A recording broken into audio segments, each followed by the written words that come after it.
don't have catalogs on. I'm changing this to Common A. When I come off, it goes back to Capital A. Okay. We're gonna give you more slides. Sure. Okay. Here you go. Oh, thank you very much. Right.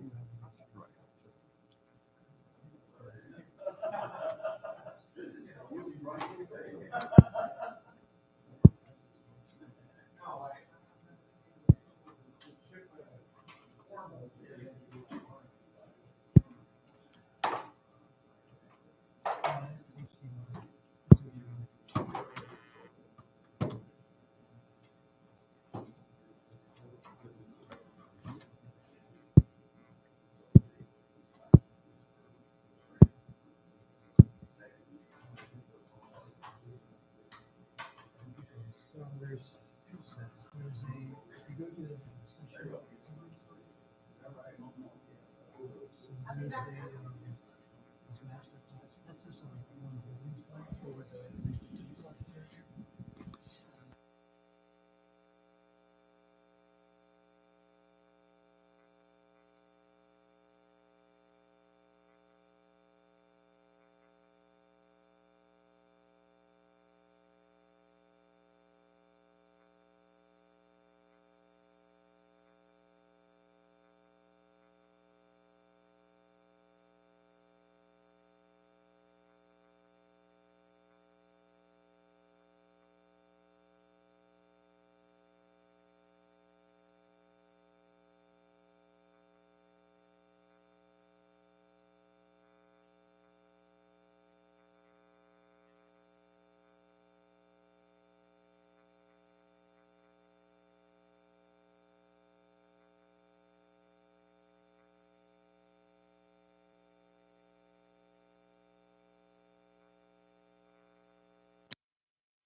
So is there a way to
go. You're all set. Stay nice and close on the mic.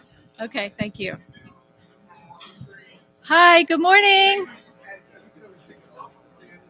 Yeah, I'm just going to do a short introduction. Good morning. We'll wait a few minutes for everyone to have a seat. Make yourselves comfortable. Is that better? Okay.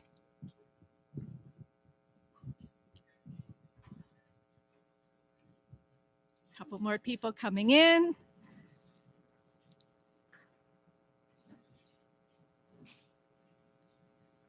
Okay. Let's get started. Good morning. Hi. I'm Liz Cummings. I'm the Regional Vice President for the Nicholas Hall Group of Companies, and I have the great pleasure of working with many people here to bring our consumer healthcare business intelligence to the marketplace. For our presentation today, we're going to be talking about the future resumed in consumer healthcare, what's happening in the post-COVID world. And we have some great presentations, panel discussions, and also networking. So there could be some casual conversations amongst each other to talk about what the consumer healthcare market of the future looks like. So I think it's going to be a really exciting meeting. I've been tasked with a few housekeeping items. So we're going to have the coffee break in the foyer right outside where you had your breakfast. And then lunch will be next door in Ballroom A. I've been asked to remind you to wear your badges throughout the conference and also to mute your phones while you're in the room here. We will be setting up a microphone up front for questions during the panels and speakers. So please come up to the microphone because we will also have virtual attendees whom I'd like to welcome to the conference as well. So that's all of the housekeeping items. And finally, I'd like to thank so much all of our speakers who are here. It's just going to be a great program, as well as our sponsor, Catalent. So if we could have a round of applause for them for coming. Thank you. So our first speaker today is Nicholas Hall. Many of you know Nicholas already, but I'll just share a brief introduction. So he's been working in the consumer healthcare industry for over 40 continuous years. So he has moderated over 300 OTC conferences and seminars, and he's worked on projects in over 58 countries. He started out his career working for Procter & Gamble, Vicks, and Searle, which became Pfizer. In 1978, he set up his own consultancy. And today, Nicholas Hall Company provides business intelligence services to companies worldwide. We work with all of the global players, both with their global business, their regional business, and their local business. And we're so happy to have them as our clients, as well as all of you for joining the conference as well. So with no further ado, I'll introduce Nicholas.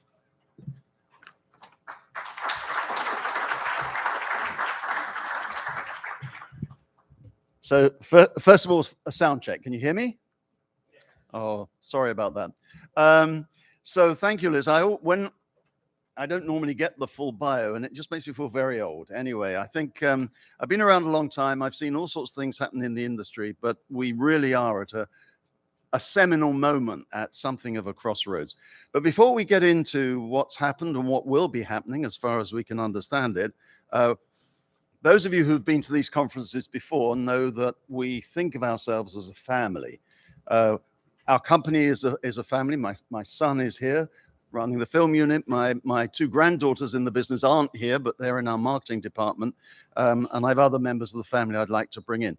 But even more than the blood family are the friends and the associates. And I consider everyone who comes to our conference a member of our extended family. Now, we have a little ritual, and we're not going to depart from that today, which is, would everyone stand up? Now, what I'd like you to do is I'd like you to, not the people you work with, but the people either side, in front and back, just let's have a little bit of handshaking. Let's get to know each other, although I think in this audience, we do know each other very well.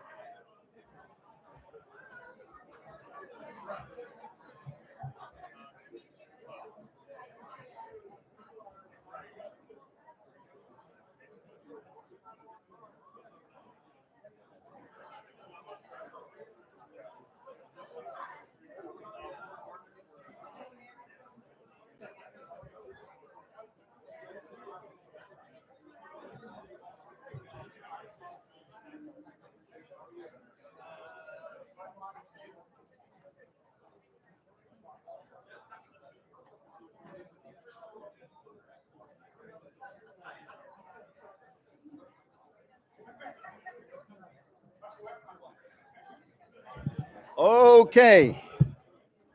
Oh, it's up here. Right. Ladies and gentlemen, boys and girls of all ages, please take your seats.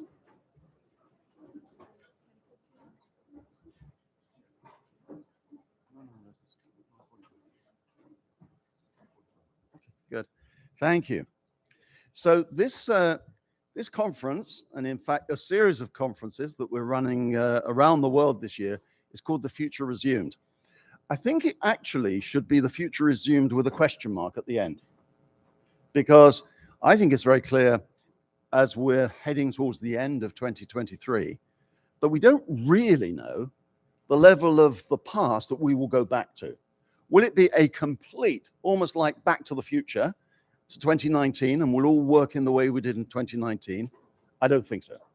Will it be the very emancipated way we worked in the pandemic, where we were so efficient because of virtual meetings? I don't think so. Will it be a hybrid? Yes, but what sort of a hybrid will it be? So I think in terms of how we run businesses, not specifically in consumer health, we will be partially going back, we'll be partially capturing the new way of working from the pandemic. In terms of the specifics of the market, the pandemic was pretty good.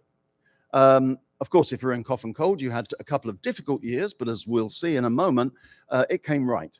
And can we keep to that level? I'm not sure. I think what we do know, and we know it not from market audits, and we are a market data company, as you know, many of the companies here subscribe to DB6. What we know from the up-to-date information that comes to us through quarterly results from the major players is that, with a few exceptions, 2023 looks like a good value market. Prices are going up, so sales are going up, but volume looks pretty bad. Volume for most of the players is either static or negative, and that's a worry, because companies at the same time are juggling with their P&Ls to increase the bottom line. Now, if your sales are going up, that's fine, but your costs are going up, and we all know about the issue with supply chain and the higher cost of APIs and the higher cost of labor and all of that. So what's the most easily trimmed part of the P&L? It's the marketing budget, of course, and it's also, to a lesser extent, but still very potent, it's cutting new products. So we could well find that we go into 2024 having cut back on infrastructure, having cut back on the new products that we want to launch. And I'll talk about the high volume of new products over the last few years during the course of this presentation. But if we cut back on infrastructure, we cut back on new products, when the consumer trend is looking for either better value for money from the products they buy, or the reassurance that the premium they're paying for a brand against a generic is really worth it, that defies economics. You cannot make the P&L work on that basis. So something has to give. In the long term, something has to give. You either have to sacrifice the top line or the bottom line. It's going to be a rare company that can grow both, and in doing that, keep the level of marketing spend. So I'd say that we went into the pandemic thinking it was going to be very bad, but in fact it was very good for this industry, with exceptions, of course. I'm talking in general terms globally, all categories, all companies, but there were winners and losers even within that. So we went into the pandemic thinking it was going to be bad, and it turned out to be really good. And we had some of the highest growth, organic growth, that we've seen in this industry, well, in my working lifetime, and maybe even from before. On the other hand, we go into 2023 and the beginning of 2024 thinking it's going to be bad, and maybe it will be better. So that's why I say the future resume needs a question mark on the end of it. So let's get into some of the detail in the time I have available, and I'm going to be speaking for just over another half an hour.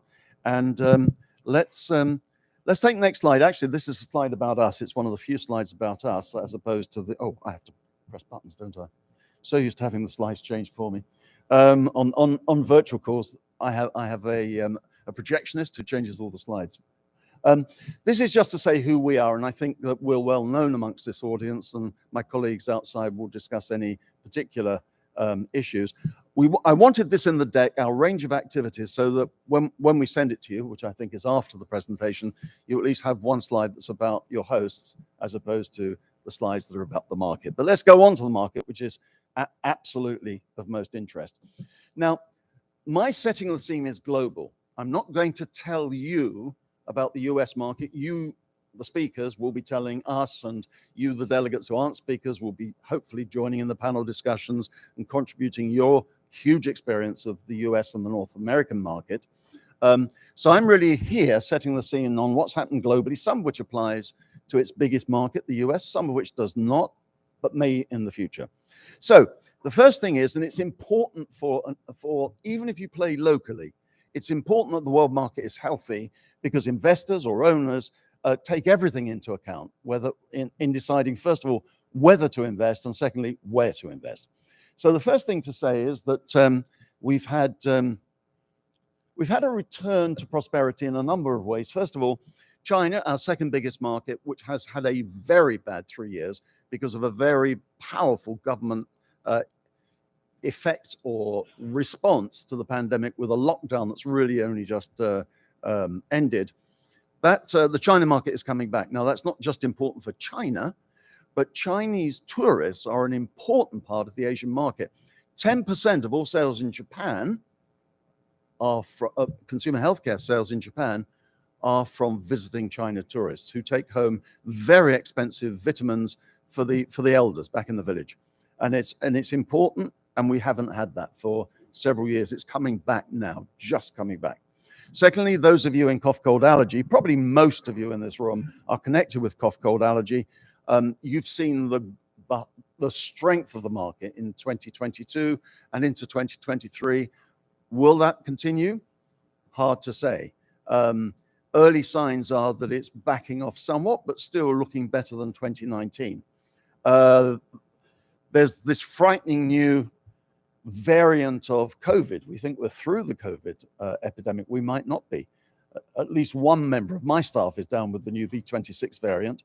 And we don't know whether it's going to be a very virulent strain, whether it's going to be widespread but not particularly effective or harmful to the individual, or whether it's going to be like the early strains of COVID, which were killers.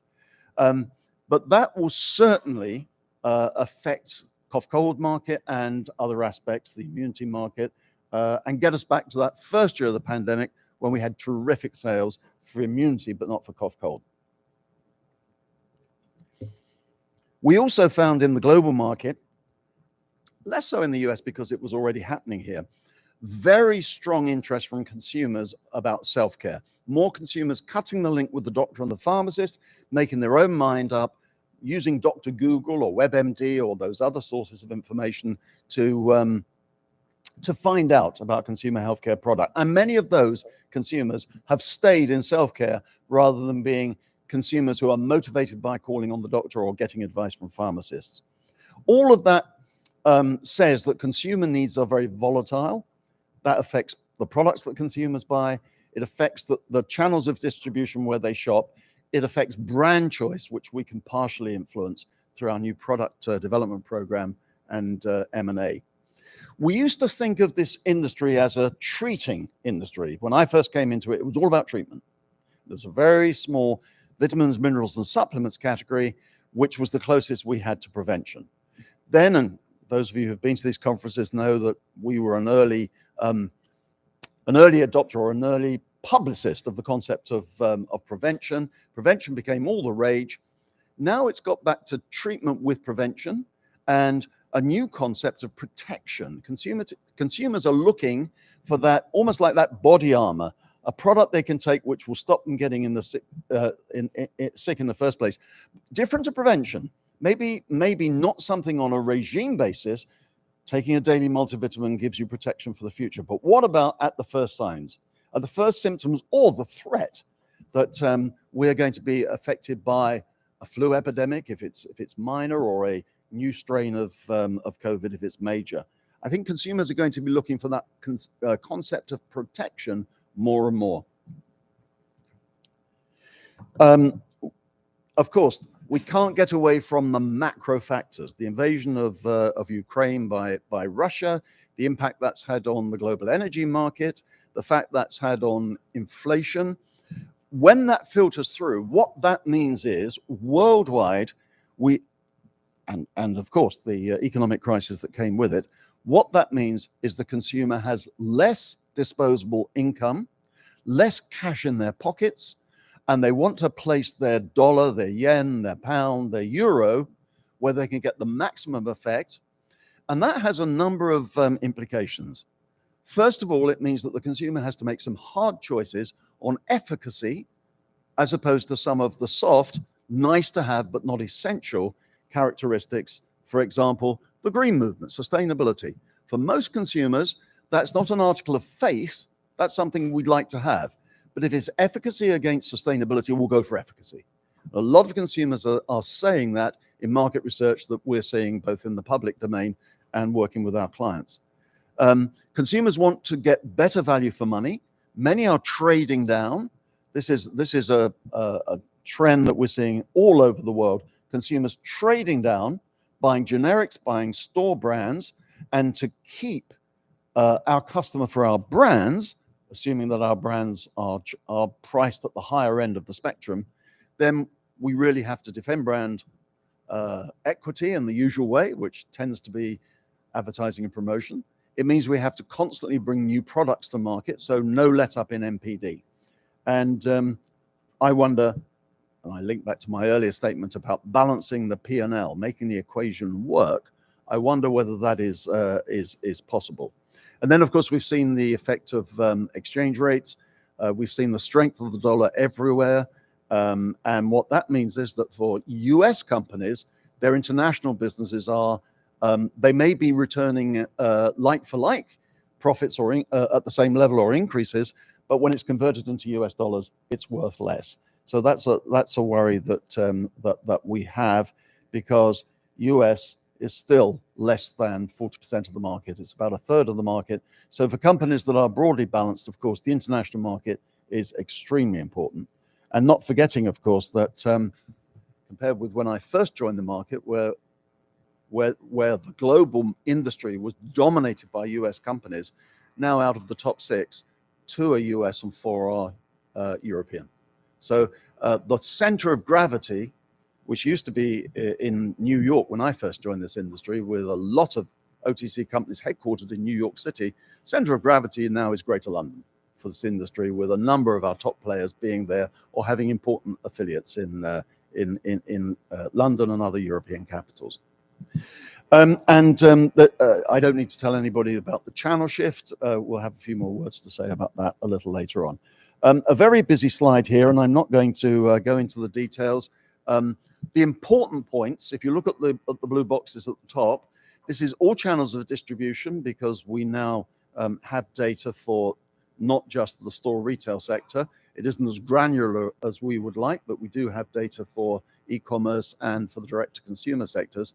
And what we saw in the market was that the 4 to 4.5% historical increase in the consumer healthcare market grew dramatically in 2020. We're up by 6.7%. Price being about 2/3 of that. In 2021, plus 7.1%. Again, price coming up to half.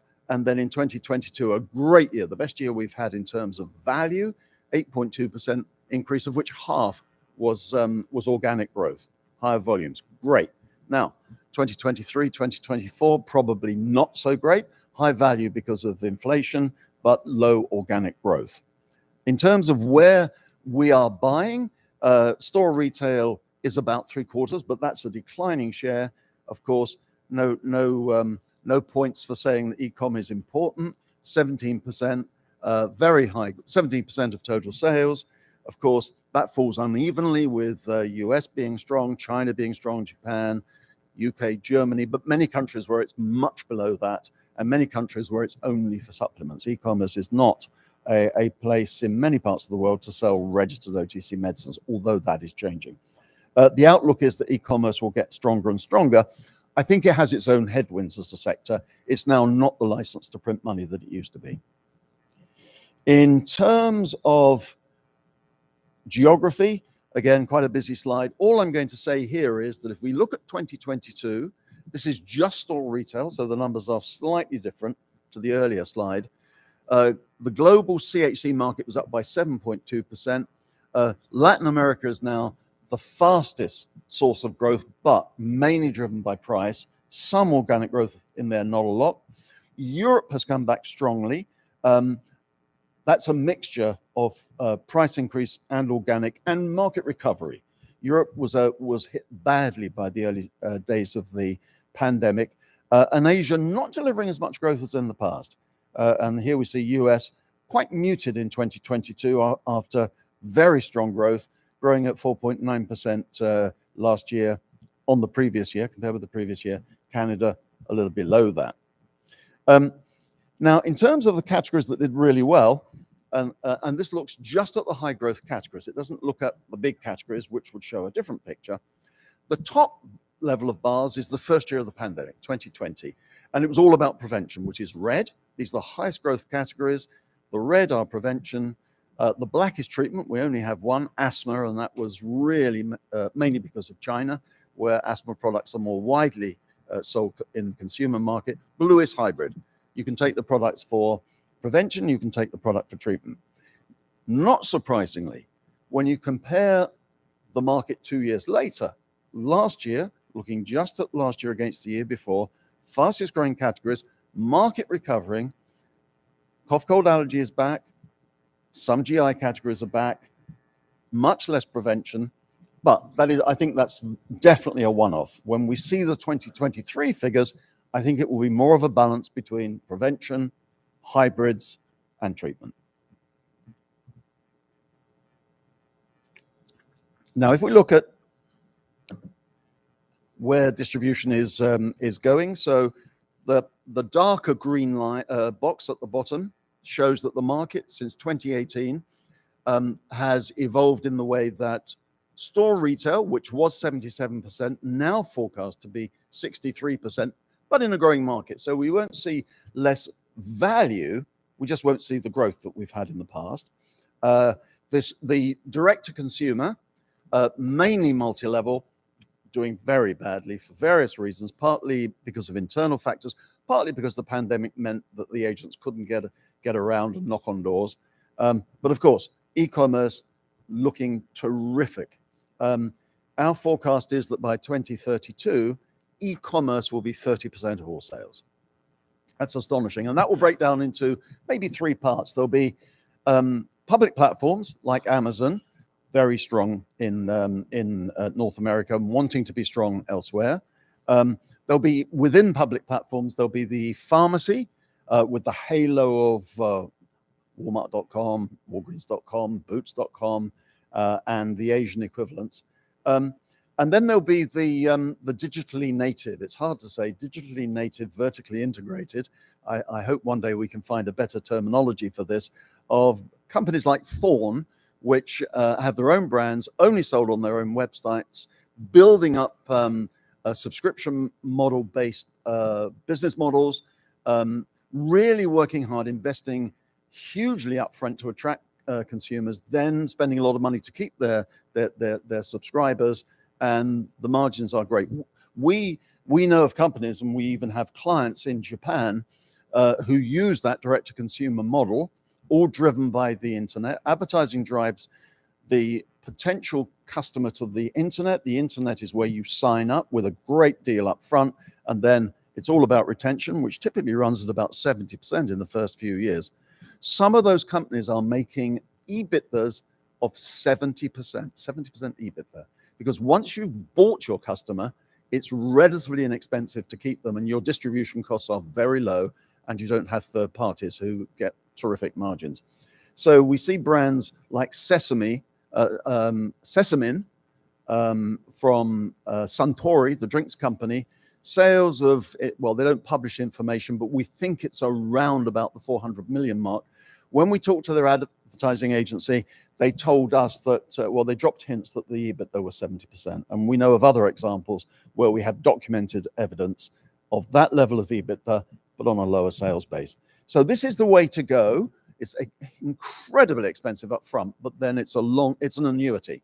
It's a long-term, I won't say guarantee of profit because nothing is guaranteed, but a high expectation of high profits into the future. What this chart says, and no brownie points for this, that the market is essentially VMS. So in broad terms, we can say that vitamins, minerals, and supplements have about a 70% market share of all e-commerce sales. And in the US, Amazon has a 70% share of e-commerce sales. So put that together, Amazon is a very important player in the US market. And within that, its VMS business is very, very strong. Just a word on the corporate situation. Every year, well, it's been 4 years since I saw you last, but in theory, every year we look at how the top 6 companies are doing. And the top 6 companies, despite all their investment, all their scale, all their know-how, continue to lose market share on a global basis. So we see that the top 6, and it's small, but on an industry of 150 billion, it's substantial. In 2009, from the then DB6, the top 6 players took 23.2% of the global market. It's down by a percentage point. That adds up to a lot of revenue. So where is the growth coming from? The growth is coming from regional players, local players and startups.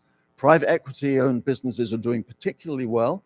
And why is that? I think it's because the top players still have much higher internal rules on compliance. Now that will change, of course, with the fact that we have the spin-off. So Haleon will have to be more nimble and is being nimble and has produced some great results since it was spun off. Kenvue is going into that. Sanofi haven't said finally that they are spinning off what is called Opella, but we think it will. A couple of companies have said they're not spinning off, including Bayer. But the trend clearly is to have more specialist consumer health companies who will react more quickly, who will bring products to market faster, who will, in a sense, push down the internal barriers to get straight into facing the external barriers of regulatory and consumer conservatism.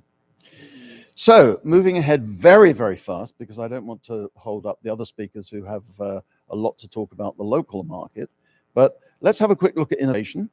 And I'm certainly not going to go into all the details here. Every year we look at the WOW brands. We take the top 100 brands by value worldwide. We don't take the smaller brands because to grow from 1 million to 2 million is, I'm not saying it's easy, but it's not the same as growing from 100 to 150 million. So we look at the big brands, we look at the ones with the highest CAGR, and last year, the fastest growing brand was Lumify from Bausch Health. This is the red eye drops. We have in this list, I'm not going through the whole list, we have brands you will know very well, brands that seem to be at war with everybody, like Prevagen from Quincy. We have famous brands like Olly, which in terms of formulation has no real advantage over its competitors, but just found that very sweet spot in the market, the female millennial. And this is showing, by the way, just the retail sales. If you add in e-commerce, the brand is, I think, steaming towards being $1 billion brand. And then there are others, each of which would be worth a case study in its own right. I'm going to skip this slide, which talks about the importance of innovation, because I think this audience knows it as well as I do, probably better.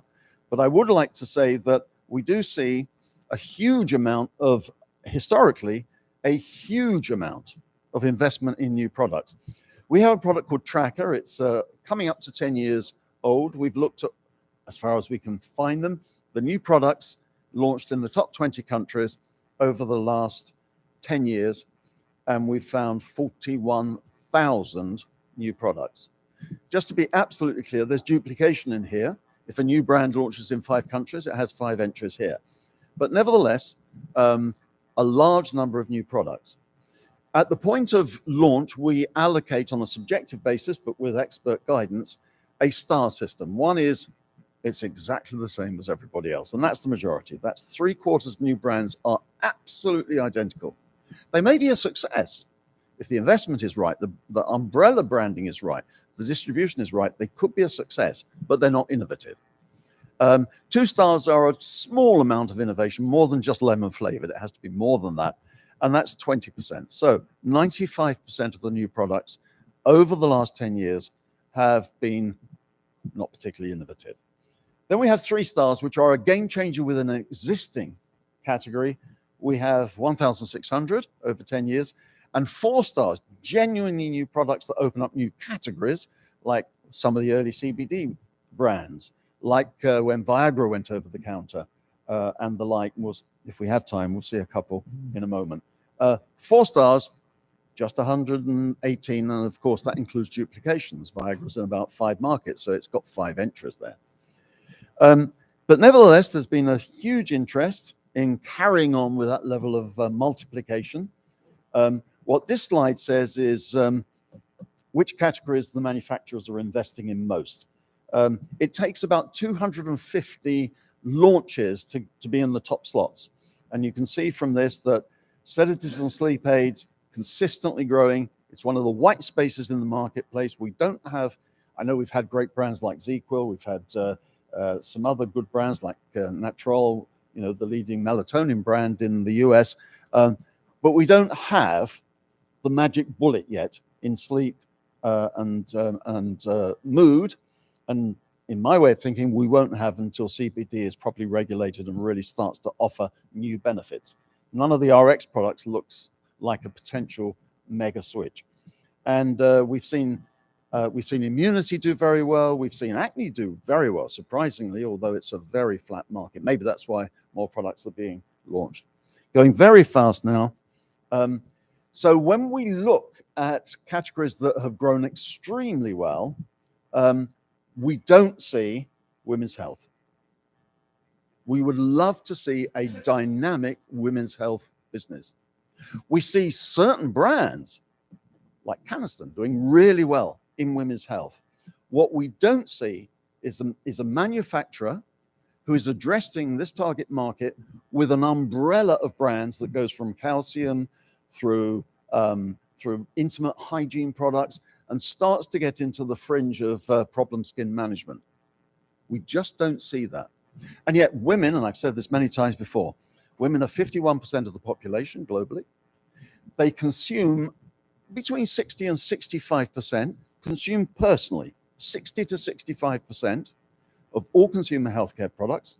They purchase 85 to 89% of consumer health products globally, and yet this is essentially an underserved market.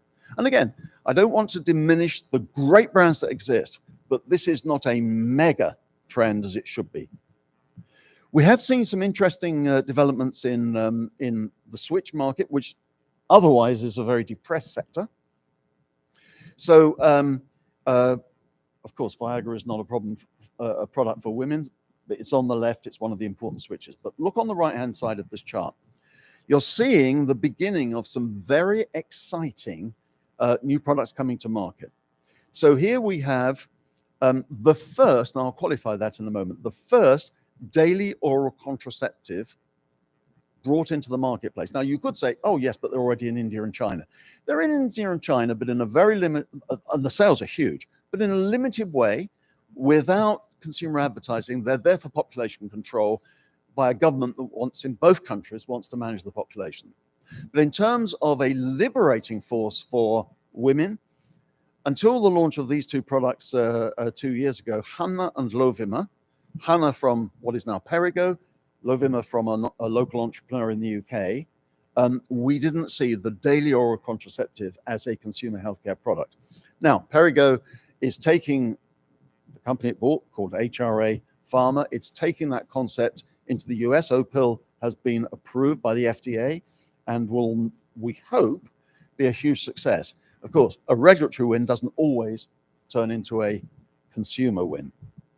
And the next one is just amazing. You've no doubt all been following the growth of Novo Nordisk, which is now the most valuable company in Europe, without any doubt, it's the most valuable company in Europe, with a market capitalization ahead of BMW and Mercedes and all of that. And of course, we're all looking at the semaglutide category. I don't think it's a switch candidate, but there we are. I've been wrong in the past. This is one of their products that's been launched. It's called Gina. It's hormone replacement therapy. In the UK, women can now buy HRT. Well, there's a supply chain shortage, but that's another matter. Hopefully just a temporary blip. They can buy Gina. It's advertised on TV. I never thought I would see the day when HRT was advertised on TV as an OTC product. It is. Sales are modest. Women still prefer to go to the doctor and get advice. But of course, there are some patients who the doctor will not prescribe or will take the patient off HRT after a certain period of time.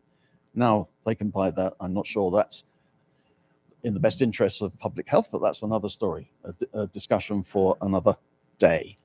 So we're seeing, as always, we're seeing UK at the cutting edge of switch. It used to be the US, but it isn't anymore. It's the UK. And then other countries which also are in the vanguard. New Zealand continues to be a switch center. Poland is very strong on switch. Australia, some years it is, some years it isn't. But very exciting things are happening.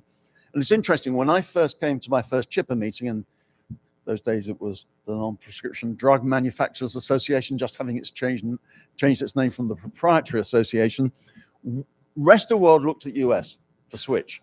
We modeled ourselves on you. Now it's the other way around. I think you are observing, or should be observing, what's happening in the rest of the world, particularly my home country, United Kingdom, because this is where some very exciting things are happening. So the future, just 5 more minutes, and then this session will come to an end. The future and the future resumed. So we have some emerging challenges. We have, and some of this is a summary, and some of this will introduce new thoughts.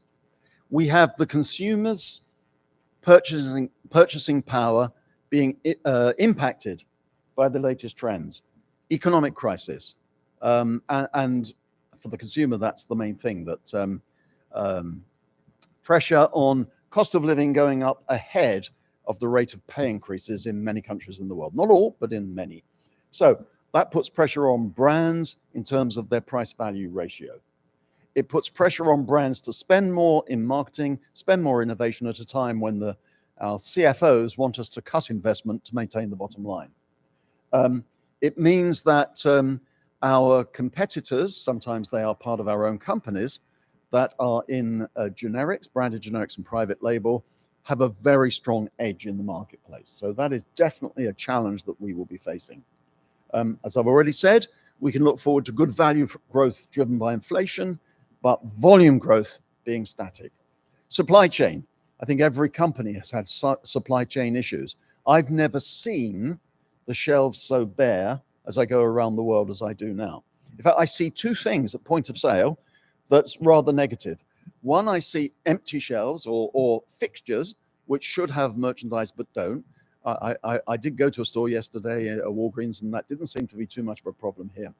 What I do see, increasingly to balance those supply chain shortages, is a response to this huge wave in shoplifting that we're seeing in so many countries. When I was here in the States last time, I was in New York. I could not believe, even in a very fashionable part of downtown, every single product behind glass, and you had to actually find a store employee who would walk around with you the key to open things up. That's not self-selection anymore. And the chance, although they didn't use it, the chance for the store staff to direct your purchases by saying, oh, you know, I don't have the key for that, but I've got this product over here. That will come.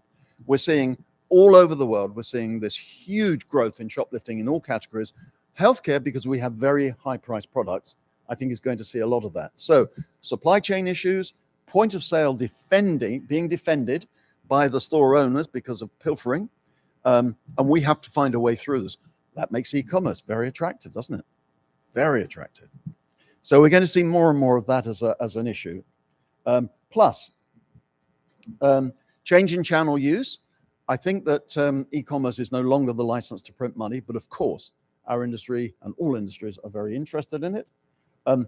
I think naturals, the consumer's interest in naturals continues, but again, with the proviso, This has come up time and time again in our consulting practice, where we've worked with players big and small who want to go natural. Consumers say, I love the concept of natural, but it has to work as good as an allopathic medicine. If it doesn't, with a possible exception of children, if it doesn't, I won't buy it. Similarly, sustainability, I think, will take a bit of a back seat over the next couple of years. Switch, there are people who are going to talk about this that know much more about it than I do. All I'm going to say is that we have not seen the big switches in the US. You know that. We have not seen the big switches in the past few years. In the rest of the world, we observe a model where the originator does the switch, and within a couple of years in Europe, certainly, the generic takes over based on price. And after a couple of years, sometimes the originator leaves the market. Failure of medtech, we've held that up as a future opportunity. I hope it will be, but the fact of the matter is that we have not seen big wins for medtech. Consumers just, it would appear, don't buy into the idea of buying $100 device, which will mean they don't have to buy creams in tubes and pills in bottles. And then, of course, from time to time, we have these challenges against individual ingredients, and this is the latest.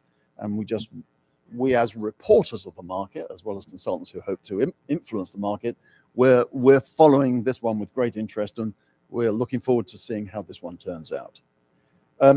So here's the report that I'm working on, but with multiple distractions, I have to say. This is what we call the 10 steps to heaven. These are the categories and the go-to-market models and the areas of interest that we think will be really driving the market over the next 5 to 10 years. Number one is CBD. It's a $10 billion market waiting to happen. Only Haleon has stepped up to the plate and said, we're truly interested. The other multinationals in healthcare are waiting on the sidelines, waiting for the regulations, waiting for the winners to emerge, which they will buy. At the same time, big tobacco is investing. BAT, British American Tobacco, took a minority interest in Charlotte's Web. We know the other players in big tobacco are also interested. I can't say too much because one of them has been a client of ours in the recent past. The whole area of sexual health and fertility, it's more than just the daily pill. It's more than just the erectile dysfunction brands. Fertility is going to be as big as infertility, in other words, contraception. Women's health must happen as a very important mega category within the market. In fact, the whole of demographic marketing, the aging consumer, we all know the impact that has on public health, but we still don't have the right products for the older consumers. There are great brands out there, but not an integrated line. Men's health, which really hasn't taken off. And of course, one of the perennial winners, children's health. And we all subscribe to the theory that consumers will spend money on their children, even though they won't spend money on themselves. But when you look at how poorly developed the children's market is, that propaganda doesn't translate into dollars at point of sale. So somebody has to figure that out. Sustainability I've talked about. It's a would like to have, it's not a must have. And I may be proved wrong on that, but my view is sustainability will be less of an issue, although I think we have some discussion on that in the next 2 days. Natural and organic products, very much the same. A consumer will go for efficacy rather than naturalness in these straitened times. Food intolerance remains one of the biggest. It almost does not exist as a category, but we think it has the potential to be 10 billion in the next 10 years. E-commerce, headwinds, but still important. Artificial intelligence, I think a little overblown, but nevertheless important. And of course, the emerging markets. I won't give you the motherhood and apple pie. I think all this says is that we have to take full awareness of the market today, what happened recently that will influence the market today, but we must never lose sight of that the future is just over the horizon, and we need to know where the horizon is. We need to know what's over the horizon, and we need to plan for it. This is a market, this is an industry that's become very short term. And the fact that now there isn't the same level of investment in Switch is an indicator of that. I think we have to get back to the industry as it was when I first came into it here in the US in 1990, when companies really were making 10-year plans. I remember helping the old SmithKline Beecham. They used to have something called a 10-3-1. They wanted to look at the 10 years, what was going to happen in 10 years, and take the early steps towards it. The 3 years, which needed to be products that were in development and strategies that you were thinking about, and the one which is, what are we doing in the next 12 months? And even within that cycle, they dropped the 10, and everything became a 3-1. Now my worry is it's just a 1. Yes, of course you will tell me you have long-range plans, but everything is really guided by the here and now. It's shareholder value, it's this quarter, it's next quarter, and sacrificing the future for this quarter happens and is not a sustainable strategy for our industry. So only 4 minutes late, which isn't bad for me. I just want to end with my usual end greeting, this old Persian saying, and this too shall pass. My words for that are, things are never as bad as they seem, but then they're never as good as they seem. Life is somewhere in the middle. So, as we say to everybody, and we said it more and more during the pandemic when we were meeting virtually, stay well, be safe, keep smiling, stay in touch. We are here to help you. Thank you very much.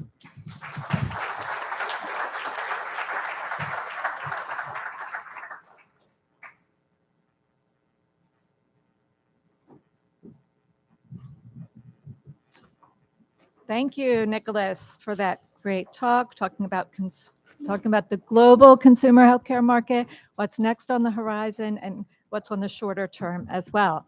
Our next speaker, I'm so pleased to introduce today, is Sherry Fry. She is the VP of Wellness at Nielsen IQ. Nielsen IQ are our network partners here in the United States in terms of providing data which supports our DB6 global database. And we are thrilled to work so closely with them and welcome Sherry here today. She has 2 decades of industry experience in her role as VP of Total Wellness. And she has the background of market research, innovation, and consulting. Sorry. And she gives forward-thinking insights as well as sharing strategies. So she's been a feature speaker at many national, international conferences and is a go-to for many media and other sources for her just great knowledge of the market for wellness, which expands to the planet. So I love Sherry's presentations, and she knows a lot about consumer health. She knows a lot about natural products and wellness, but her viewpoint is in terms of the environment and the planet as well. So I'm always happy that Sherry's here to provide these great insights. So welcome to Sherry.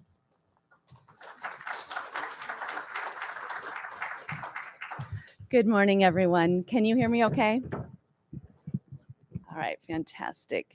2 clickers. Let's start with this one. Okay. So I think, we all wish that our view of wellness looked like that woman on the right. But the reality of wellness is it is fragmented, it is changing, it is confusing. This is a huge area of focus for us at Nielsen IQ.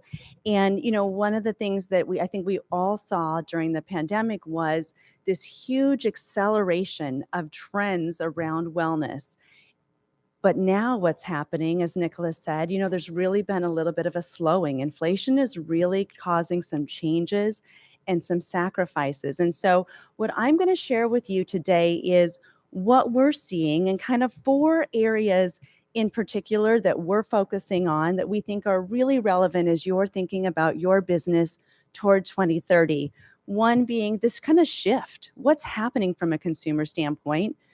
And actually I'll take a little bit. I think Nicholas will kind of, I think that sustainability and social responsibility, it's so nuanced that I do agree and I disagree with kind of the importance of that. And we'll talk about kind of what that looks and feels like. The aging, just the general demographics of this country, and then technology-driven wellness changes. I'm going to go ahead and pull this out if I can. I struggle being tethered behind a podium. So anyway, let's get started.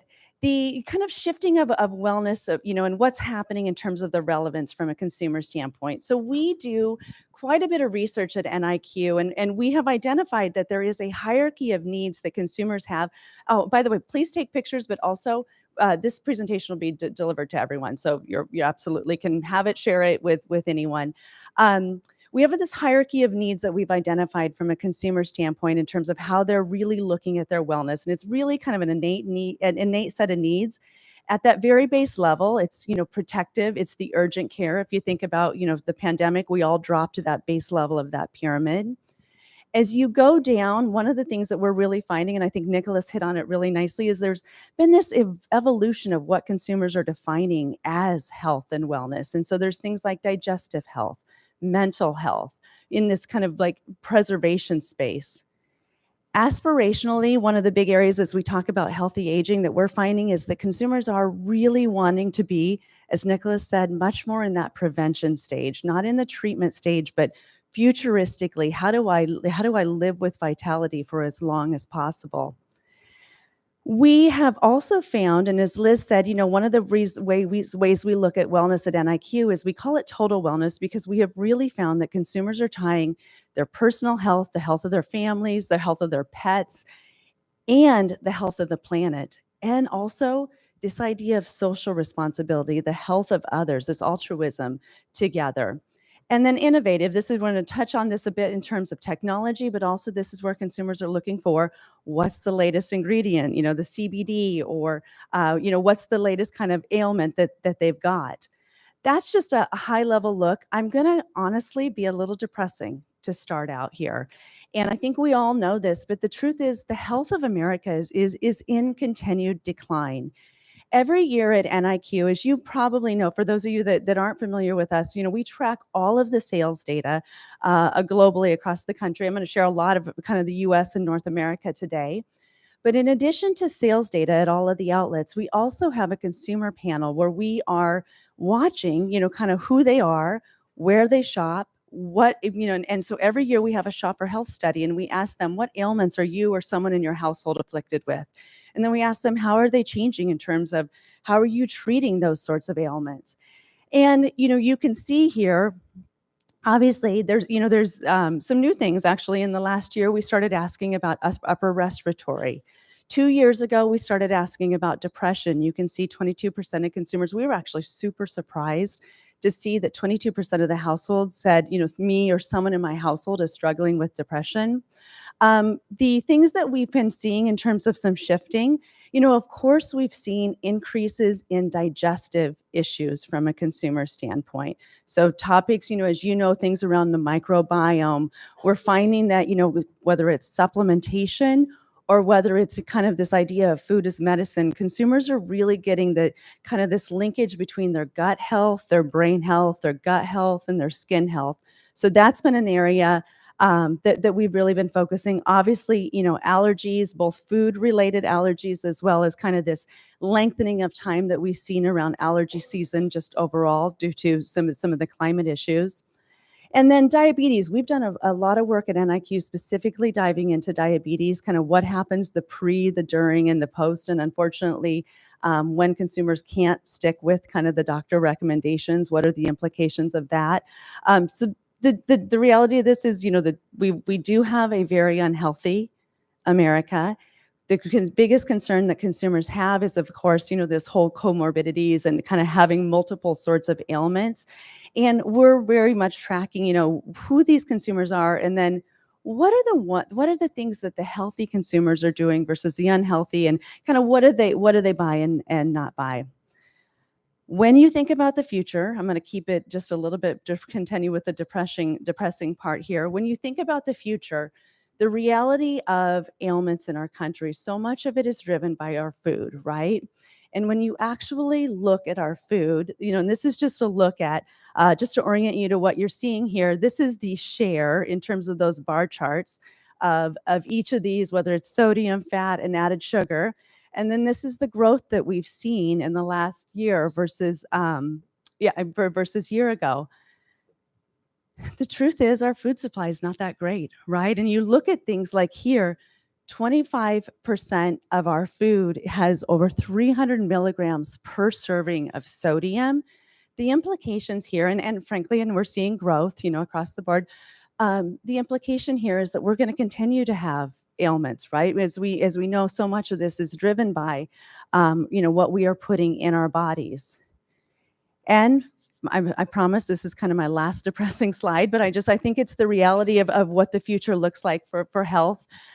We've also taken a look at where's this happening? Kind of where do people buy healthy food versus not healthy food? And I think you can see here, and healthy for us, we're looking at their purchasing of produce as well as nutrient dense food. So we did this indexing, and I think you can see, we're not saying that these are directly correlated, but you can see that these maps around chronic diseases and the healthfulness of our country are pretty aligned.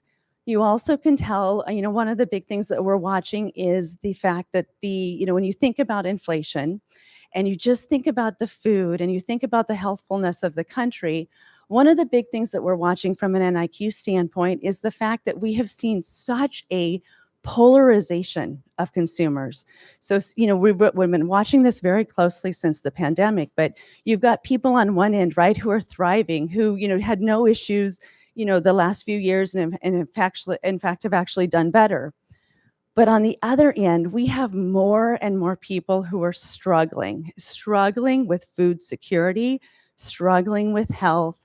And in the middle, actually, the group that we watch also very closely is kind of these folks that are cautious. They really haven't been impacted, but they've pulled back on their spending. They're very much in that audience of trading down. And so this, I think it just sets the stage that their health it's frankly why we're really focused on it from an NIQ standpoint. This is going to continue to be a big challenge, but also an opportunity for our entire industry. And we've done some research, and one of the fascinating things we found is that consumers are really, in particular in the US, we did this research globally, and we found that consumers want brands and they want retailers, and they actually have a lot of respect and hope for those brands and retailers to support them. Much less in the rest of the country, we found that the consumers said we want the government to play a role. In the US, we were like, I think we all know how we feel about that. We just want we want brands, we have a high level of trust, but they're looking for more transparency. They're looking for making sure that everyone has access to healthy food. I think one of the big things that we saw during the pandemic was that it was really hard to ignore the haves and the have-nots, right? I mean, I think it was really hard for consumers, and I'm going to talk about that a little bit later in terms of what we're seeing from a social responsibility standpoint. But there's more attention being paid to processed and unhealthy products. Now, at the same time, you saw my trends. I can tell you that consumers say that they care about that, but I can also tell you they're buying those unhealthy products, right? They're growing at the exact same rates. Now, when you think about the consumer, one of the big things that we all realize is kind of your attitudes and behaviors around wellness really drive what you do. And so there's about 50% of consumers who are proactive about their health. They are day in and day out saying, I'm trying to make a healthier choice. And, we tend to find that these are really important consumers from a wellness standpoint. They spend a lot of money in vitamins and supplements and personal care. They also lead the way in this trend that we look at, which is called food as medicine, where we're finding that consumers are leaning into making purchases with their food, specifically around things like proactively supporting their diabetes, but also proactively things like brain health. One of the big things that we've seen in kind of this, well, I'll come back after I explain what's going on with the passives and the reactives. So then on the other end, you've got passive consumers, or about 24% of consumers. These are folks that generally, it's not that they don't care about wellness. The truth is they actually just don't have time, and they've got other priorities. And for them, most of them, it's actually a financial implication. They're really just focused on putting food on the table. These consumers tend to really lean into supplements, though. They're the ones that are buying, sexual health supplements and diabetes supplements. Like, they're very much, when you look at what they buy, though, it's I want an immediate, I want a quick fix. Where you see the proactive consumers, as you can imagine, being able to be much more aspirational and forward thinking with what they're purchasing. So these guys also buy supplements, but they're buying kind of from that holistic health standpoint. And then the reactive consumers are pretty fascinating because these are folks who generally weren't thinking about wellness, but what happens is they are triggered, and it's usually by a health ailment, and that kind of wakes them up, and they start to pay more attention. Now, these two both, in general, they don't treat as much with food as they do with supplements and OTC. Now, OTC, of course, is everyone across the board, but generally you're seeing much more of that up here in these two groups. So a couple things as we've kind of looked at, one of the big things that we're always watching is what's happening in supplements, because supplements are such an interesting kind of early indicator of what's happening in the store. And so, as you know, during the pandemic, we all, that we saw such a huge growth of consumers who were buying vitamins and supplements. The penetration went up great. We're all, popping zinc and vitamin D and elderberry, gummies. We were just, really trying to focus. We've actually seen that shift, and that's not as much of a focus, but immunity in the idea of food as medicine has grown much more. And we think what's happened there is consumers have said, I kind of understand that immunity is not something that I can just immediately pop a pill for. It's something I need to do more holistically. But what we have found is digestive health, whether it's in supplements, whether it's in food as medicine, though that is one of those areas that just continues to rise to the top. And so, an area of importance for sure. Mental health, so one of the big things I should have said on the previous slide is those passives and those reactives, some of the top things that they say that they're concerned about is actually mental health. They are overwhelmed, frankly, with life, and health for them is also overwhelming. And when you think about mental health, I think when you think about this from yourself, from your families, from your employees, this is very, very critical. And, just seeing that 22% of households who are reporting that me or someone in my house has struggling with depression. One of the big things we found is that mental health it means a lot of things, right? So the great part is we've done some digital ethnography where we've not asked consumers, but we went out and listened to what they were talking about on digitally. And what they are excited about is that mental health is becoming destigmatized. We're talking about it more. It's becoming more front and center. There's more opportunities, and it's more acceptable to, actually get support for your mental health. But the reality is we know, and in particular for women, in some of our research, we found that women have said, I'm struggling more than I was 2 years ago. I'm afraid for the future more. I'm struggling with mental health. And you can even see this. We do think this is going to continue to be a big challenge for our industry overall. So I wanted to just call that out for you specifically. The second area, this kind of growth of sustainability and social responsibility. So, as I mentioned, this is our this hierarchy. One of the most fascinating things that we found was last year in 2022, when we had done the research, altruism was at the tip of the pyramid. So it was just, we were like, oh, okay, this kind of looks like, Maslow's hierarchy, right? And that's self-actualization at the top. When we refreshed the research in 2023 at the beginning of the year, we were fascinated to see that altruism moved up a level above evolving. And I will tell you, I used to go and clients would say, who cares about the rest? Just tell me what's new, what's trendy, etc.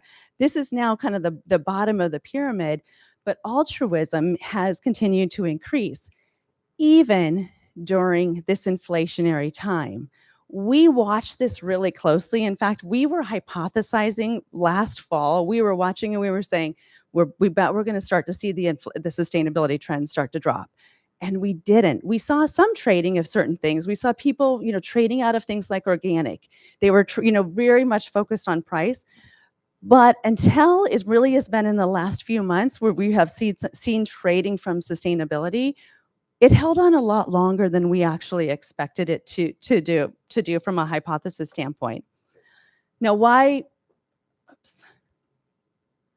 we think this is incredibly important for you is Obviously, the government mandates, right? Things like the SEC requiring Scope 3 greenhouse gas emissions, just the fact that there's more reporting, there's also more greenwashing. We're seeing more, and less in the US, but we're anticipating more of this kind of class actions and lawsuits against kind of greenwashing. And unfortunately, one of the things that we're seeing here is many brands are starting to kind of pull back from communication on what they're doing, actually talking about it, which unfortunately I think is kind of a sad situation. I'm going to talk a little bit about where there's opportunities with the consumer communication. Here's the reality, right? It is affecting you, the supply chain impacts, the energy impacts, and then the consumer. And one of the things when we ask consumers, why do you care more about sustainability? Like, what makes it more important to you? They tell us that I see it in the media, right? I see it in the news all the time. So they're kind of being, that constant, introduction of it there. But one of the other top reasons, they tell us I was physically impacted, right? I'm actually the droughts, the floods, like it's becoming more real for me as a consumer. So it's not just they, like to have, they really have a reality around it. I think to Nicholas's point though, what does sustainability mean? I mean, we ask this word to do a lot. And it means a lot of different things across, different consumer groups. In general, you can see there's kind of alignment that yes, it's around pollution, it's around protecting our natural resources, but there's also this emerging area where we're seeing consumers say, it's also about social responsibility. How is everyone treated along the supply chain? And are we giving back to society? And we tend to find that a couple things have been interesting for us as we look at this. As you would expect, older consumers tend to kind of lean into the environmental aspects, while younger consumers are kind of indexing higher in terms of the social aspects. But the other thing is, even when we look at the US versus developing markets, the US tends to lean into sustainability being much more around the environment, where developing markets, you see much more of kind of an interest and an emphasis in the social aspects of this. Now, the other reason that this is becoming more and more relevant for consumers, and I know this is an eye chart, but there's been an explosion of claims. So when you think about what you are walking into the store and buying, consumers are just being introduced to all of these different claims. And we kind of segmented into environmental sustainability, packaging, animal welfare, social responsibility. And we do break out organic separately, quite frankly, because otherwise it kind of muddies up that environmental sustainability overall. Across the bottom here, what you can see is there's about 2,100 categories in the store. Across the bottom, this tells you that organic is in about 1,100. So it's in about a half of the categories in the store. So just perspective. Now, the reason I love to look at this, and John's here from NIQ, and I'm a total nerd, but I love to see a lot of data at one time to be able to put things in relationships. So being able to say, okay, what's really growing, right? So there are things like regenerative agriculture and upcycled. I don't go a week, I tell you, that someone, media or otherwise isn't saying what's going on with regenerative agriculture. It is growing. It has really phenomenal growth. But that size of the bubble shows you that it's really small in terms of sales. And also the fact that it's way over there shows you that it's not in a lot of categories today. So again, this just gives you that perspective. We track hundreds of claims. I didn't put them all on here. I'm going to talk specifically about some of the packaging ones, because I think for this industry in particular, that's one of those immediate opportunities. But again, this just gives you the frame of reference. What we found fascinating, so this is, think about the entire store, and you think about it, this is everything from the beauty industry that is launching products that are anti-pollution. We've now got soaps and vodkas that are made from carbon capture. We've got refrigerated dinners that are putting, carbon neutral on the front. Like, it means so many different things, zero waste, plastic free, etc. What's happening and what we find really interesting is not just our CPG industry. We have so many external industries that are watching what's happening in the store, because they're saying this is an indicator of what consumers care about, right? Because every day, even though the inflationary costs, this is the day in and day out place where people are saying, I'm going to buy my values. I'm going to show who I am by what I buy. And so again, you can kind of see as we watch these bubbles shift across. We are Oh, geez, I am way over. I'm so sorry. Um, there is a business case for sustainability. We took a look at this with McKinsey and Company. We looked at 5 years of data. In particular, in personal care, we saw a higher growth. And we also saw that one of the other pieces is that there's a higher loyalty from consumers. And so the piece here is that it makes your business just more sustainable overall. When you think about the future, one of the big pieces that I would leave you with when it comes to sustainability is the younger consumers. We find that we looked at, of course, a lot of research says younger consumers care. We actually looked at low usage households across each age cohort. And what we found was, even though those low usage young consumers, they weren't spending a lot of money today, there were just so many more of them. They're actually, so as they move into their earning years, we anticipate this to continue to grow. The one takeaway I'll tell you on sustainability in particular around the kind of as you think about the future and you think about communication, you've got people on all ends of the spectrum, right? You've got people that are passionate, that walk the walk and talk the talk. You've got people that say like, oh, I really tie it to health and wellness. You've got people that say they don't care but actually live sustainably. People that say they care and don't do anything, right? The big talkers. And then you've got skeptics. And I would just tell you the one thing as we think about the future, we have more skeptics in the US than any other country. That means that we have people that are climate deniers. That means that we have people that are saying, I'm overwhelmed by this. And it means that messaging, communication, the elements that appeal and don't polarize, we have frankly politicized sustainability. And so that makes it a challenge for us, in particular in this country. But there's opportunities specifically in some of those areas around packaging, for certain. And then also waste is another huge one that we find that consumers really, really care about. I am going to do the next two sections so quickly to catch us back up here. So healthy aging. This is one of those areas I think we all know when you look at the projections. We know that we're aging overall. By 2060, 40% of the population is going to be 50 plus or more. Couple things that we've noticed. So it looks so different, right? We've got Martha Stewart blowing up the internet. We've got Pinterest predicting, YOLO years, people celebrating in their 90s. There's scientists that are talking about how 90 is the new 40, which honestly, I'm about 50 and I'm like, yes, let's do that. That sounds great. We're seeing people that are not retiring, right? Or they're saying, I'm going to retire and I want to stay because I want to keep my brain health and my mental health. We saw a huge spike in anti-aging in 2020. We hypothesize it's because we all started being on Zoom and we saw what we looked like really close up, and before the filters got really good. And then we've seen that actually decline. You've seen magazines who've said we're not going to use the words anti-aging, and brands that have said that. Completely agree with Nicholas. Women, menopause, we're starting to see this in terms of spiking. We're seeing phenomenal growth of this around this space. We think there's a lot of upside opportunity as well, and you can even see this with products and formulations that are in the space. The last piece is, and I think all of you track this very closely, is technology is really driving wellness and wellness adoption. We've seen obviously a huge shift. This was even before the pandemic, but the pandemic helped drive a lot of it. Technology has allowed us to live and work anywhere. And so you can see these are some of the fastest growing cities. One of the big elements that we have seen, of course, is that during the pandemic, none of us went to the doctor, right? And we all kind of skipped our annual exams, and we really let kind of high priority things happen at the doctor. We're actually, the kind of growth of telehealth and this growth of self-diagnosing is continuing to grow, and technology is really driving that. And you frankly look at some of the things, right, that came out this year at the Consumer Electronics Show, right? Or, like we are testing, not just, sticking a swab up our nose, but we're testing for STDs. We're looking at our metabolism. And by the way, metabolic health is another big area that we are noticing that consumers are really focusing on. Microbiome, personalized skincare.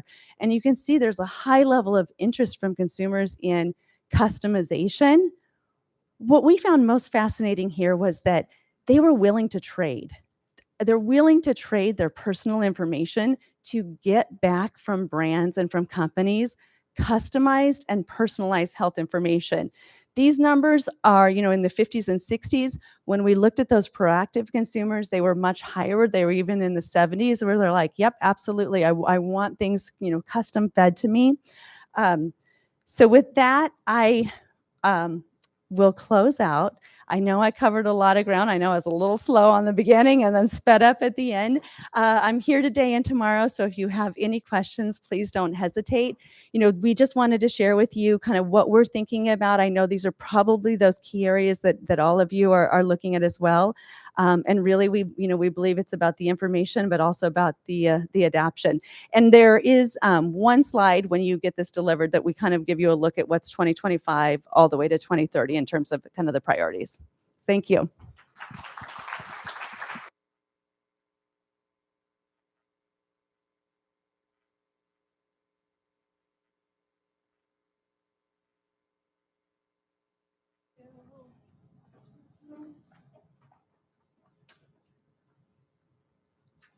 Thank you so much, Sherry, for sharing all of that great content. It's just so kind of cool to look at the food and the health and the wellness. Can you hear me? Okay. So next, we're going to be having a masterclass for purposeful digital care. So I'm going to introduce Jim Parker to come on up and give a presentation, and he will be joined by Ahmed. Come on up, Jim.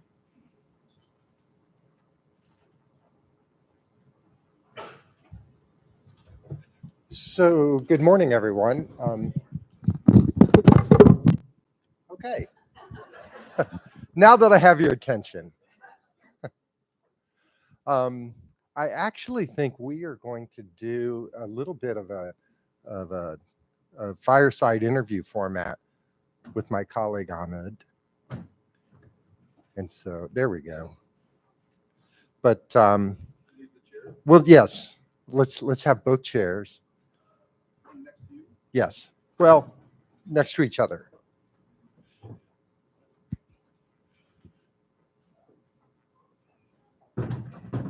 That's perfect. Okay.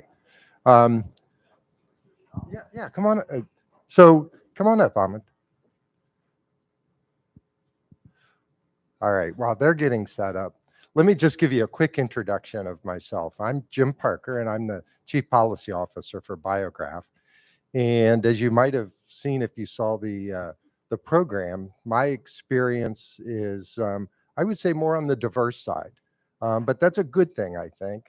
But you'll tell me. I've spent 20 years in the world of healthcare payers. I held executive roles for Anthem in a variety of different opportunities. I spent 6 years in an integrated health system in the Midwest. And most recently, I was the senior advisor to then HHS Secretary Azar for health policy reform, and had the unexpected privilege of being there during the COVID-19 pandemic. So it's very interesting to me to see some of these trends and issues now being discussed with respect to how they're playing out in the market.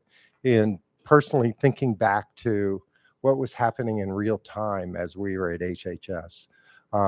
It's a fascinating dynamic. I think if one of my perspectives is that COVID in so many ways was necessarily accelerated the pace of change in ways that we didn't expect, but certainly with respect to issues like telehealth, virtual care, the application of technology to healthcare occurred almost overnight, and in a way that was so much more quickly implemented than it ever would have been without the catalyst of COVID-19. And we learned a lot from that. One of the things I think we learned is how resilient the US consumer is, how receptive they are to different ways of considering and purchasing products, certainly with the opportunity to do so with enabling technologies. And so that's what we'd like to spur a conversation and critical thinking around this morning. And if I could, is, did I lose Ahmed? Come on, you can't hide any longer. I've introduced myself. This is my good friend Amit Zabadi from ZS. Hi. Do you want to give yourself Sure. just a brief I introduction? will do a brief introduction. I'm a principal at ZS. Before joining ZS as principal, I founded and ran a company in digital health called Medulin. I've worked inside and outside the hospital. I've launched multiple digital health products over the years. So I am definitely the odd one out, I think, in the room. So I really appreciate Nicholas's extension of friendship to anyone who comes to these meetings. I have spent very little time in consumer healthcare specifically. So my APIs ain't your APIs. But it is very much a prediction that digital health and consumer healthcare have a lot to learn and share together.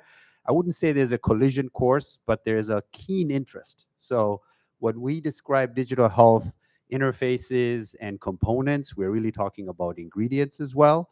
And I think that there is a world in the very near future where they come together. And we're going to be talking about some of the things I think you're very passionate about, Jim. So that's my background. That's why I'm here. And hopefully we'll get to talk to why digital health and digital care intersects so much with consumer healthcare, and what are some of the lessons learned, and why we think it's a kind of a new business, and a new business model is needed to support success. So that's Great. why I'm here. Well, welcome. So Thank you. why don't we get started? So Ahmed, you mentioned, you come from a little bit of a different perspective, but nonetheless, you've been an industry leader in developing and implementing digital health solutions. What are some of the most important trends that you see in digital health right now, perhaps as it applies to consumer healthcare, but also more broadly?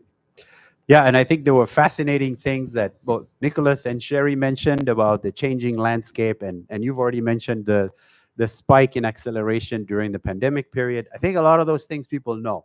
I think maybe a lot of people have also heard that digital health has also contracted in many ways, in many measures, in the last 4 or 6 quarters. Investment has come down back to 2017 levels in many of the digital health categories. So if you're following the money purely, there is care navigation and care delivery, which continues to get a lot of investment. But wellness, self-care, some of the areas around digital therapeutics have all shrunk significantly to maybe the resumed normal. I don't know, but they're certainly back to 2019, even 2017 levels, which is not small by any means, but in contrast. Same thing with telehealth. So the trends that we need to keep an eye on are, what are the things that have staying power versus things that have matured to a new steady state, but also how do we build on what's there? Frankly, I think it's too expensive. There's not a ton of appetite, even from technology companies that you will be working with, to necessarily take on new innovation and risk. So it's important to find the right place to start when it comes to the trends in digital health that would be helpful in consumer healthcare that's upcoming. I think that's mostly it. Now, on the clinician side, we see a lot of satisfaction is finally coming around with things like telehealth, but the use is lower. On the consumer side, I think Sherry put up some really good numbers. People have preferred the alternative channels a lot, but not for everything.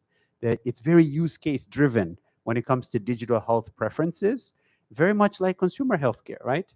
But the traditional players might not be the only ones that you need to consider going forward. There's a lot of new innovative ways that you have to think through. Where do you start? That's really the big question I put forward to a lot of people I talk to about. How do you map digital healthcare now to consumer healthcare of the future? Is that to say that you don't have to have the entire roadmap, in mind when you start? You have to have a directional understanding of where you're trying to go. I think that's a good point. So a lot of digital healthcare over the last 10 years has gotten booster shots from like a regulatory perspective. 21st Century Cures Act, High Tech Act, HIPAA compliance, etc. There's been a lot of like prescribing of standards and things you need to live up to and how that works. There's still a wild, wild west area of digital health that remains kind of the corporate responsibility, where things like privacy and managing data and so on are non-profit, not non-profit driven, meaning for-profit companies are coming up with ways to create de facto standards, right? And so with some of the things we'll talk about in terms of new rules for consumer healthcare and digital, these are really new products that are being dictated. Even though the regulations cover certain aspects that are required, there's a very wide area that's still open as to what you would do with those regulations and how you would implement them. And so I think it's important what you said. How do you create a learning ecosystem environment as you develop these things? Have the right direction, but be ready to be agile.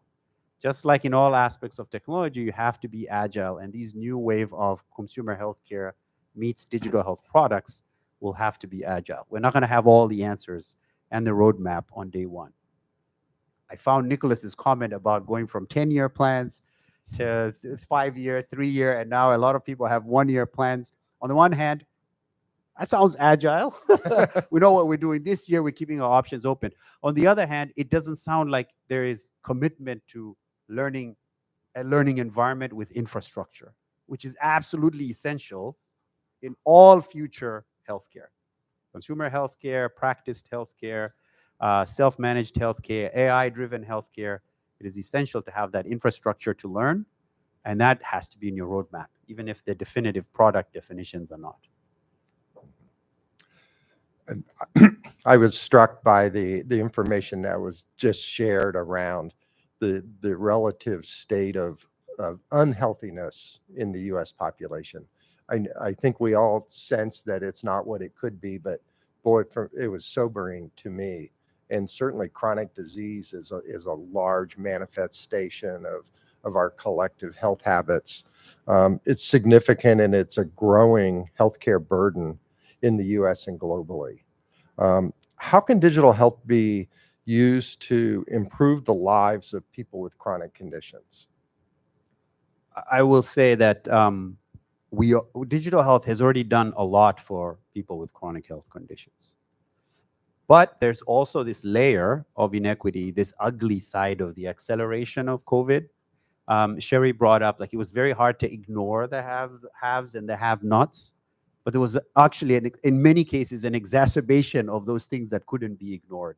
The access things. The people who didn't make their appointments by coming back online and confirming, those people had harder problems to confirm those appointments. The algorithms that were built, and I know about this firsthand, to identify, no-show risk, actually exacerbated and targeted people who were not going to show up because they couldn't afford childcare or couldn't leave their job for the amount of time needed for the appointment or couldn't do the screening ahead of time. It wasn't available online.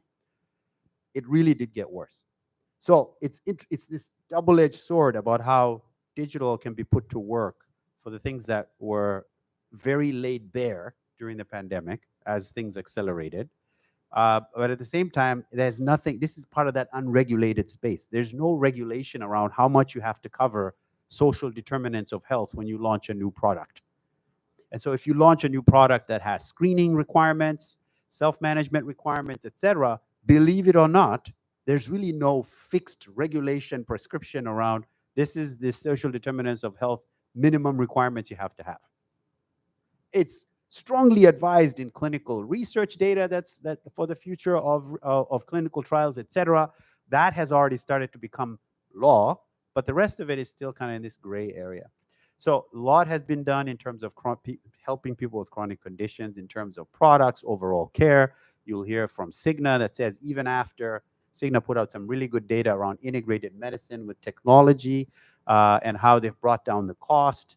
For the first time in decades, Medicare spending per beneficiary is flat for 10 years straight. Never has happened ever before, apparently. So I'm just looking at that data going, okay, I can't make a claim that that was digital health that did that. But doesn't it strike you as super coincidental that in that same window we had the pandemic, the acceleration of technology, the liberation of data, and so on, that we can even measure very effectively how that spending is happening. So digital health has done a lot in that area. I think the real question now is, can we bring the cost of experimentation down so it's less risky for companies to invest? And can we start to formalize, even if it's not from the regulatory agencies, some of these requirements that clearly drive sales with consumers? You saw the data that Sherry put out there around responsibility, etc. How do you do that concretely? Digital can absolutely help to do that. We have now reliable data around social determinants of health. We can verify the data as has veracity for a given person, a given zip code. That's the type of information that would make that label claim or that value proposition from a brand to a consumer about how you empathize with some of the things they're dealing with would make that very concrete. Very concrete, and it is possible today. You know, I think you and I probably saw that same graph of per beneficiary spending in Medicare, and it was shocking. My first thought was, this can't be right. Yes. I thought it was a phishing experiment, and I'd clicked on it. It looked like New York Times. I was looking for typos, but yes.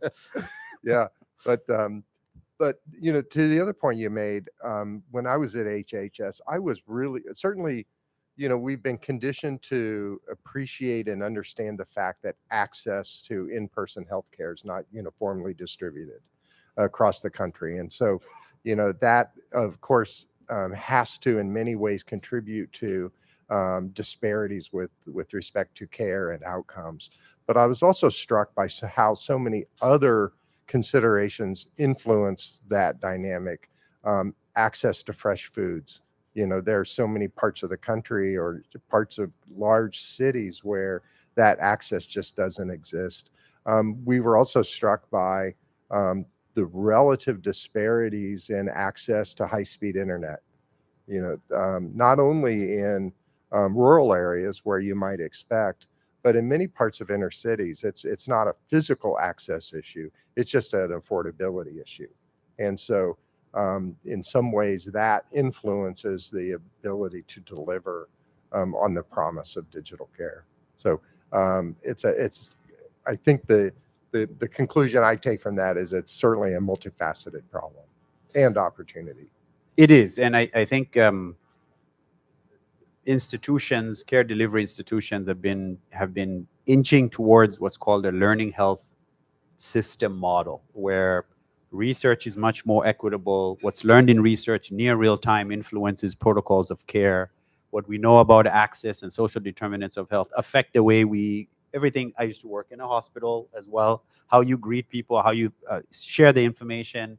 The FDA has taken notice. We might talk a little bit about personal medication information rules that are coming to make it more consistent.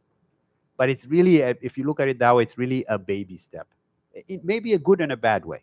In a good way, that the baseline lowest common denominator for PMI will be established, let's say. You'll have to do this. This is the minimum. It'll have to be available. Yes, you could print it out, but it'll have to be available in the registry as a digital card that could be distributed. But that leaves a lot of open space for the problems you're talking about, the multifaceted nature. This one-size-fits-all digital card explainer for personal medication is obviously not going to work for everybody, let alone just translating it into multiple languages and all this other stuff. But access points. Some people will have better access if they don't get it as paper, if they get it in WhatsApp, right? Some people will have better access if they get it alongside the option to talk to somebody about it. No decisions will be influenced purely by a piece of information, digital or otherwise. You know, shared decision making is super important for those that are, you know, in communities that are medically underserved, even more. So how do you make that affordable? That's where the unregulated kind of space of wellness and overall education, etc. I say unregulated meaning people self-police, which is good, companies self-police, to the regulated space, where an AI algorithm has to be validated to provide that shared decision support once the person has read the card. That makes it affordable. You saw that ratio up there. I was paying attention. Sherry's ratio of mental health professionals to people. It's pretty bad across many areas. That's just mental health. And that's one of those exacerbating factors across all disease areas. Yeah. So what if we could solve for that, and we can, with AI-powered medicine of the future? I noticed it was, I think, number 9 in the list of 10 things from Nicholas. I think that's going to start inching its way up pretty quickly, especially for consumer healthcare, because you can't have self-management that's trusted, that's credible, that's bought in by the clinical community, if it's not AI-powered, takes in account where the inequities are, and is validated to not include bias. But we also all know that a card with a piece of information that is required by the FDA in and of itself is not going to influence decision making that much for an individual. So there's this chasm between this is what's required, everybody's going to do this, with this is the potential future, both regulated by the FDA, but lots of space to decide how you want to do that. But we know we need both. So I think there's a lot of this sort of like opportunity and responsibility that comes with consumer healthcare. That's why I find the space fascinating, because you have all this room to maneuver, but you also have to stay within sort of the innovation boundaries that you know you're going to have to work responsibly in. You mentioned the FDA, and I'd be surprised if there are many people in this room who aren't familiar with two recent proposals. One, the additional conditions for non-prescription use, or the proposed ACNU rule, and then the one you mentioned, prescription medication information.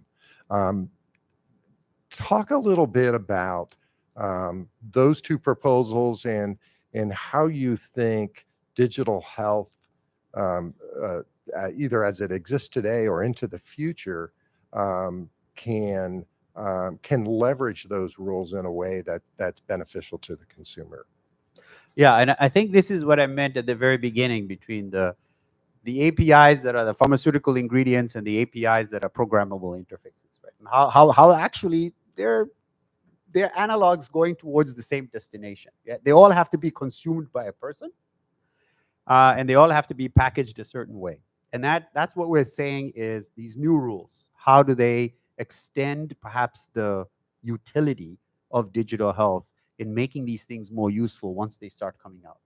The additional condition for non-prescription use, what does that experience look like? That is essentially a digital health wrapper around the existing product that's going ACNU. The PMI is a similar kind of digital health companion, but right now it's defined almost in static terms if you read the rules. And so digital health builds on 20 years of innovation.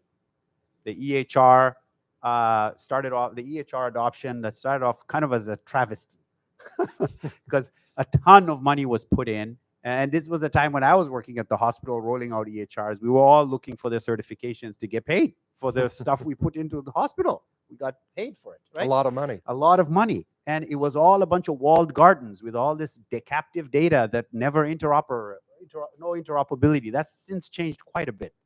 But then you had virtual care come on and extend the care, outside the four walls of the hospital. And that wasn't EHR based. That was like a new layer of technology. Then you had the self-management layers around wellness and so on. Now we have the diagnostic layer that's all digital. So when you add this PMI requirement, when you add this ACNU or ACNU channel, if you will, a product pathway in addition to your traditional switch, I think that creates a very timely opportunity to say, is consumer healthcare ready to embrace a digital health powered way to engage with consumers, but also build that annuity that Nicholas was talking about? And it is particularly useful for areas that are really underserved, because now the lowest common denominator is not your traditional access point. We can basically show up anywhere. Maybe you didn't think of independent pharmacies as a really good way to go because of that sort of fragmented ecosystem, but they sit on a lot of common digital health infrastructure. So if you thought they had the right tone in the community, but you wanted to just give them that, technology edge, there could be a great place for certain types of ACNU products to be released with a very low cost of distribution. This is what I meant by that. Basically, new business model factors to be considered now. What you might have thought was very uncertain and very expensive in this new world might actually be flipped. That part might be very certain. It might also be relatively cost effective. But I don't think there's been enough of an unpacking of the possibilities on a product basis to say, this is where digital health can play a large role, or this particular ACNU digital health might not have as much of a role. Because it's a known brand, we're really just extending it through this particular pathway. Mm-hmm. But there are other areas where the opportunity to really build a large business is huge, because it could be a digital health-powered ACNU launch. I think that's really insightful. The one thing that strikes me, particularly with respect to how the FDA is describing an ACNU's requirements and the additional conditions that must be met, is that they're really asking for a clinical decision that is going to be a safe and reasonable substitute for a visit to a physician. And so in that respect, it strikes me that the digital health capabilities that are applied to an ACNU solution have to be, in many ways, much more rigorous and demanding than you might have, applied to other use cases in the past. I think you're absolutely right on the extra rigor, but I also think that there is a knowledge of what already exists that has already passed through that rigor, that it becomes super helpful. We know what kind of data we can get reliably and we can verify today. We know what we need to ask the consumer in terms of consent, right? So a lot of those things have to be packaged together as opposed to be done from scratch. But the rigor is required, so you need to document that whole process to show that, yes, you have veracity, you have validity, everything is verifiable. The hard part's going to be the new things. This is a new way for a consumer to experience access to care, so credibility, validity is a really big deal. How do you come across as that? I don't know if you guys have had a phishing experiment on any of the things you do on a computer. We had an incident at my house yesterday, okay? My wife was going through looking for a Scouts website thing. Our kids are both Scouts. And she got into a situation where very convincing, I was taken in by it. Phishing experiment showed up saying you have been compromised, blah, blah, blah. Here's the 800 number. It had Microsoft logos and everything. She called. Somebody got on the line, installed a piece of software, started looking through the drive, and then I got called, and things got really suspicious. There was a total meltdown. I had to get off a Zoom call, shut everything down, etc. Like, I'm IT support in my house. So, but this is, we're pretty savvy with tech, and we all got taken in by this thing. Now, imagine someone experiencing that for their healthcare access. Imagine them being offered a deal that looks suspicious. Even if it's credible, they might just back out. I remember doing this at a large health plan, getting new moms through a process to manage what risks they might have during their delivery journey.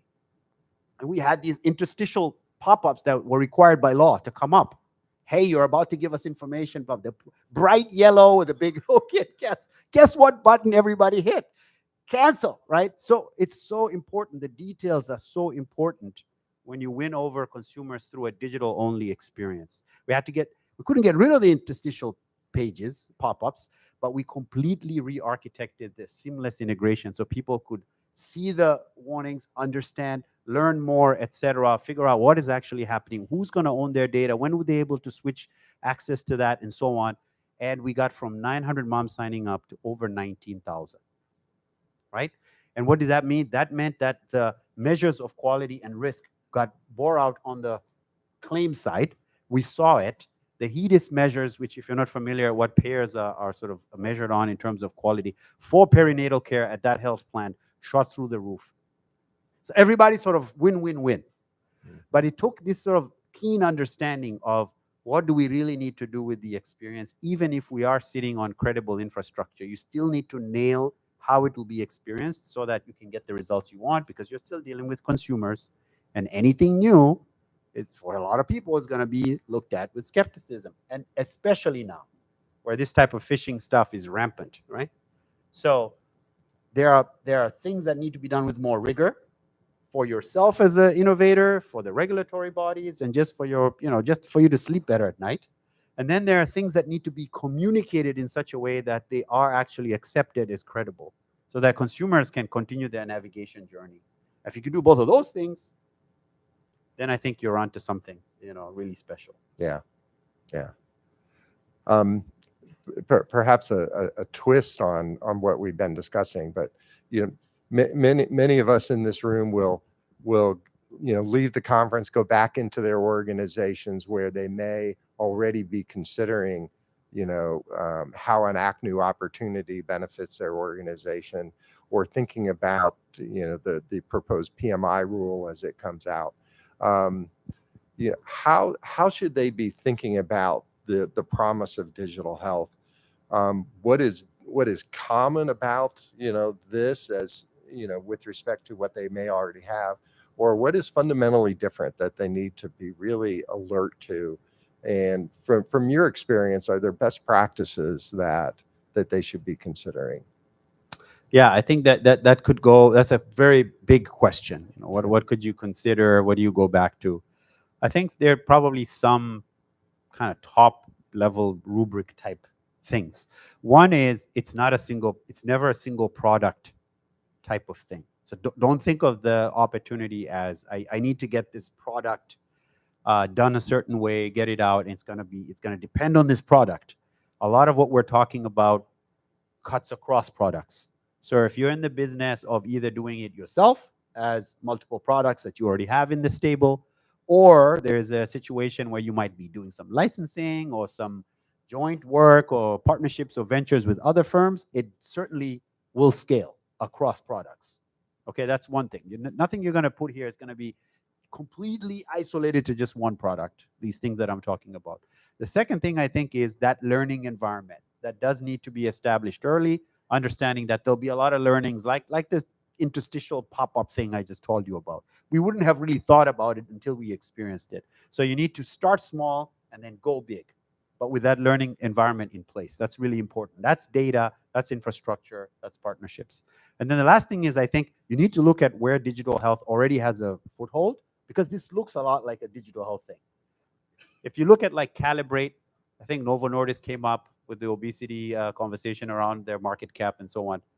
If you look at companies that are now adopting GLP-1s, they're adopting those types of products that are digital companies. They're coming out with a holistic offering that includes the pharmacological therapies as everything else. Need to keep an eye on that, because this is what that kind of looks like. So maybe it needs to surface in non-conventional places. You know, e-commerce is clearly the model, but also employer benefit sites and things like that. There's a lot of places this could surface that we might not have thought of yet, and those need to be kind of looked at as well. We should not be limited in thinking about how this is going to go. So those are kind of the big picture ones. And I think for the most part, I would say it sounds more uncertain than it is. But it might be a little harder than it sounds to execute. Because right now people are looking at saying, this is really uncertain. What do I do? What are the best practices? Where do I look for exemplars? Where do I find, analogs and so on? And those exist, can walk through that. So it's actually not as uncertain as it sounds, but it might be harder organizationally to take it on, to make the right business case, to plan ahead and so on. So trying to stay agile there. So it's a little bit of a give on, I don't think it's that uncertain, super risky, etc., but a little bit of a take on, well, will be a lot of learning. So let's get prepared for that. The one thing I might add, perhaps from my own experience, is that unlike marketing-driven digital health initiatives or programs you may have in place, this has a strong compliance component to it, and it's ongoing. And so whether you're building this in-house or partnering with others, you really have to think across the long time horizon around what you're going to do to ensure that you remain compliant. And if you have business partners working with you, that they're going to be there for you as you face the prospect of a compliance issue. Yeah. Thank you very much. I don't know how we're doing on time. Do we have time for any questions? Or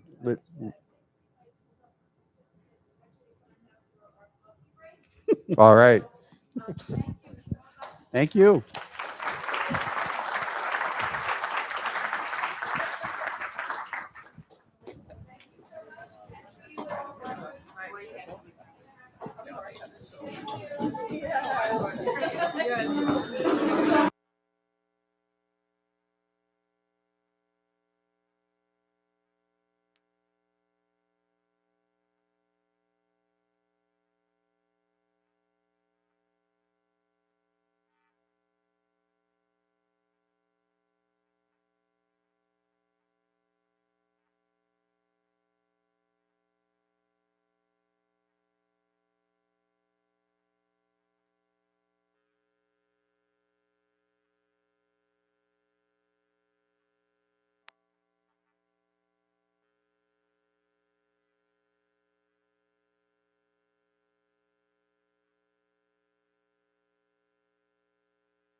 Hello, if everyone could take their seats, please.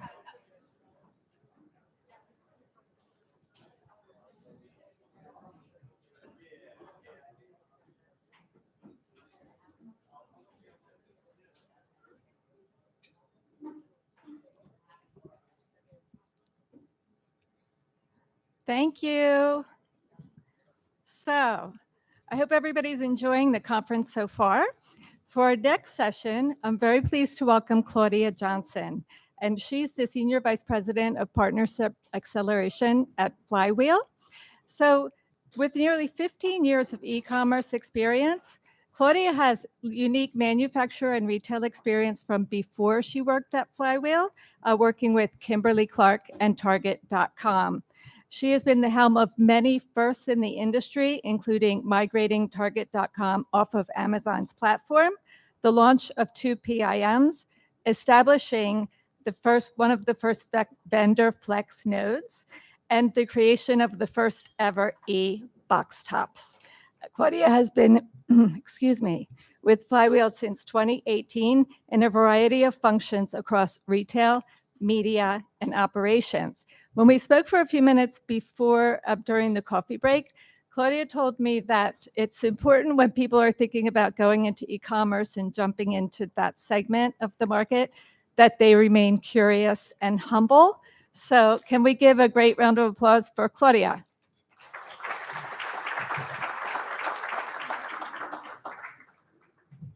I got a timer, so hopefully I'll keep us on track. Have to stick to it. All right. I feel like I'm a little bit of the oddball in the room, other than the fact I have tennis shoes on and everyone looks fancy in their suits. I was telling someone else, I'm used to working with e-com people where they wear backwards hats, and it's like a whole nother universe.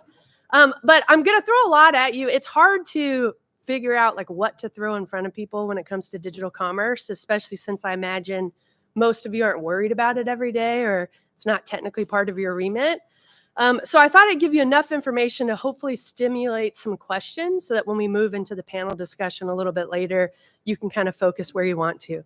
But you're going to hear some similar themes from the previous presenters. And I wanted to first start with talking about the consumer. I got this stat. I actually have a life coach, and this is one of the first things she told me. She was like, people make a bazillion decisions a day, literally 35,000 a day. Now, a lot of those are subconscious or semi-conscious, but that's a lot of thinking. And some of the data that Sherry shared, some of the data that our partner, WGSN, who does similar work, has shared, is around just how overwhelmed consumers are, especially right now, and especially as it relates to health. If you think about the volume of data that we're exposed to, and I think someone mentioned this earlier as well, it is insane. So from 2021 and now every 2 years, the amount of data is doubling. So if you just look at this, I don't even know what quintillion is. I'm not a math person, but it sounds like a lot. There's 2.5 quintillion bytes of data created every day in 2021. That is insane. So imagine then, if you're a consumer, especially someone who's already symptomatic and you're trying to find a solution or understand your condition or whether you're preventing or whatever, how overwhelming that can be. You already have to make all these other decisions. You've got a crap ton of data, which is excellent. We're empowering them, but where do they start? And I just threw up some examples here, but if we think of prenatal, I think is the easiest one to think through.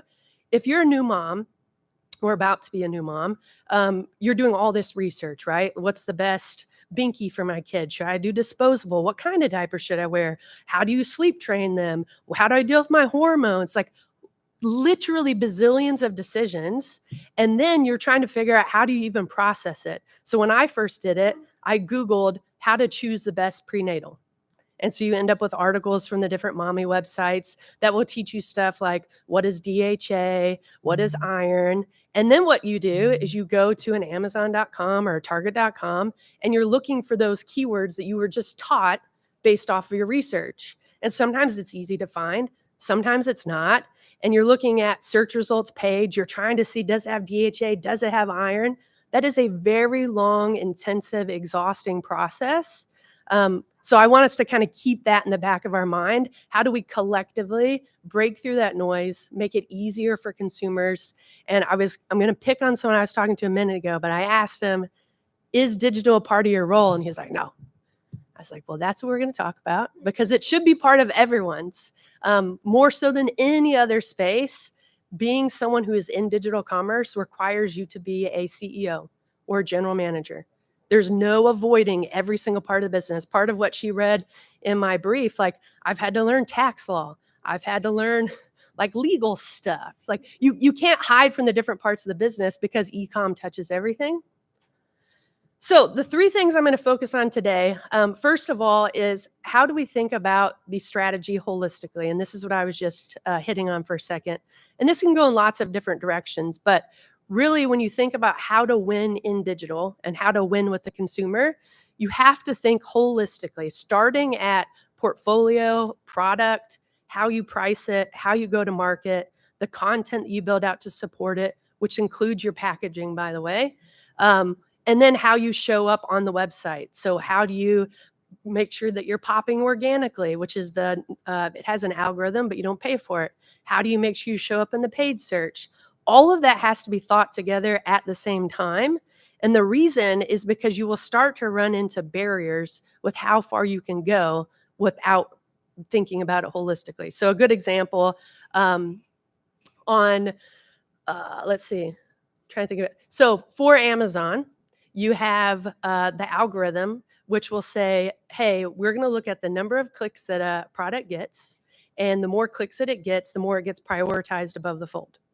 If you have a high price point product, so you're trying to sell whatever, a 20 count of toothpaste, it's going to be really hard to get the same amount of clicks that a low price point SKU has, just because more consumers are going to buy the $2 product than the $40 product.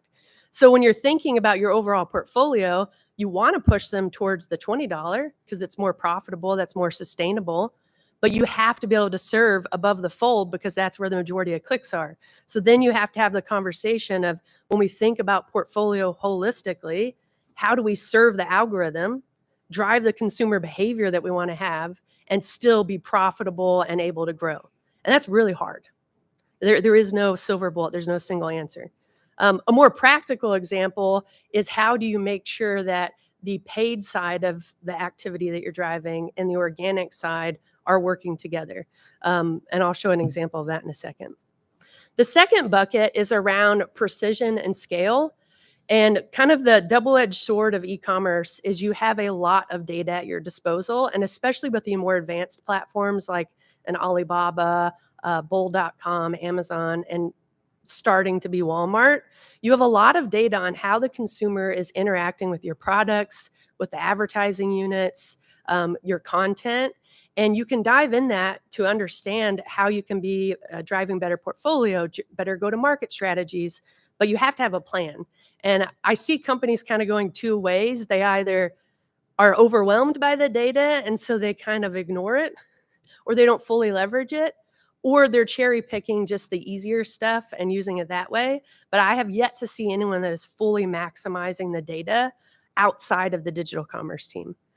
So we'll talk a little bit about that. And then the last bucket, which is similar, is around advanced analytics. I'm not going to talk about it today because it's deep state e-com, even for e-com people. But there's a new technology called Amazon Marketing Cloud, which is literally harvesting the vast database of any Amazon-owned entity. And you can query against it and match in your own first-party data. So if you have a D2C site, market share data, and you can triangulate consumer behavior. So you can understand what was their actual path to purchase, what is their lifetime value. And that's really, really interesting, but it's hard because you have to have domain expertise and you have to have technical expertise. And right now, those two things sit in different places within organizations. But I want to talk a little bit about that advanced analytics. So the first thing I'll double click on is the holistic strategy. I don't mean to pick on anyone. I could have found this example for anyone in the room. It just happens to be Bayer, so sorry. We actually manage this, by the way, so my team would be pissed I showed this. But they're not here, so it's fine. So the first thing I want to talk through is making sure that the destination is logical. And I like to use examples, so bear with me. But I was working with a client once, and they had this beautiful commercial program and a strategy where they were trying to capture existing shoppers from a competitor. And the competitor is known to have a low price point product. So the average selling price is I think it was $2.50. So they had this beautiful commercial program. They had all the reasons to believe on why someone should be buying that instead. And then they took all of that traffic that they were driving digitally and they dropped it on a product detail page on Amazon for their 6-pack, which was designed for a subscribe and save user, someone that's been loyal to the brand for years.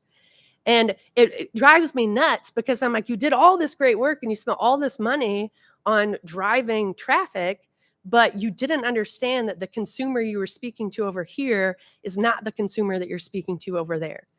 So there's a lot of waste, if you will, when the teams are disconnected and you've got the commercial program folks and the folks that are focused on innovation and national media not realizing where they're sending that traffic to and what portfolio and content and digital packaging is waiting for that consumer. So that's the first example. The second example is making sure you're maximizing the impact of content. There are companies that are starting to move forward with this, and there's definitely some pockets of strength. But I would say as a whole, this is still a nascent space.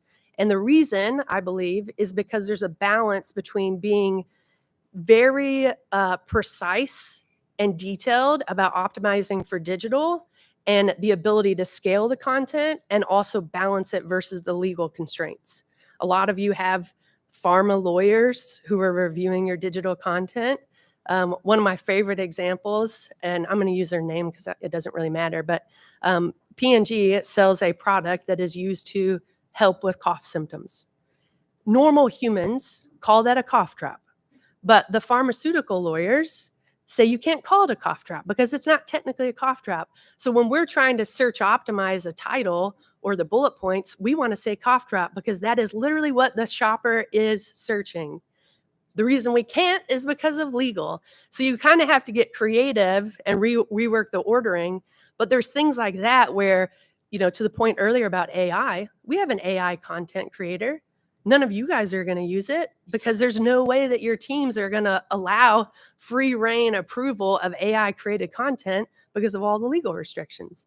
So there is a balancing act, but ideally you understand what are the different content types across the digital ecosystem. What does each offer that's unique? And then how do you maximize that, especially as it interacts with the other platforms, i.e. physical packaging, your brand.coms, et cetera, because it should be a cumulative story for the consumer. The third bucket is what the example screenshot is for, and that is about being efficient. So that connectivity between how you're building a strategy for organic and building a strategy for paid. The reason why this is bad is because a consumer is already going to see that sponsored product slot, but you're already organically above the fold. So you're literally just paying for a click that you would have gotten anyway, which is a waste of money. There still might be an argument for why you would do this, but ideally you would avoid this. And if your teams internally aren't together, then you're going to end up with this, which is more inefficient and not as effective. The next bucket is around the precise scaled execution. Probably the biggest point is point one, which is the shelf, which in the digital world is a keyword, is very different online than offline.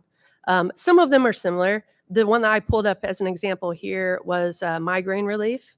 And you can see that if you were in a physical store, you would probably be sitting next to Excedrin migraine, a Tylenol product, like the normal suspects. But in a digital world, you've got non-medicated options like the ice wrap thing that has somehow gone viral. There's a homeopathic solution. And then you've got private label and your usual suspects of Excedrin, et cetera. But when you're thinking about how you optimize content and how you show up on that critical shelf, because that keyword is an important keyword, you're going to have to expand your thinking of what is the competitive set. And that has to go all the way back to the beginning work streams where you're planning innovation and packaging and the base content that's created when you guys are doing photo shoots and all of that. So that, I think, is a pretty big shift. The second point is around platform uniqueness. We made a pretty big strategic shift in the last year where we more or less abandoned all the other platforms. So we used to track for digital shelf, I think 3,500 platforms globally. And what we decided is even if you're tracking that, so content performance, availability, media, whatever, people weren't doing anything with it because outside of the major platforms that drive sales, even in fragmented markets like Italy, et cetera, people didn't have the capacity, they didn't have the staffing, they didn't have the teams to actually do something with it.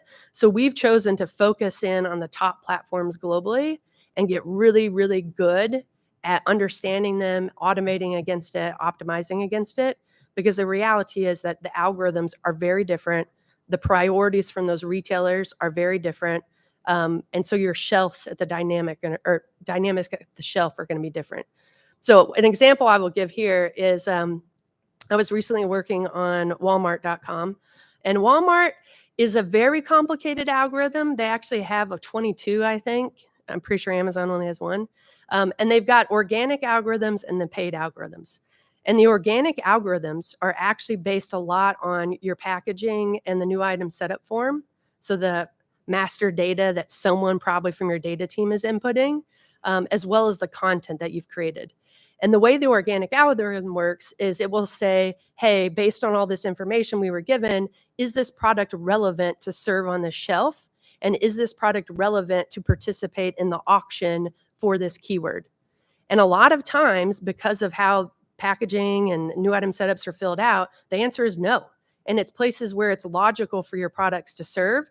So what my team does is we work with the manufacturer to correct that. But that is an important nuance, right? Another example for Walmart is their organic algorithm for store-led terms, which most of your terms are, by the way, is biased towards lower ASP products. So it looks at the price per unit, and the lower price per unit will get prioritized within the algorithm. So if you guys have premium brands, which many of you do, you are automatically disadvantaged in the organic auction, which means your CPCs are probably going to be higher in the paid auction. And that all goes back to what? Pricing. Pricing, portfolio, PPA. It's not the sexiest thing. People don't think e-com owns it, but e-com absolutely is impacted by it. The third bucket is just the complexity of e-commerce. So even if you have a platform that's got 50 SKUs and sells $50 a year, the amount of work required to keep that shelf accurate and to drive sales there is the same. And I think this is the hardest thing for people to grapple with, especially when you move outside of the major markets, because it can be really unprofitable and overwhelming outside of the US and China. So what we've tried to do, and what you guys have talked a little bit about, is focus on the parts of that that can be automated, that don't have as much risk to them. So for instance, we have a tool where we scrape the product detail page, we compare it versus a source of truth, and we automatically cut tickets with the retailers to keep it up to date versus a source of truth. Previously, there were humans that were looking on there or using a tool to see if it was correct and then had to cut a ticket. You can't do that with everything, but there is some amount of benefit for scaling that tail and making sure that you're leveraging the full portfolio. The other example I would use there, and I think this applies to most people in this room, is you will have categories where you have multiple brands playing in the same category. And we all have our favorites. And I know what it's like to be on one of the loser brands within the portfolio. You don't get any funding. No one's giving you media dollars. But the great thing about digital is the data will give you the right answer. You just have to be willing to accept it. So we can tell you, if you move this SKU up above the fold and prioritize it in paid search, even though it's not your winner brand, you will have more incremental sales. You will drive growth in the category and you will drive growth for yourself. You just have to be okay with the economics of that and making sure it actually is a brand you want to grow. But that's one of the benefits of digital. Like, you might not prioritize it for store assortment, but you can prioritize it in digital and get some incremental growth out of it. The last bucket is advanced analytics. So this is the marketing cloud imagery. It's a lot of acronyms. My co-founder used an entire sentence full of acronyms describing AMC. I don't understand this. It requires a data science degree. But it is really interesting, and it helps you understand not only how to optimize the mechanics of the platform, but more important for this audience, understanding the consumer. So do they have a propensity to buy this when they buy that? If they are subscribing to typical household goods like laundry detergent, are they more likely to subscribe to VMS? When they buy VMS, are they more likely to buy 5 different products? Do they only buy 1? You can start to string that together. And I mentioned it earlier, but the most interesting metric for us is what is that lifetime value? And we call it long-term value because we only get 1 year's worth of data right now from Amazon, but still long. And that helps you identify what the true cost there is. So you might overspend in digital display advertising, but if the lifetime value of that consumer and getting them into your digital store and getting them locked in subscribe and save is actually higher than offline, then why not? As long as the economics work. The second one is around deconstructing the retailer platforms. And this is probably the reason why most manufacturers continue to swing between, we have a COE, we don't have a COE, we have a COE. I think there's at least 3 brands in this room going through that right now. And it's because there's so much nuance in the digital commerce space that is, in my opinion, impossible for the entire org to really be around that. So you might be able to scale down how many deep experts you need, but you're never going to fully get away from it because it changes literally every day. The algorithms change, the space changes. So you kind of have to find that balance of how do we use the data to deconstruct the platforms and prioritize and make sure we're focused on the right stuff, but then also making sure it's embedded into the normal processes. The one process that I think doesn't leverage digital data as much as it could is the innovation process. So if you think of the signals and data that you're getting from the consumer online, you've got ratings and reviews, which you can quickly harvest not only your own, but your peers. And that is useful for seeing, hey, we just launched this new thing. Are people happy with it? A good example, when I worked in Italy, we launched a baby diaper where we removed the front flaps, which we thought was brilliant, right? We're like, we just saved however many millions of dollars because we removed a couple of flaps and it still works as well. The Italian moms thought it was defective. So we had a bunch of returns, and the first place that we saw it was in the reviews because they said something's wrong with my diaper, there's no flaps. So what we did is we immediately added an image to the product detail page that showed the no flaps and explained how it worked. Easy. Probably more advanced than that is you can look at the search behavior and use the ratings reviews behavior and see where people are trending towards from an attribute perspective.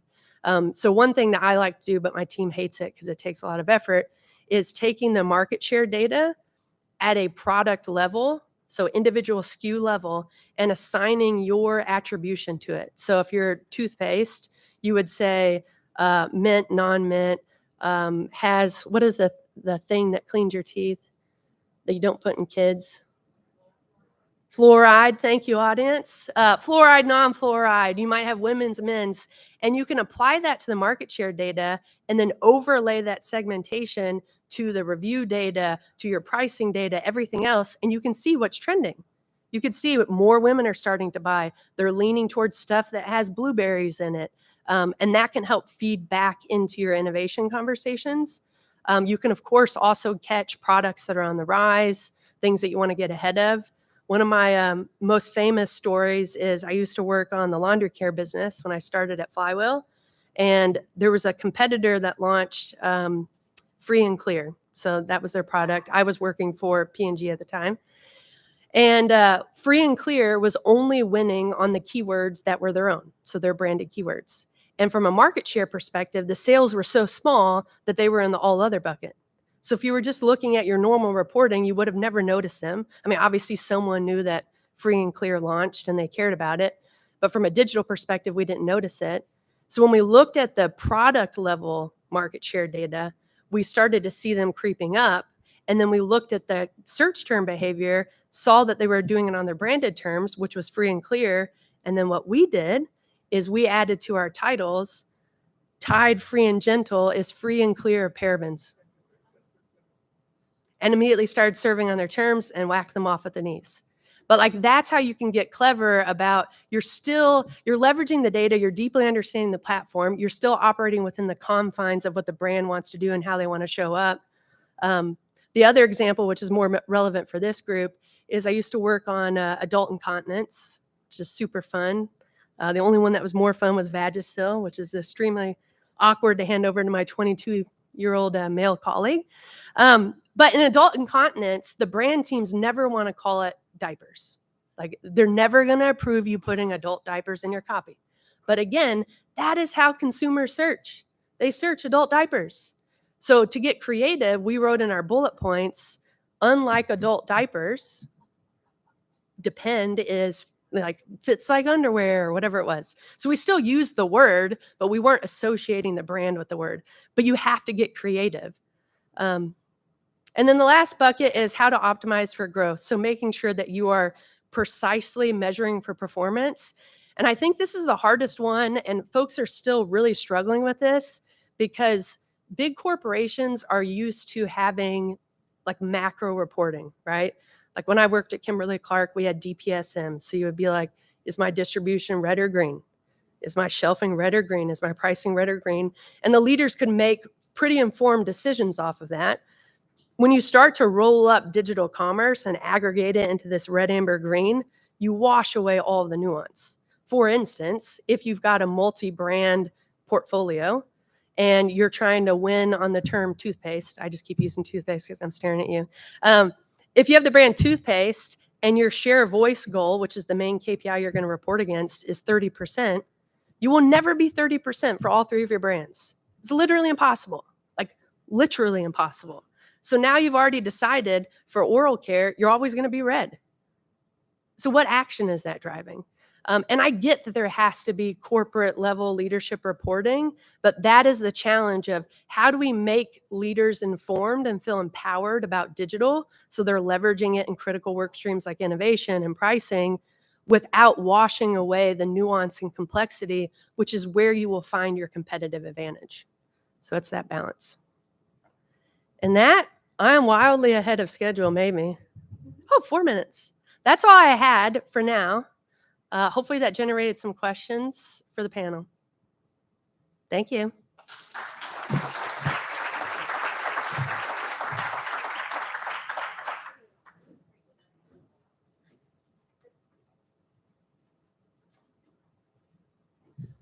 Thank you very much, Claudia. That was a great presentation. Our next session will be a roundtable discussion, and it'll be led by Mary Alice Lawless, who's here to join us. She will bring Claudia back up and some other members of the panel. Mary Alice Lawless is the founder of Biograph Inc. and the CEO of Everything Health, LLC. So, Mary Alice?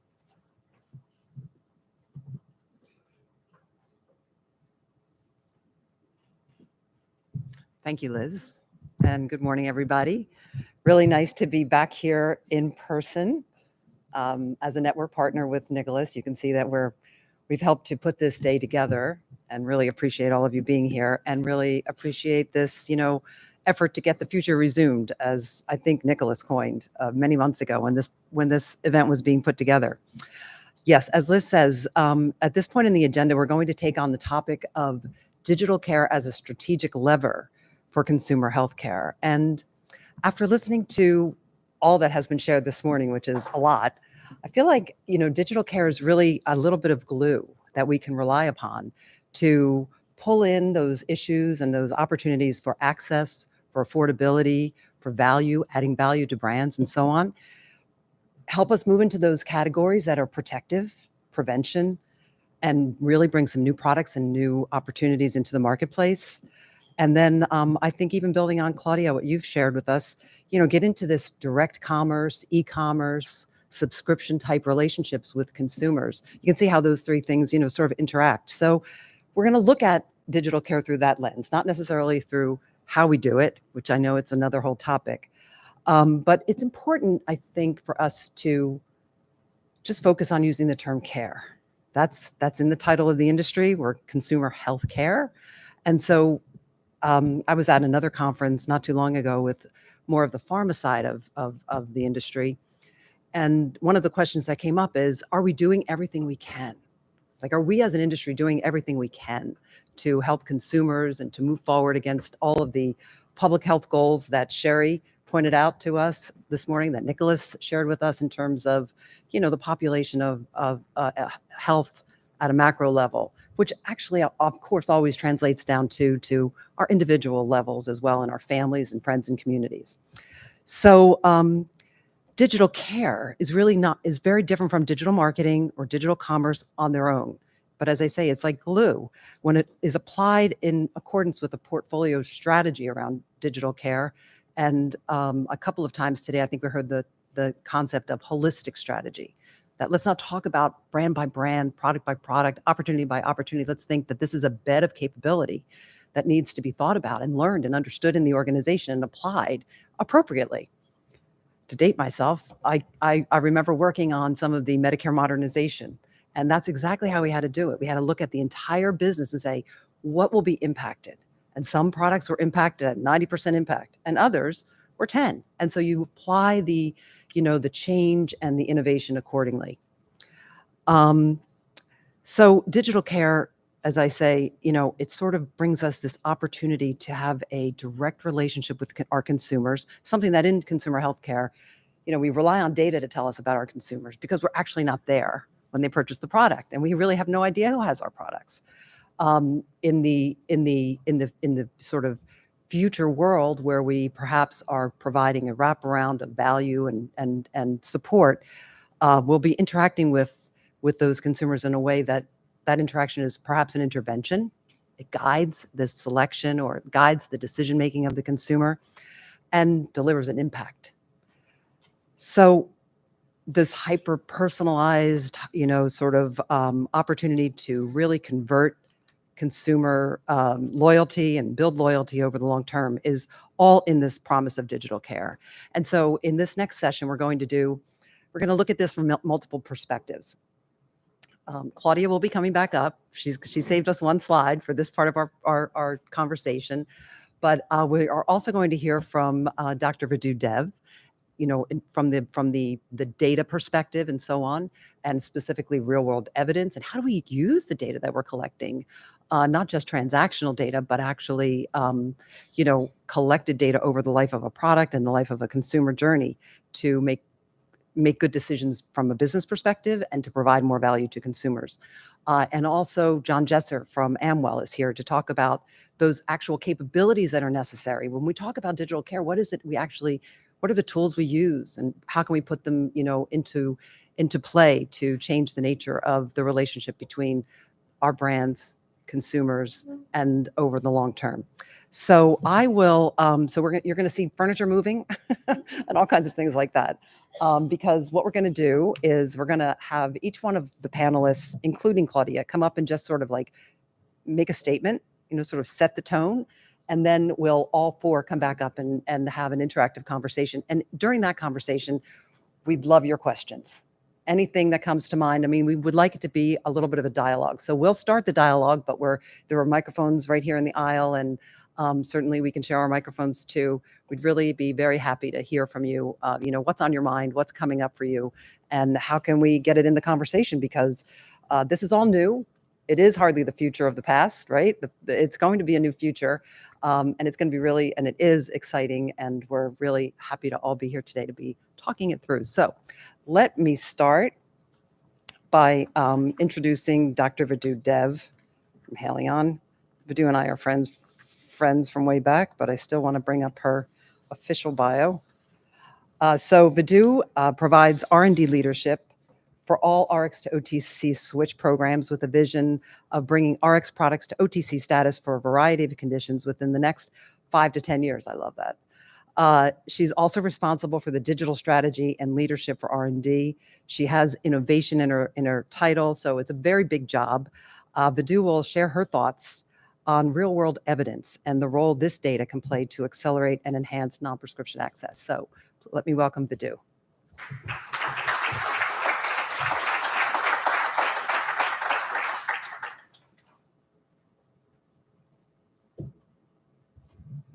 Thank you, everyone. Thank you, Mary Alice. Problem of being short. I wish I could find a drug that could help you grow taller. Good morning. Thank you, everyone, for your time. My name is Vidhu Dev. I've been in the industry for about 25 years, pharma and consumer healthcare.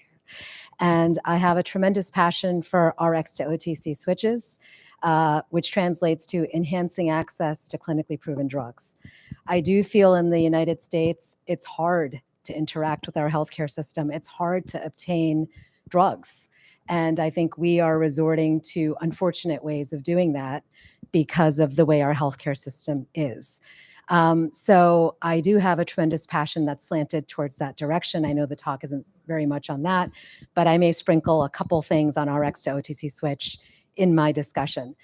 The other thing I just wanted to come back to from just a point of view that has been presented earlier from Nicholas, Ahmed, and a couple other folks on ACNU, which is the additional condition of non-prescription use, is I think pennies look really shiny when they're distant, and diamonds sparkle in the same way. And then when you go and approach them and you see what they really are, they may not be what they seem. And I think ACNU is a great example of that. Having a digitally enabled treatment that gives you personalized feedback that's easy for you to obtain without a physician sounds wonderful in principle. And I think as an industry, we're all aligned to do that.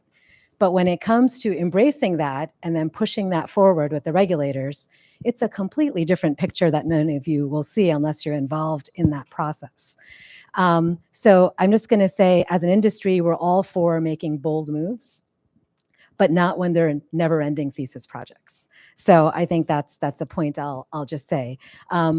Just from my background perspective, I have had the great opportunity to work on a leave switch at Bayer when I was there, spent most of my time at GlaxoSmithKline, now Haleon, and got to lead the Flonase switch, Ally, which remains the only weight loss product OTC in the US, Veramist, and most recently we bought an erectile dysfunction product that has now been FDA approved, and we will be launching that soon in the US, making it the first product indicated for erectile dysfunction. So we're super excited about that too. So we are making bold moves from the industry, but we're making choices, I guess is where I want to go. So in terms of how we're thinking of digital care, where it makes sense, I think that, there is a public imperative to increase access, period. And we need to figure out how we're going to do that. But for now, we have been very much focused on acute conditions. It's all about symptom relief. And that's where we've been very much focused. But we know that chronic conditions are really where we need to enhance adherence, where we need to enhance compliance, where we need to get more engagement from that sufferer, because there is a lot of distrust that people have with physicians, that people have with what they think they need for their healthcare. And that's unfortunate. So how can we be empowering consumers to have access to those things so they can make those decisions themselves? So I think chronic conditions are important. We need to start to drive those forward from a self-care perspective, and we haven't quite done that yet in the United States. I kind of mentioned this. There's a huge diversion of care to unsafe alternatives. We know that marijuana is being legalized in a good part of the United States. It's easy to get drugs from pharmacies in Mexico and other countries. We also know that many of those pharmacies have drugs that are not genuinely what they say they are. And so we are diverting care in the wrong direction by not allowing for more drugs to get approved, particularly when they're already prescription and have been on the market for decades. So we know their safety profile very well. The last is a public health piece, because whether we like it or not, there is a shortage of healthcare professionals in the United States, nurses and physicians, and it's hard to get an appointment in a timely fashion with them. There are parts of the United States where you can't find a physician for 50 plus miles, and that's incredible for a country like the United States. There's also disparities in ethnicity, culture, where people just don't want to go to a doctor, and that's another part of a problem that we need to try to address. So I think for all these reasons, we need to really bring more products to a self-care space, and in a way that address some of these gaps that I'm calling out. So right now, so the green, and sorry, this is probably not very easy on the eye, and I didn't realize it would be this difficult. But on the left is what we're doing now in terms of digital tools. So now it's all about, well, how can I get someone who's not supposed to get the product not get it? How do I create gatekeeper-like digital tools? That's like ACNU, a great example of that. How do I ensure that the patient's compliant? Can I give them feedback? Did you take your pill? There's things that have caps that every time you open it, it's tracking how many times you open it and able to give you, personalized feedback on that. There's educational tools that are digitized, right? That are there.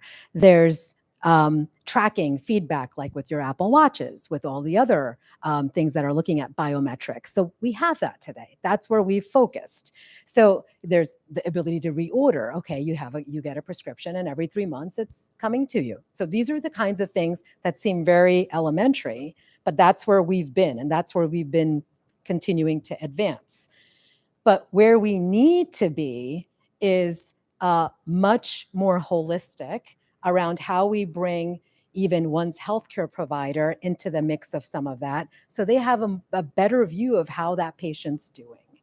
A great example of that is glucose monitoring, daily glucose monitoring. You can't cheat. It's not a finger prick. It's happening throughout 24/7. And if the endocrinologist could see your readings and could see how you're doing, they could easily guide you or taper your dose or add another treatment. Those things become easier. It could be much easier to identify a drug-drug interaction even before you start the drug. There's the whole idea of sensors, which are now much more affordable.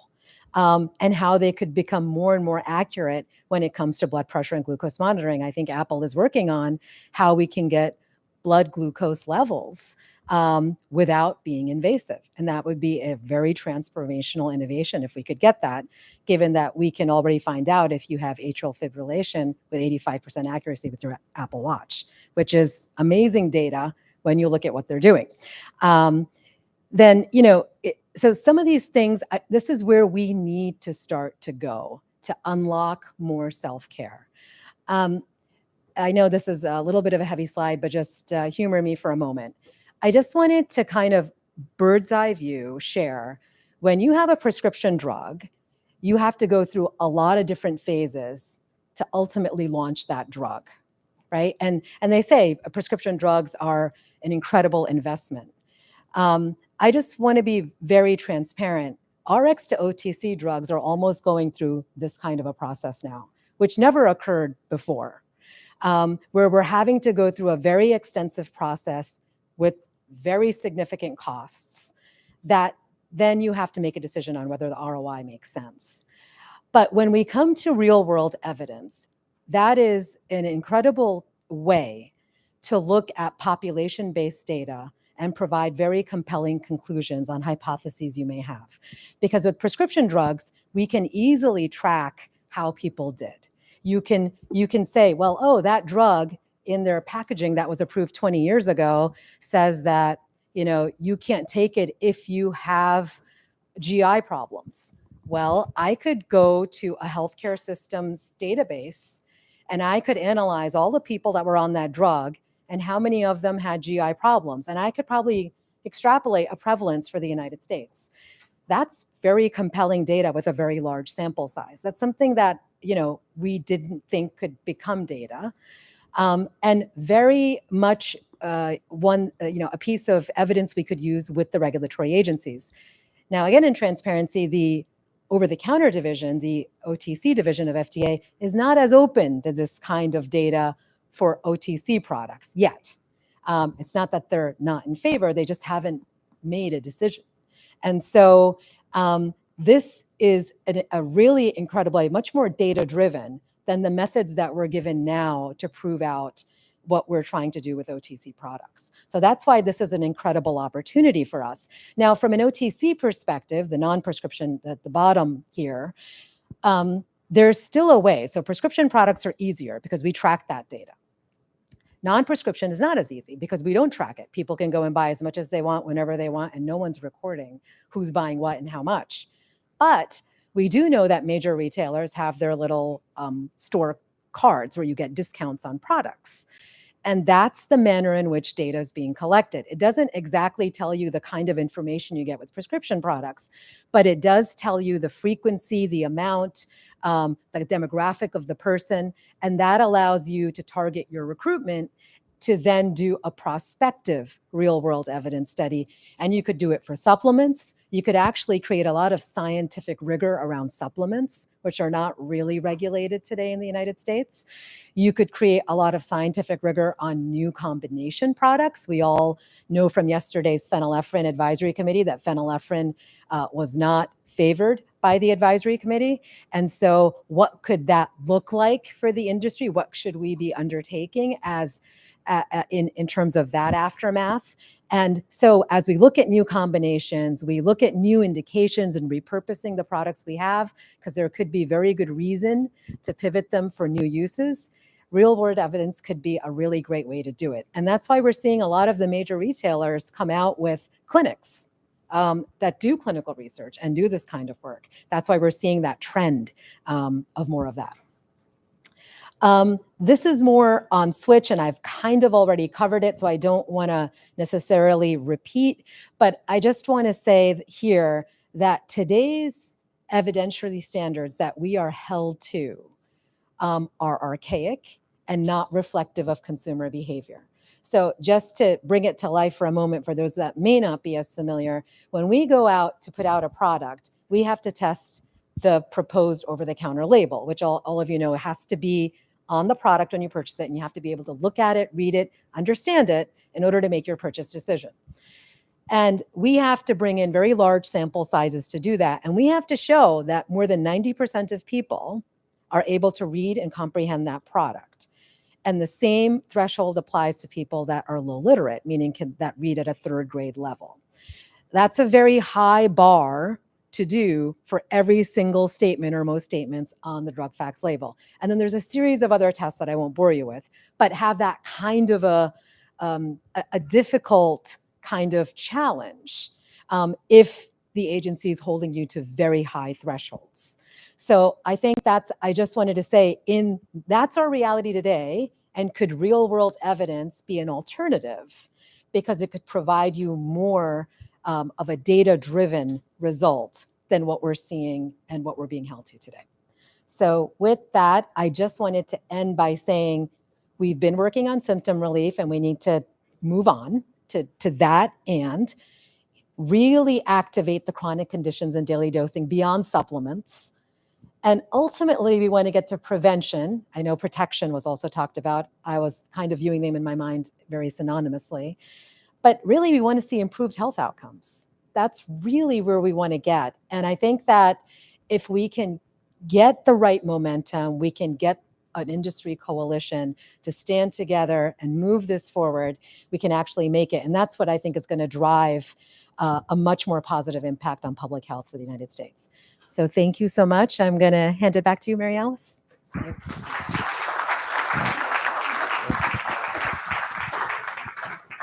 Okay, and so I am going to reinvite Claudia back to the podium here to talk a little bit more about the context of digital care. I don't even think this is apples and oranges, because we're not even in the same, like you're on fruit and I don't know what I'm on, but it's not oranges, what's about to pop up on this slide.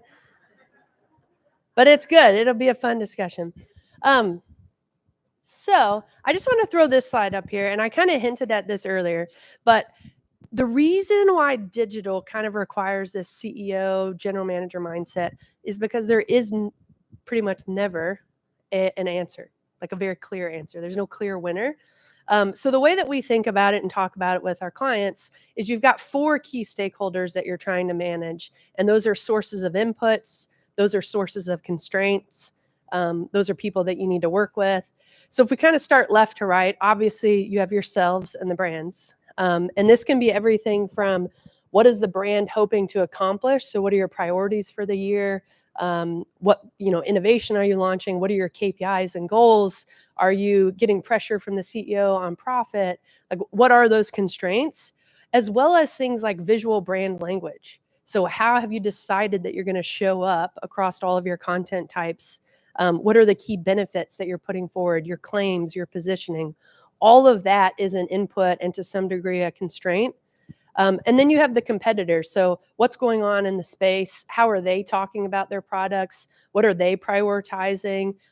based on consumer reviews. What do people like about them? What do they not like about them? Is their pill hard to swallow and yours is easy to swallow? That might not have been something that you prioritized in your benefits, but based off of the competitive intel, maybe you should. Also, how are they positioning it? How are they performing across media and sales and share?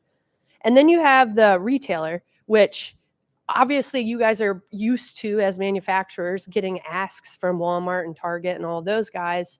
I think in e-com, because you have the separation between the media arms of the business, so WMC for Walmart, Amazon advertising, Kroger has their own arm, and the actual merchant side, the asks don't come clearly from the retailers because oftentimes it's two different people needing two different things. A great example of this is in EMEA.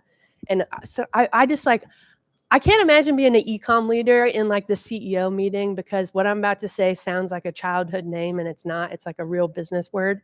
But there's something in EMEA for Amazon called ruing, which is the 2.0 version of crap, which is a real business term.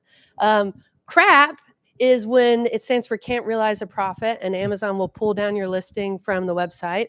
Ruing is its neighbor, which means you get suppressed, so you get your listing pulled down, but it's still eligible for subscribe and save. But in EMEA, they have this new program where they're doing rolling ruing. So 2 days you'll be live, Wednesday you're not, Thursday you're back, next Monday you're live. And it's really difficult from a media standpoint to manage that because without going into deep state detail on media algorithm, if you turn off, it costs more to turn back on because it's based off of relevancy and the number of clicks that you get. So every time you go dark, you're going to pay more for the same click when you turn on. So when I go to Amazon on my client's behalf, I say, what's going on with ruing? And his answer was, well, that's the merchant team. I don't own that. I'm on the advertising team. So it's going to have to be the folks in this room that are pulling those asks out of the retailer and bringing together their silos in order to get clear direction on what they need. The other example I wanted to pull out with the retailer is Nicholas was picking on sustainability earlier, poor sustainability. And it is a lot of effort that goes behind it, right? Because there's regulation around it and what you can say, can't say, and you have to get approvals and all this. Most of the retailers have some sort of sustainability program. And Amazon, Walmart, and Target in particular have badges and they have filtering that is based off of those sustainability programs. So you're absolutely right. Like the consumer might not actually care. We might be ahead of our time. Maybe they're not making buying decisions based off of it, which I think you shared as well. However, if having that badge and going through the process allows you to show up within the filter or get benefits from the retailer to get included in programming that you wouldn't have been eligible for, then it's probably worth it. But again, that's not an easy decision, right? Because if you just evaluate it from the consumer perspective, it's not going to check the box. If you just evaluate it from the brand perspective, it's not going to check the box. But when you throw in the retailer perspective, then it starts to make sense. And then the last bucket is the consumer, which is obvious, but like, how do they make decisions? How are they shopping the category? What do they care about? This goes back to some of my examples earlier about what language they're using. Another example I like to use here is one of the brands in the room who's been around for, 150, 200 years. Their VBL is colors that don't show up in .com. It's like blue and yellow, which don't mix. And especially if you're over the age of 50 looking at a screen, you can't see it. And that's just facts. And when we tried to do the digital content with them, the brand teams are like, well, that's our VBL. We cannot change it. And I'm like, I love that for you, but your humans can't read it. So you're going to need to add in some white text somewhere. But it was this huge deal, right? Like it had to go back to the regulatory people, and I call them the VBL police, which they didn't really appreciate too much. That's the agency that's responsible for that. But that's the sort of tough conversations you have to have, right? Because if you just threw the brief over to an ABM who doesn't understand e-commerce and said, hey, make me content for digital, and they don't realize how the consumer interacts on that page and how the platform works, they're not going to make the best decision possible. So the way I like to explain it, you need to get all the inputs, constraints from these 4 buckets, understand them. Maybe it's 4 different people who understand them, and then sit in that discomfort. Make sure you're having the hard dialogue of Why do you need that? Why is that important? And then come out with the best possible solution. But it's not going to be easy. And that's all I had to add. Back to the oranges.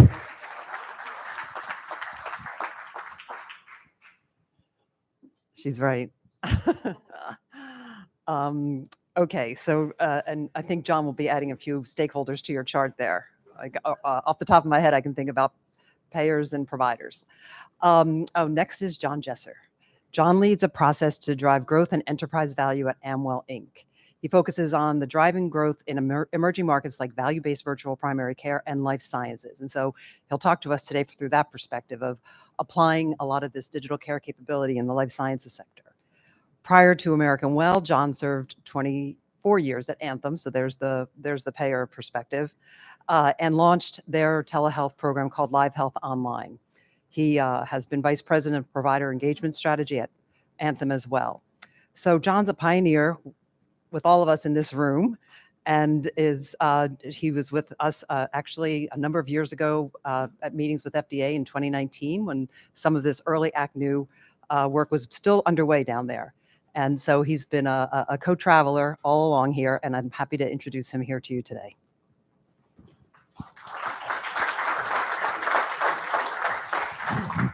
Hi, everybody.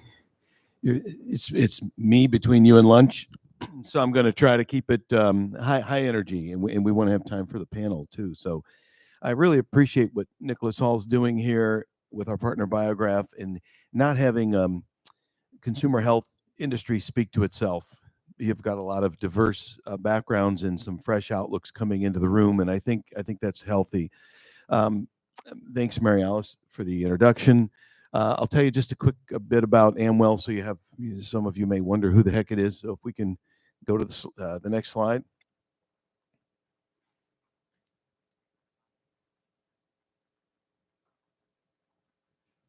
Okay, so we talked about life sciences being I have the control. Thank you.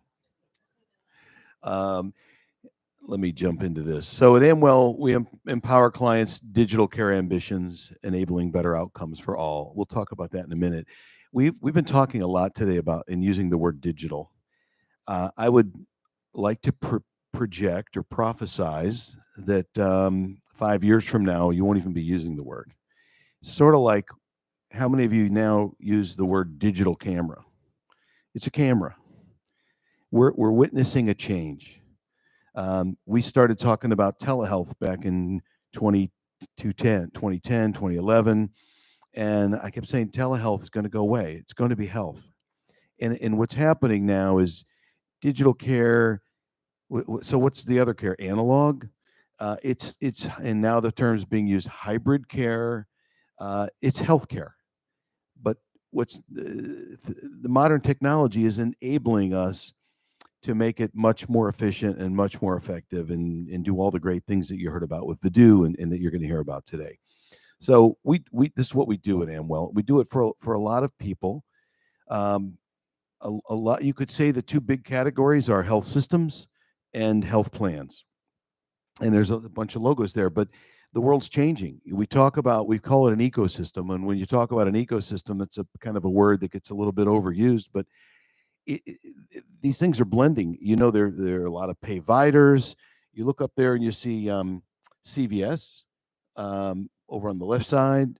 CVS is Aetna, the health plan. It's also the retailer that you know and love. It's a gigantic prescription benefit management company. They now also own Oak Street, so they're delivering care. They have Minute Clinic. They are a provider of care. So everybody is coming together, and the advances in technology and digital capability make it possible and make us all now able to do more things. What we do is we enable that. That's what we do. But what does that mean? So I'll give you a couple of examples. Okay, because when you just use the word digital, it's just too broad. It means everything from your CRM to your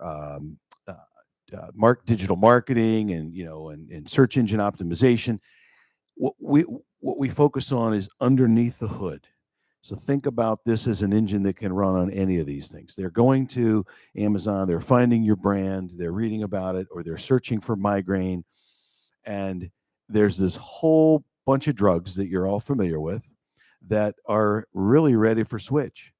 But the drug facts label is just too complicated to slap on and stick it on the shelf.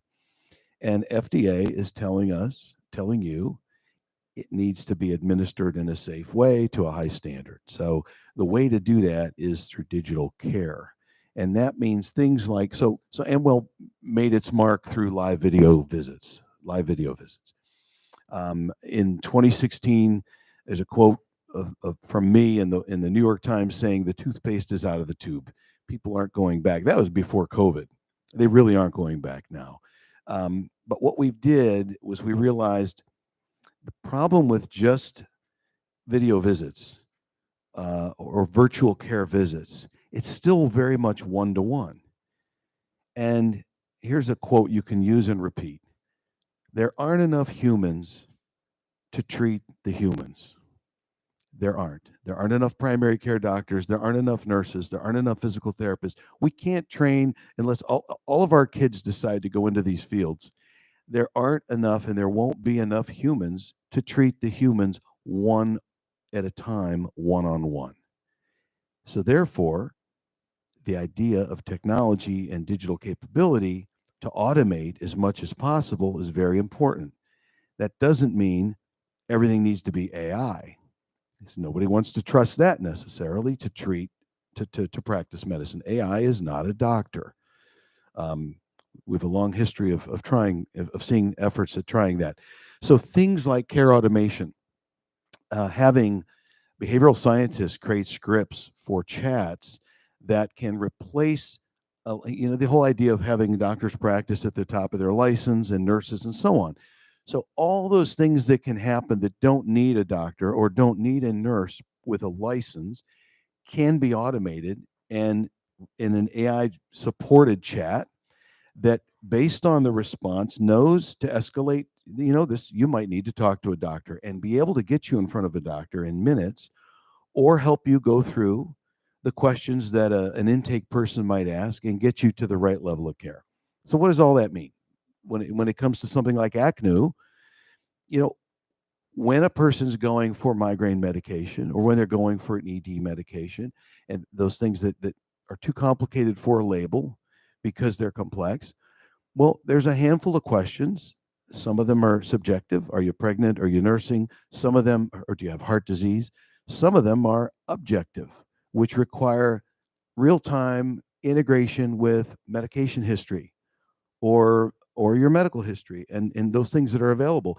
And doing that in an automated way might actually raise the level of the standard of care above what the average doctor is able to do in about 6 or 7 minutes in a visit.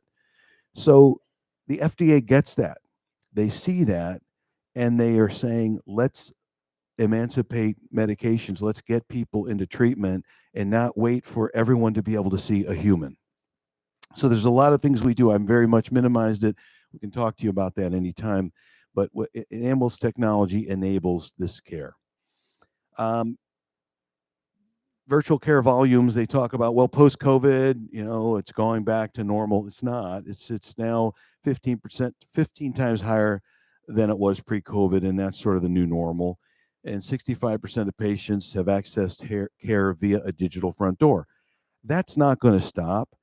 People, whether it's a health plan, whether it's your company, don't want to staff 1,000-seat call centers and do all these things on the phone. That's so analog. That's so old film camera. As you know, sometimes it's frustrating with some of these phone IVRs, but done right, digital front doors are only going to continue to expand. 97% of health system executives say it's important to have a single integrated virtual care platform. Virtual care and in-person care need to be put together. They need to be blended. Some things are appropriate for virtual, some things are not. Some things are appropriate for no care at all and having the bots do as much as possible. But when I talk about the bots or these digital capabilities, the things that we do, this isn't trying to supplant or replace your marketing front end and everything you're doing to engage with patients.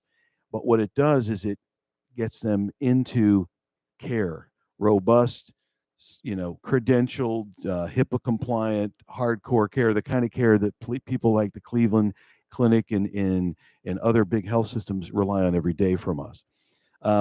So these people are health 97% of health plan executives are interested in their own brand of their own clinical programs in their own front doors. So where do life sciences fit? Where does consumer health fit? I'm here to tell you that every good church pastor knows or school administrator knows, if you want people to put money in the basket, there has to be a wolf at the door. You have to have a leaking roof or something that otherwise, if people go and everything's fine, the lights are on, it's time to pass the basket, people are going to not be as generous. But if there's a leaky roof or the air conditioner's broken, it's 95 degrees, people are more generous. And I'm telling you, the wolf at the door for consumer health is the FDA. The FDA, we'll talk about them in just a second, but this PwC, you see a couple quotes here about the FDA's activities. Clearing the way for digital solutions. That's pretty generic, but they talk about acceleration by regulation. What if regulation actually meant your market's going to grow and it meant huge opportunity? And some of you may be up to that task and may be nimble enough to take advantage of it. Some might not. The threat is others may take your spot and may make that move and make it harder for you. It doesn't mean everybody has to do this. There's a lot of ways you can do this. You can do it yourself. You can license the product to somebody who wants to do this better and make sure you're in a position to win. But there will be new winners, just as there were when photography went from analog to digital. There'll be new winners, and some of the current winners will succeed.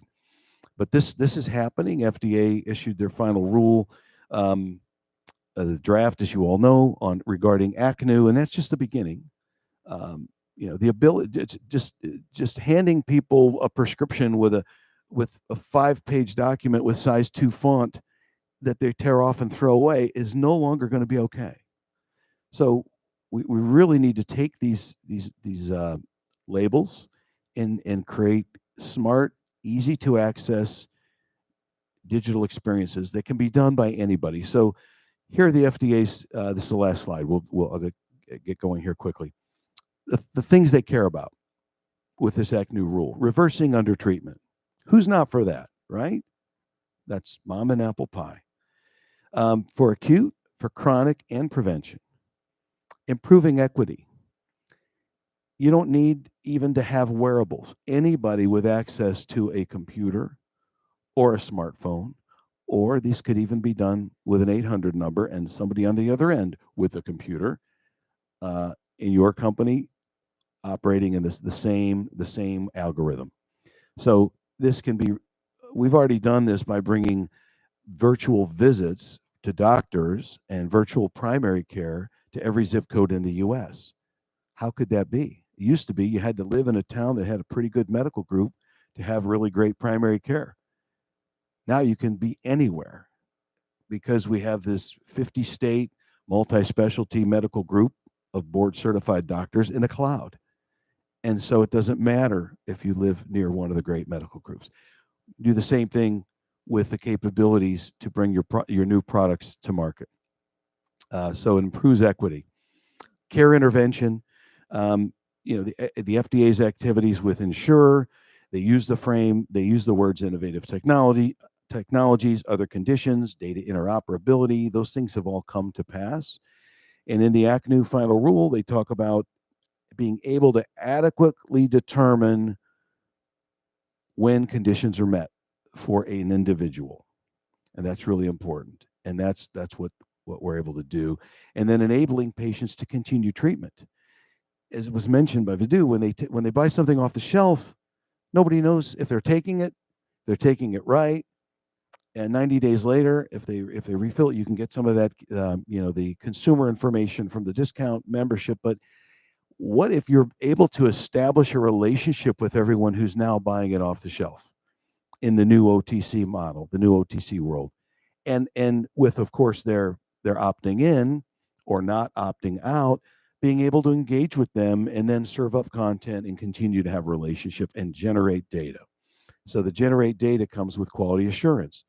The FDA is saying you have to have systems in place to facilitate data capture and computation post-marketing. These are reverse undertreatment, care intervention, quality assurance, mom and apple pie. These are good things. I'm suggesting this isn't the enemy, that this regulation could actually create an entire new portfolio of products. And it forces us to use the digital tools that are there in a new way, but in an intelligent way. And it doesn't require betting the farm and making a 10-year investment. I think you can be smart about these things and structure them in a way that works. So that's what I have to offer, but I look forward to the questions. Mary Alice?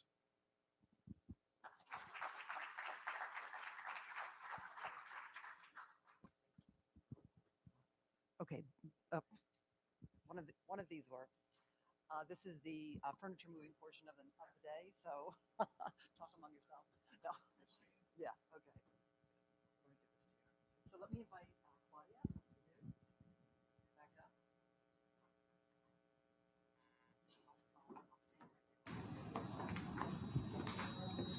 So let's see, does this work?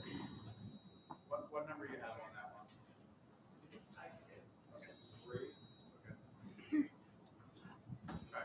Okay.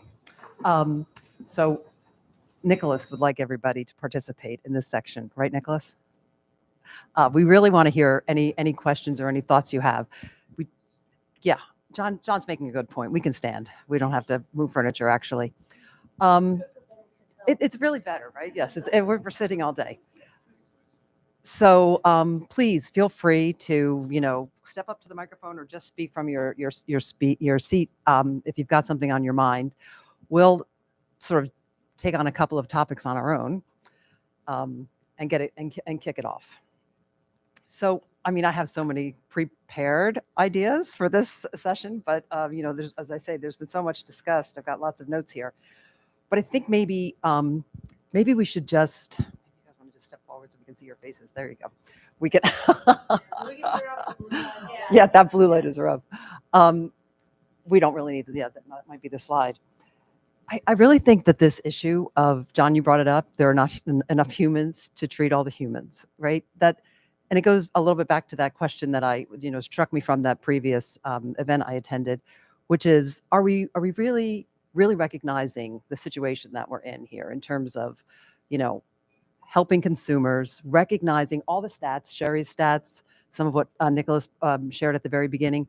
They're just telling us we don't have the care access, we don't have the health status, we don't have the information as a population, as individuals, in this country.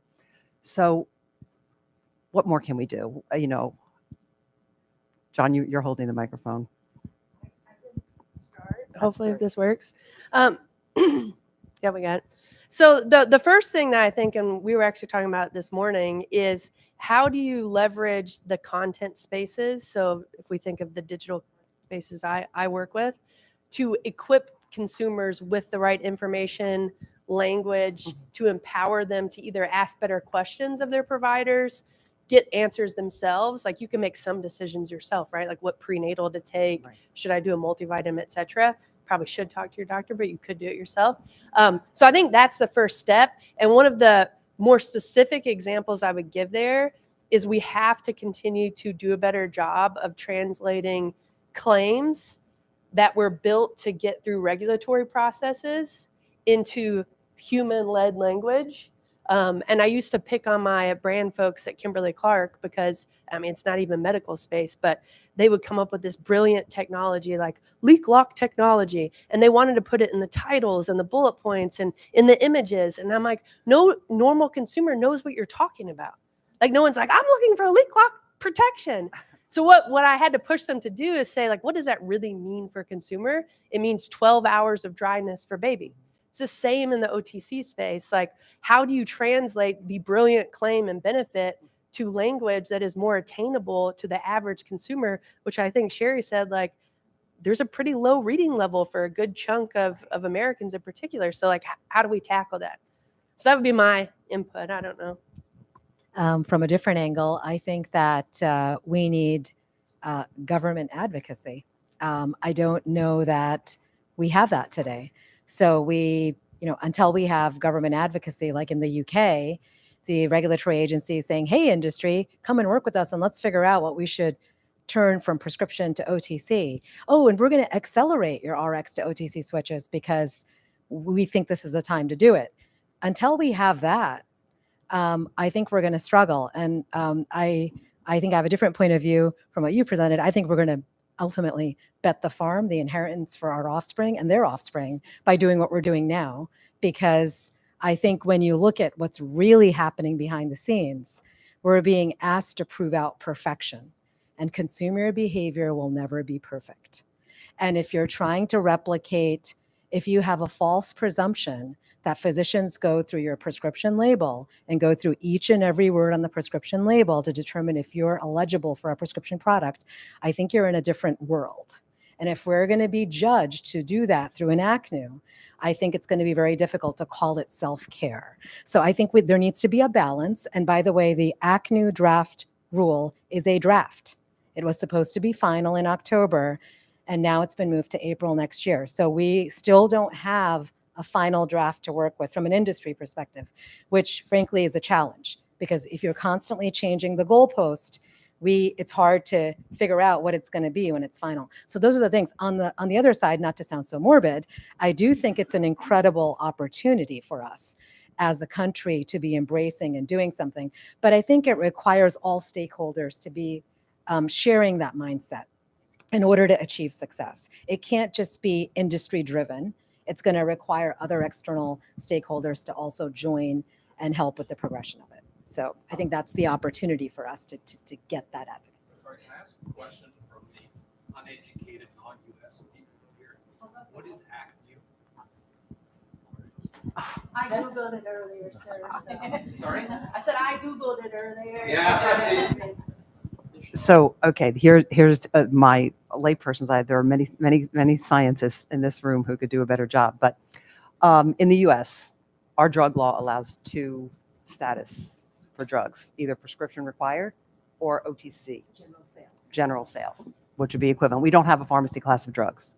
So the additional conditions for non-prescription use is a draft rule, as Vidhu says, that FDA published a couple of months ago, a year and like 4 months ago, right? End of June last year, which and they've been working on it for a decade at least, which is the attempt to use technology and data to inform the consumer behavior. So as Vidhu says, today, the consumer reads a label and takes the action they take. And we have to prove in these studies that the consumer takes the appropriate action.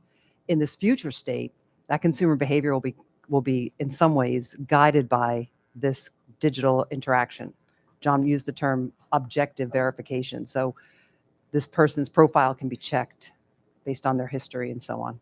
I'm 90% with you, but what does ACNU mean? The rule is entitled Non-Prescription Products with an Additional Condition for Non-Prescription Use, ACNU. Meaning that it's not just the package and the label on the package. Only a government could come up with such a term. Something else to help determine that the product's right for you. Right, we have too many TLAs in this world. 3-letter acronyms. I was just saying,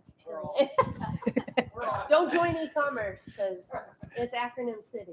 To Vidhu's comment, and I don't not disagreeing that it's the bar seems to be too high, but our interactions with FDA, a couple of meetings over the past several years, they seemed to be genuinely reasonable about the thought that even going to a doctor today isn't a perfect experience and isn't 100% foolproof, and that if the bar was just high enough to be to be safe, that they seem to have an appetite for common sense. Just for example, someone says, well, if you check medication history, do you have medication, 100% of medication history for 100% of consumers? And the answer is no, that doesn't exist in the US at all. So neither does the doctor have that. And therefore, this has always happened. Whenever new technology comes out, people expect that it's going to solve world hunger and everything else. When we first introduced telehealth, we would go before medical boards or state legislators, and they would say, are you able to share the medical record with the patient's doctor and blah, blah, blah, blah, blah. We said, no. Does that happen today when they go to an urgent care? No. Okay. We haven't solved total inoperability of healthcare. We're simply expanding access to care. So if we position it that way, I don't know. I'm optimistic. Look, we're going to the review divisions that review your proposition.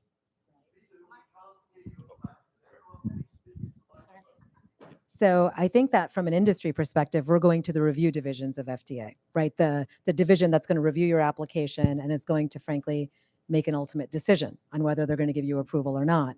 You may have not gone to the review division. You may have gone to more of a policy-oriented division, et cetera. But when you go to the review division, they have a different point of view than what you express. So they want perfection. They've said that. They really are seeking perfection.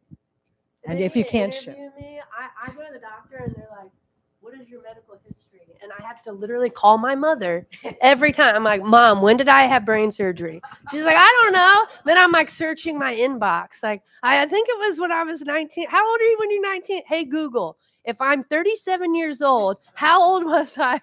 Like, it's too much. So I don't think that's possible. Just interview me. I'll help you out with the FDA. Well, I used to work for the government, by the way. Okay. That's my first job out of Dangerous. college. I was an emergency preparedness volunteer coordinator. So there you go. Well, I got relevant background. We're in good company then. I'm wondering if this idea of, I have to say that, sort of the digital commerce, e-commerce component of this, it's really interesting because I think, Claudia, I'm hearing you say that the whole world runs on algorithms, and you basically have to understand the algorithms well enough to work them. And I think maybe there's an analog there for us in, the additional conditions rule, the idea that we several years ago coined the term engineered self-care, where there's an engineering algorithm behind this consumer experience. The consumer is having their own experience. It's completely personal and individual, but it's according to an algorithm. So they can only go so far. Each branch of that algorithm is predetermined, or they're out, or they're given a message. You should probably talk to a doctor. Can I connect you to a doctor now? Kind of thing. Yeah, I and think maybe there's something we could learn from e-commerce algorithm work. I know it's a different lesson, but it's basically a lot of the same themes. Multiple stakeholders, think like a CEO, scientific understanding of process mapping and so on. Yep. Maybe there's something there. I think there probably is something there, but if I had to use different words to describe some of the points that they used, the fundamental issue, which is still a major problem for e-com, is master data, which as you add more stuff on top of the need for master data, it's just going to become worse and worse. You said in my bio when you introduced me, I've built 2 PIMs, which a PIM is basically a master data warehouse. So it'll take all of your information from SAP or your DAM or whatever, and then it pushes it to the retailer websites. It is a nightmare.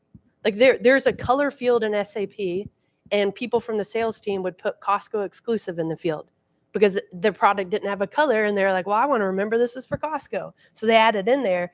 I don't know of a single company, including the biggest CPGs in the world, who have clean master data.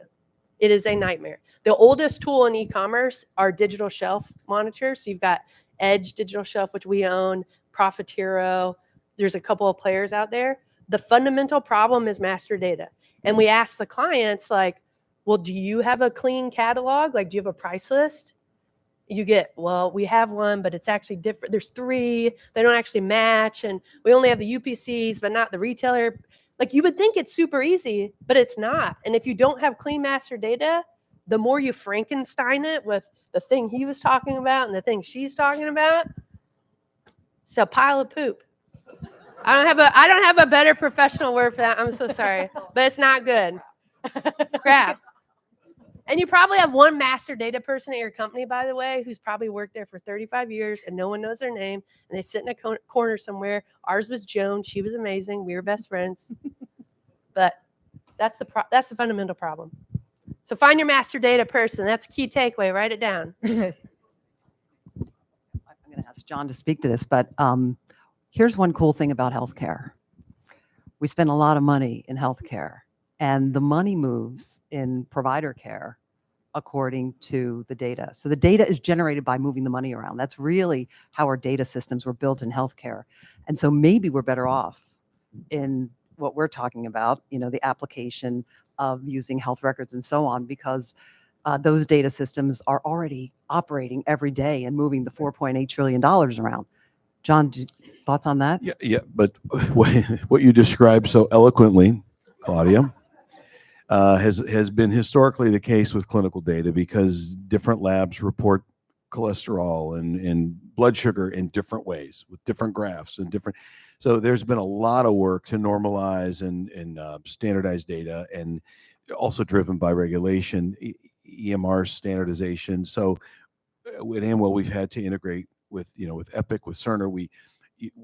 Now there are standards, and the Cures Act has helped. And so the good news is, for at least the clinical data that we're talking about in care, and again, we're the member of the back of the house.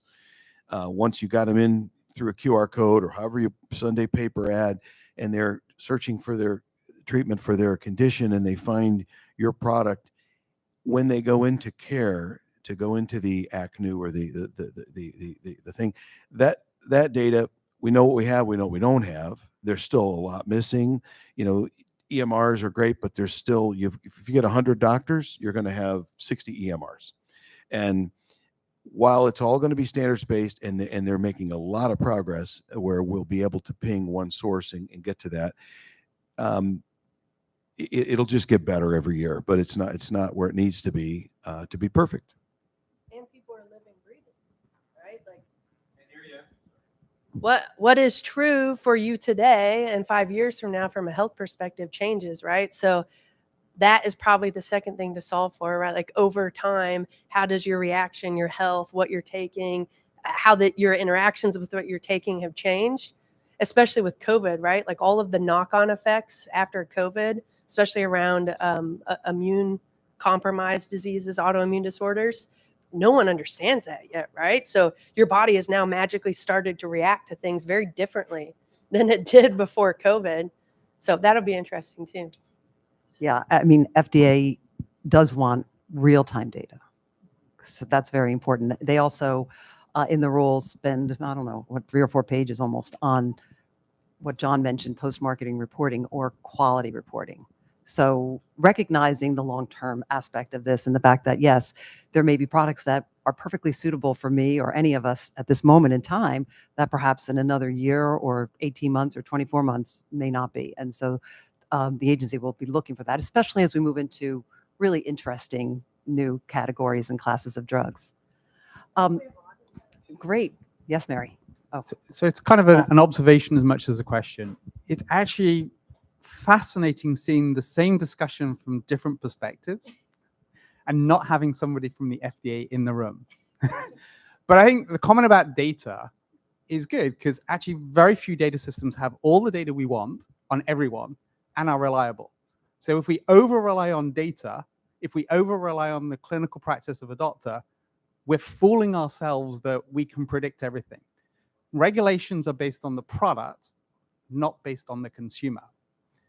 At the end of the day, access, in which I think, Vidhu, you would agree this, when we reduce barriers for the consumer to get to a product, therapeutic category growth goes up.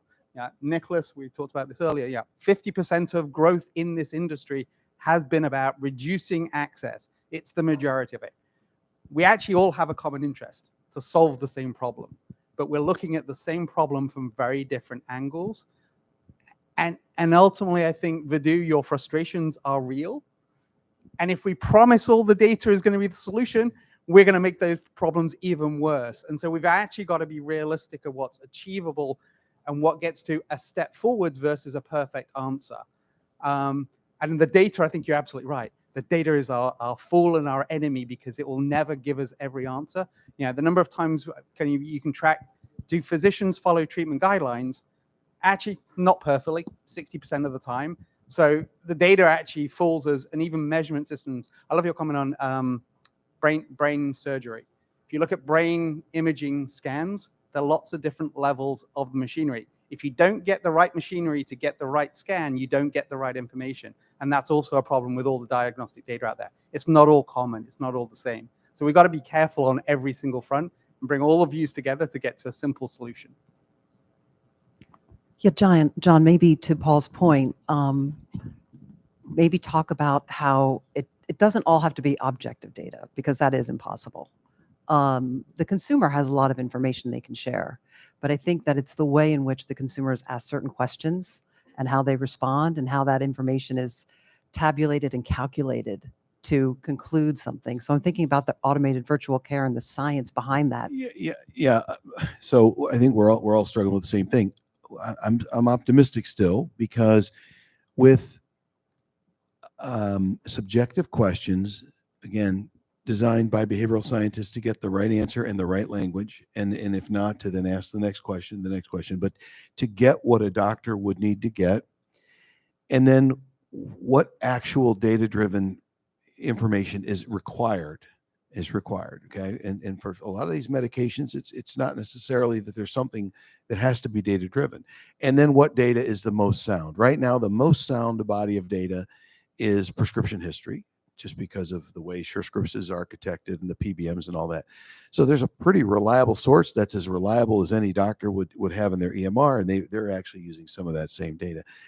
Then we're going to get that's where we are today. So the question is, how high can we get with quality? And to your point, if medical guidelines are being followed 50% of the times, and we can show that 82% of the time this is working. And by the way, if in doubt, we can always lower where that point is where you say you have to talk to a doctor. The point is to move as many people to pass go and to get the help they need without having them go to a doctor. But the argument with FDA, or the debate, could be where to put the bar.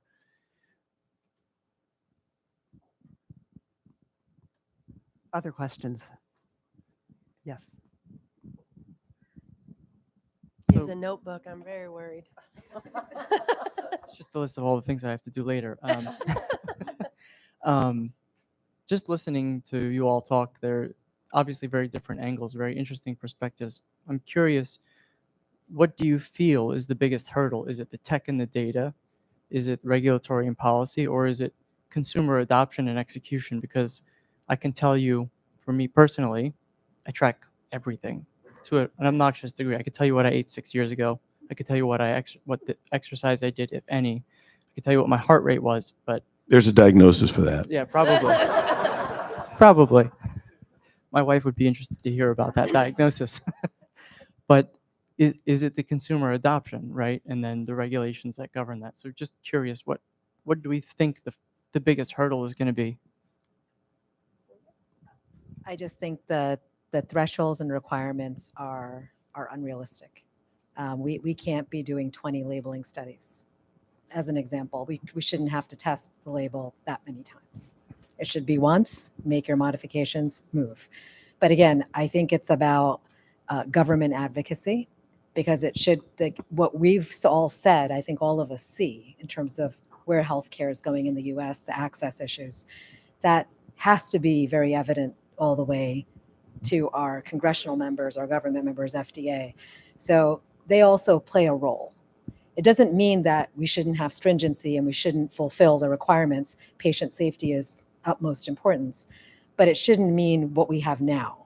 And that's what I'm trying to articulate, that some of what we're doing is so unprecedented, and there doesn't seem to be light at the end of the tunnel at times. John, I'm thinking about this question, and thank you for your question. And it goes to Claudia, what you spoke so eloquently about, which is the multitude of stakeholders.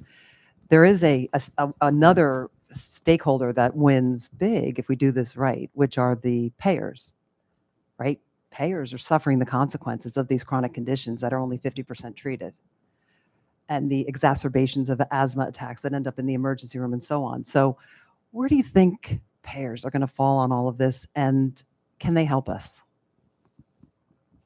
Well, the first question, where they're going to fall, is different than can they help us. This is, again, mom and apple pie. Oh, who's against mom or apple pie? Right? Well, all right, there's a diagnosis for that too. No, no, I mean, the idea of people taking medication that they need to manage a chronic condition is a good thing. Adherence is good. Everyone's okay with that. The idea that getting people who are not in treatment into treatment is good, because the actuaries at the health plan would agree. So their health plan would be supportive of this. The other thing is, when things become consumer products, they're typically not covered under the health plan's drug benefit, which is helps control trend for all the new drugs that are covered under the drug benefit. And with spending accounts and everything else, there's a lot of vehicles. So the health plans would be absolutely neutral, if not positive, on the concept of moving more things. How can they help? I think about WellPoint. So the predecessor to Anthem, predecessor to Elevance. So WellPoint, and I wasn't really firsthand in all of this, but it's the folklore. Probably Dr. John O'Mullane could tell us the story. But WellPoint leaned in on Claritin, and really filed a citizen's petition, and sort of put a lot of pressure on industry to start switching these drugs to OTC, because they were tired of paying for them, of course, but they also felt that they were really appropriate for consumer direct access. I mean, why should you have to go through all this rigor to treat allergies? And they had, as you say, Vadu, they had the real world evidence, because they had been paying for Claritin. This is when Claritin was a prescription drug for many years, and they saw very low risk to the consumer population, high cost as a pharmacy benefit, much lower cost when you have to compete in a consumer market. So that's a reference. I know many generations of leadership ago, but it's interesting that we're at this moment again, and maybe there is a role the payers could play. There very well could be. There very well could be. Yes, Todd. Oh, somebody? Oh, Mary.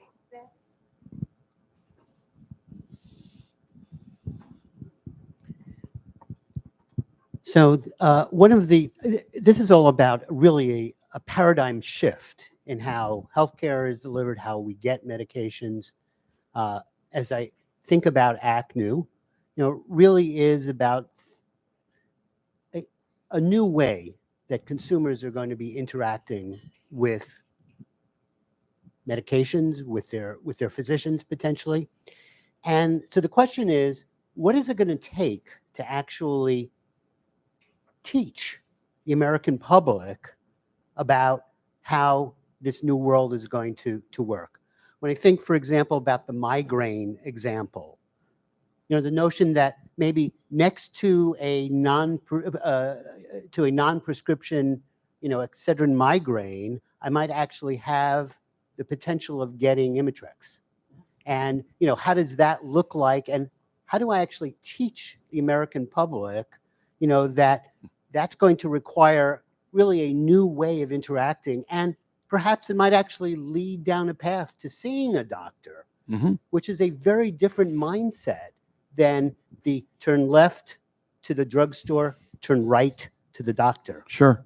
Let me just give you a quick example on that, technology example. You'd see next to the over-the-counter medications, some kind of advertisement saying, if you suffer from migraines, Imitrex may help you, with a QR code, which we all got really used to using against our will during COVID. So that QR code on their phone opens up the sponsor's page with all the benefits of Imitrex, and then, are you interested in seeing if you qualify for Imitrex today? And the patient says yes, and they click through the questions, and again, it's very carefully crafted. They're going through the FDA label, which has been created into an algorithm, and they don't know it. And then at let's say that they are not, and it says this, based on your condition, you would be better off seeing a doctor to discuss this or whatever. That language. You send them to the doctor, or yes, you're a great candidate for this, and up comes a barcode like a concert ticket or an event, and they go to the cashier or the back, and they get it. I mean, that's how simple it can be. It's in the real estate of the manufacturer or the company that's bringing that drug to market, but in the background, that is happening. Does that answer the question? That's one way. Yeah, and I would say from a digital commerce perspective, this is already happening. And I'll go back to incontinence. It's a weird thing to continue to linger on, but I forget the exact stat, and I'm sure some of you guys have something similar. But when we started to get into female incontinence products, and we had launched Poise, and there's a product called Impressa, which is actually the first insertable incontinence product. So it pushes up against the bladder to prevent it. There was a lot of education required. And the stat that we always heard, and I can't remember it's exactly, is something about like women spend like 3 years trying to find the right product for incontinence and some insane amount of dollars experimenting. And part of that is because they're used to feminine care products and they typically start there. But a lot of what Poise did was step back and either on their brand.com or on the retailer platforms where you had the space, they educated women on what does it mean to be incontinent? What does that look like? How does this product work? And I remember at KC, because even though everyone there was comfortable talking about menstruation and incontinence, it was a pretty bold step to put pictures of bladders and stuff on Amazon's product detail page. Like, it made people uncomfortable. That was not normal. So I think that, and we talked about earlier, trying to find that balance between, you have expert teams, you guys understand the science behind your products. How do you translate that into consumer language and get around or influence regulation enough that you're able to talk about that stuff? Because there's obviously some sensitivity to you guys telling people what to do medically, and using the spaces that they're already on. Most people are on Amazon.com. So that would be the other way to hit it. So it sounds, and I think I'm getting the signal that lunch is probably ready out there. And as John said, no one wants to stand between the room and lunch. But, it sounds like there's a lot of work to be done, right? I mean, this was a great question that you asked. Should we be working on the regulatory front, which I believe pretty much every company is in one way or another, just trying to understand the pending rule, what will it, its impact be from a regulatory perspective. But I think there's just as much to do on the commerce side to think about, what's this consumer experience going to feel like, look like? What are the options? What are the simple work plans we should be developing today, even if they're fundamental, that can then help us once we sort of break through here? And then the same thing with, sort of the technology and the capabilities. Where do we find them? What do we build ourselves? What do we partner for? How does that model look? It just feels as though somebody used the term of, sort of unpacking or unbundling. We sort of we could use this time productively to step back, unpack what does this really mean across the business, that CEO mentality, and think about what work stream should be underway today so that the enterprise is ready for this imminent future. There are a lot of things in the role, even to Todd's question, that, we could sort of, really talk through. But it's probably pretty real that FDA is not going to step back on reversing undertreatment. So we can either be part of it and be ready for it and get the organization ready, or we can wait and try to do this incrementally, step by step, in which case we might lose our prominence. I think we'll do it. And with that, we will move on to lunch. And thank you, everybody. Thank you for all the questions. And we'll see you at lunch.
Everybody hear me? All right. Hope everybody has coffee. I know it's that kind of post lunch lull. So I'm Pat Passay. I'm the head of marketing and strategy for the consumer health division of Catalent. Catalent's a much bigger company, but we've been in this consumer health space for 90 years or so. What's interesting is, thank you to Nicholas and the Nicholas Hall team. It's great to have this event back. There's really nothing like it in North America to bring this part of the industry together. I've been coming to these for over a decade now. My best advice is meet the people around you, get to know them, take advantage of those perspectives, because now that we're back in person, we're doing these, you're going to see a lot of familiar faces over the next couple of years, really interesting perspectives. You're going to learn a lot from different people, and you'll go home probably with a more well-rounded mindset. So that's why we're always happy to sponsor this event. Interesting through the morning, hearing about the this digital journey that the consumer's on with their kind of healthcare journey. How are they going about their business? What's the role of digital? Where Catalent comes into play is at the end of a lot of these paths is the actual product itself, right? All these different ways to say what's going on with the consumer, what category, what part of the market, what health issue are they dealing with, what's the different pathway what channel they're going to shop in. All these things are kind of wrapping their arms around the consumer and finding their way back to what should they go do next. And a lot of times at the end of that road is a product. So that's why we're here is, basically if you're in the consumer health space and you're going to ingest the product, with the exception of bulk liquids, we make all of it. So we're, a partner with a lot of you, and we're happy to do that. But it gives us a very unique perspective in the market. So, at the end of the day, we've been on a ride as an industry. I'm not going to go through each one of these charts, but over time, we've had to kind of look at the world, re-strategize, rethink, act. Take on what's the next chapter of the consumer's life. Read what they're doing, re-strategize, and act. And we've had to go through this cycle over and over and over, and each one of these steps along the way has brought different kind of dynamics of what they have to react to. And, this yellow star is kind of where we're at. There's a lot of things, and the one thing you'll see in kind of a lot of these are new priorities, new priorities, new priorities. And, to kind of what Nicholas touched on earlier is, what went from 10 years to from way out to quarter by quarter. Well, anybody that works in kind of in the public domain, you're really focused on that, right? It matters because the dynamics and the volatility out in the marketplace is so dramatic. It really can affect what you're doing from, month to month. So really interesting thing, but we're in this next chapter now. What comes next? What do we plan for? And all we wanted to show is a little bit of what the world looks like when you look at it from the bottom up, right? So top down, a couple of different categories, just using OTC. And we always look at the world kind of from a format lens, right? We're kind of the delivery format people. So we look at it and say, wow, there's a lot of green, right? To what Nicholas said, like the pandemic in recent years have been very good for this industry kind of as a whole, right? Some ups and downs, some wins and losses, but in general, it's been really good at a value perspective. So think of that as dollar growth over time, right? Across formats, across categories. Pretty impressive, right? Sort of, right? This is what happens when you look at that exact same data through a volume lens, right? And why it's important is, as a manufacturer, we really think about the world in terms of volume. We pay attention to dollars because we know that that's what a lot of the kind of the brand owners view. That's the top-down view. But the bottom-up view is this is volume. And the reminder I try to give people is volume is actually what people consume, right? That's what people take. Value is just what they're willing to pay for it. And when you think about it that way, you would say, gosh, should we be paying more attention to this or not, right? When you add on VMS, right, as another, so it's just US data, it's a similar story, right? Now, that's just the volume. You can kind of go through the same process, but it's just a big reminder. What are we doing about volume growth? What are we doing about consumption? And why is it important? So the reason I'll say it's important is because you're starting to actually see this manifest out in the media. And what's not on this chart is it's not just the media starting to pay attention to, earnings. Do you have quality, sustainable earnings as a company? Not us, but just as an industry, right? This is a question people are starting to get. Where is your consumption going to come from, right? You're not going to be able to this pricing trajectory that we've been on in the marketplace is not going to be sustainable to continue on at that place, because at the bottom, that consumption is what consumers are actually taking. If you keep going that rate and volume continues to shrink, at some point, consumers are left out. And either they've chosen to not use you anymore, right? They've put you in a position that says, I don't need you, the brand, as much as you think I did, which is not a place we want to get to. Or they're foregoing treatment, which there was, some other kind of conversations earlier about that. We want people to get the help they need that they can do on their own. And we have to really start to pay attention to how do we think about volume as part of that metric. So as we think about kind of what Nicholas referred to as kind of the P&L equation, how do we get the top and the bottom right? There's kind of a third part of that, and that's kind of volume growth. And where does that come in? So we know there's a lot of innovation kind of focus in this room. So we just wanted to kind of look at it this way and say, the way to get back to volume, this is not new. This isn't, overly insightful, other than just a really good reminder. How do you think about regaining volume growth? When you go and do your innovation work, when you do your concept work, as an industry, right, we've been looking to push that premium edge for a decade, right? How do we find innovation that allows us the ability to price up? How do we do those things? Well, now we got to really think, what are those usage occasions that are going to create new usage opportunities to bring new volume into the markets, right? What are the different tiers of innovation? And are we innovating for all tiers, but are we really doing it, right? The way to do that is, as you go through, right, you got to really get deep into the insight work. Everybody in this room, familiar with how to do that work, but you really got to go deep on it, looking for these different opportunities. And then look at your partner landscape, right? Think about working with your partners maybe in a different way. What are you doing that you can be more transparent with them about? What are your challenges that you can be more transparent with them about, and pull them into that conversation with you? Because what you learn in this room is the different opinions open up your mindset, give you a better, more well-rounded idea. The same can happen with your partner base, right? That's whether it's your data partners, whether it's your manufacturing partners, whether it's, your insight partners, take your pick. And all of that comes across and says, look, they have capabilities that you might not anymore, right? Some of these companies have split off that don't have the same R&D staffs that maybe they did 5, 7, 10 years ago, right? You might be able to augment those capabilities through your partnerships, right? So I want to leave you at this, because I know we want to stay on time here. When you think about all the different things in your disposal when it comes to innovation, right? This is just, I use this kind of as a reference, right? We have this massive technology portfolio, but when you think about all the tools that you have at your disposal to do your innovation work, right? When you think about the consumer, when you think about what your partners can bring to the table, the different technologies, where do you see growth, right? And that's one of the things I recommend everybody is, if you're doing innovation work, if you're thinking about the different categories, right? Some of the work that the Nielsen, the IQ team put up, these are some of the categories. These are some of the emerging areas. Some of the things Nicholas talked about. We start to bring these together with the actual technologies. Don't forget to write those ideas down, because you'll go back and you'll start to actually put those into your concept test, your screeners, all those kind of things. And then it starts to form a plan. And then you're starting that path to say, I'm now innovating my way out of this kind of scenario that we're in right now, right? So we're here. We have plenty of stuff in the back. We're always happy to answer questions. But that's just, from our side, that's kind of what it looks when you're looking up into the world.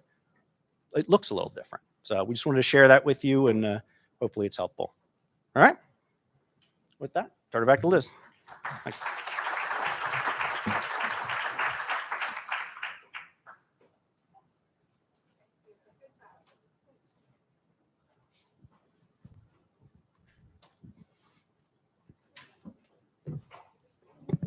Thanks, Pat. So off we go to the international part of the program, and that is going to be led by our network partner, Ralph Arbeck from Arcus Advisory. So I'm going to ask Ralph to please come up. You guys are going to love this.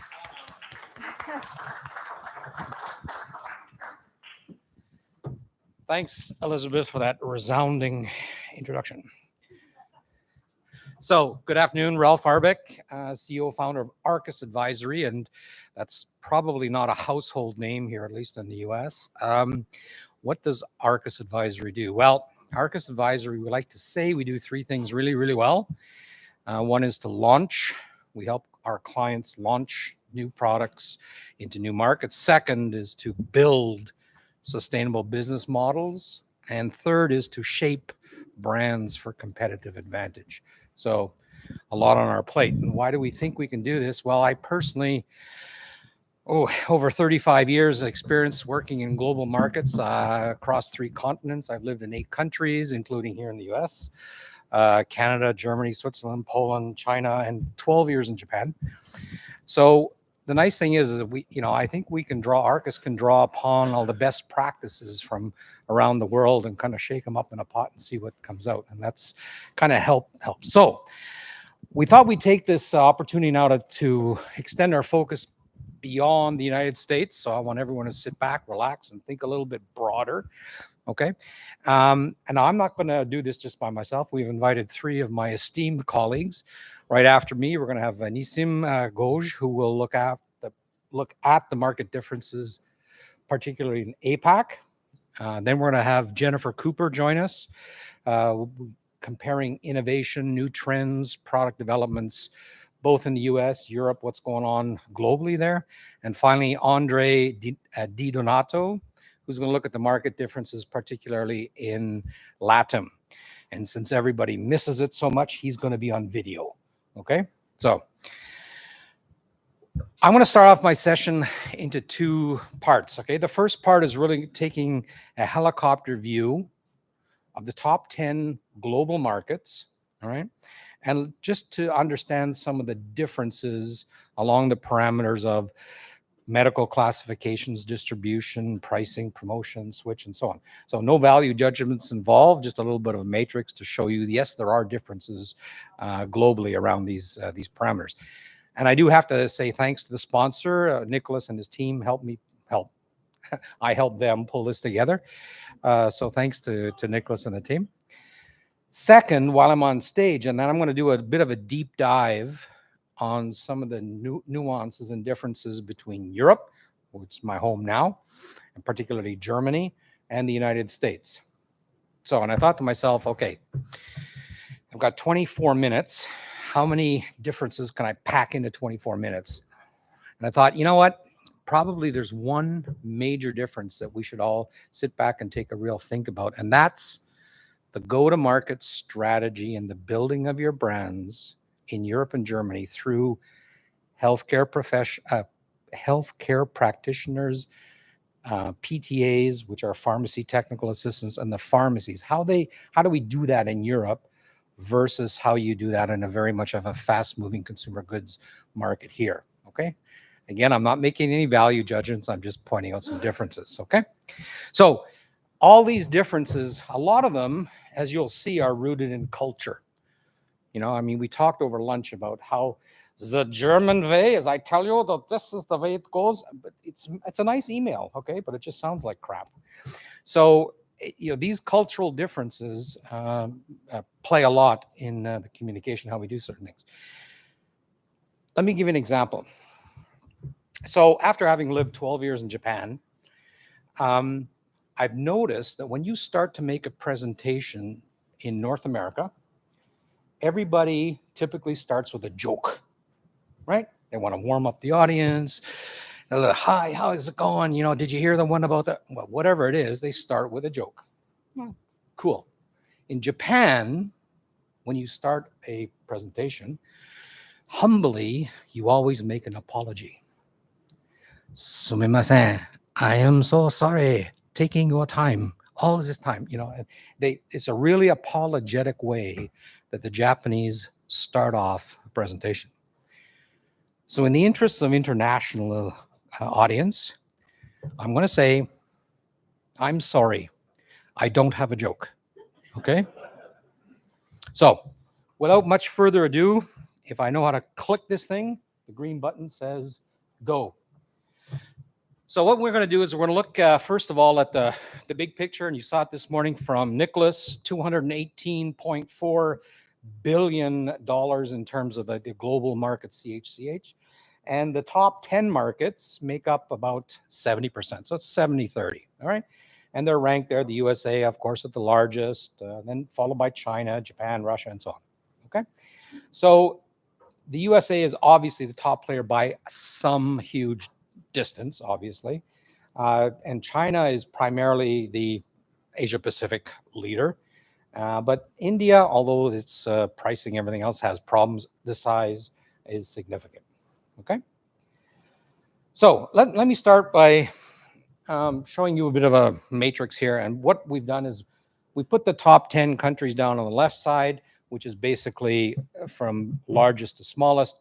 And then we said, okay, so what kind of classifications actually exist in the marketplace? And that's in terms of pharmacy only behind the counter. That's another 3-letter acronym I had to figure out. Pharmacy only over the counter and visibility, or mass market. All right. So the two in the middle there are basically pharmacy only. Either the product's behind the counter, you have to ask for it, or it's self-selection. Okay. So obviously in the US, everything's non-prescription. It's a free-for-all, and therefore you see it in the mass market. You do have differences, like for example, in Germany, we have something called OTC Apotheke. We have OTC non-prescription Apotheke. So there's various classifications of whether your product can be actually in front of the counter, so free selection, or behind the counter. And that makes a difference in certain markets. Okay, so this is a plethora confusing about which products, and even honestly speaking, within Europe, you have even Poland, for example, has much more self-selection than America. So it really is a hodgepodge of the classification across the top 10 countries. When you look at distribution, for example, e-commerce, we talked a lot about this morning. USA, it's yes across the board, which you can imagine. But you know, take for example Germany. Yes, you can do self-selection for this non-prescription AP products, and yes for NAP, and yes for e-commerce, which is all good. But in Brazil, for example, it's a yes, but it's a but. Okay, so you've got also a different set of stuff. In France, for example, mass market is a clear no, except for some food supplements.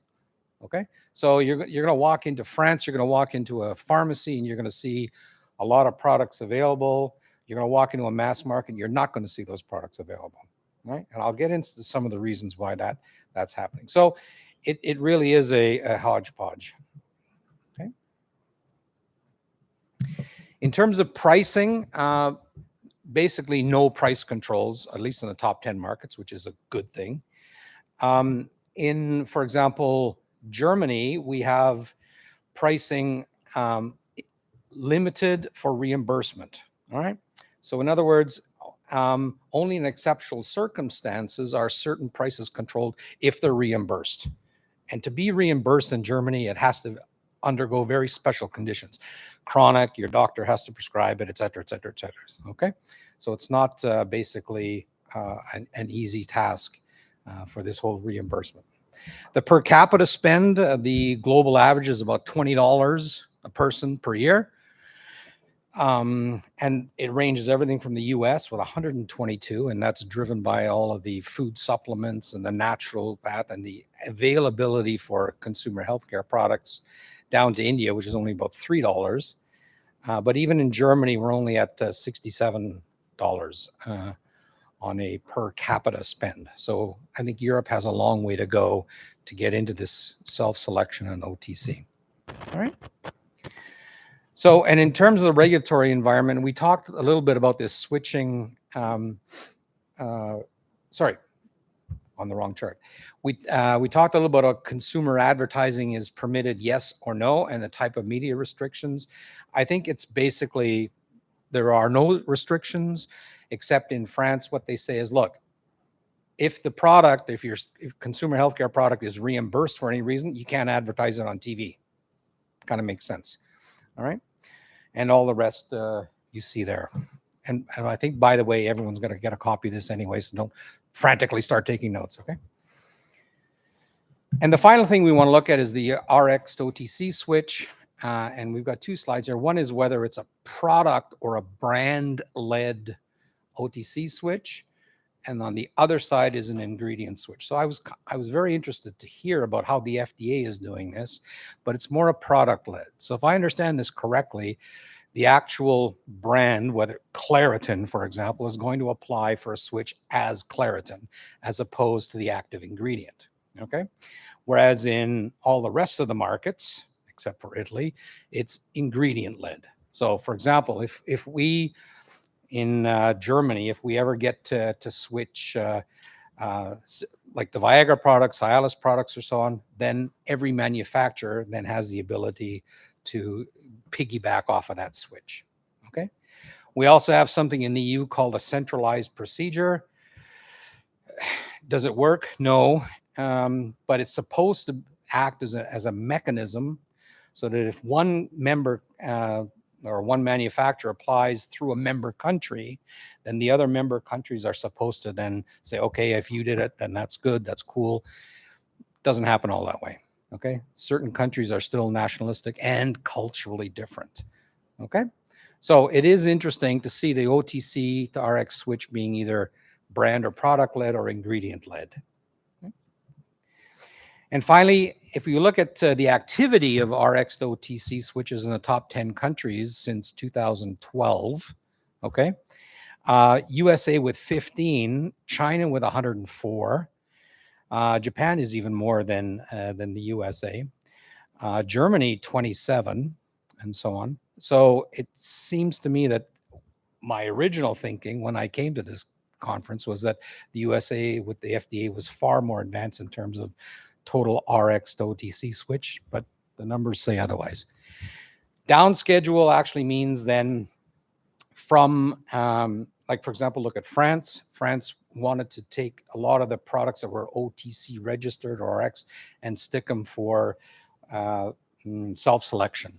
Okay, they're trying to reduce their budget, trying to get off that reimbursement, so they're really doing that. The upside, the up schedule is going the other way from OTC back into RX. Okay, so I whizzed through that very quickly, but again, everyone will get a copy of this. So if you are suffering from insomnia tonight and you want to do some reading, then help yourself. Okay.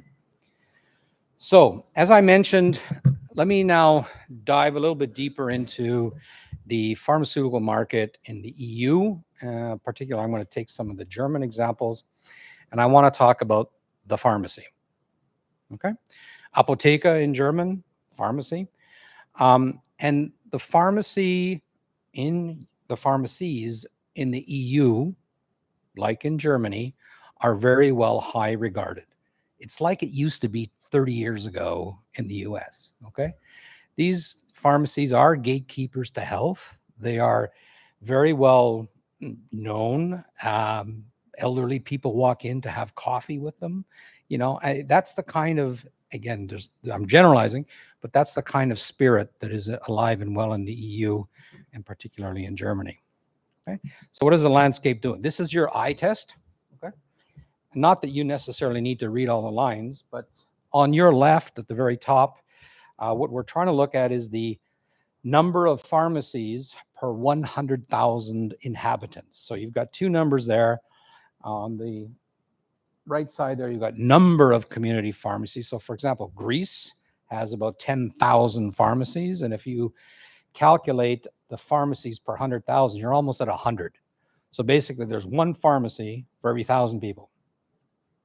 And Greece, that is pretty phenomenal. And then it goes down, and you see Cyprus, Lithuania, even Spain, with almost 50 pharmacies per 1,000. That's a lot of pharmacies, community pharmacies.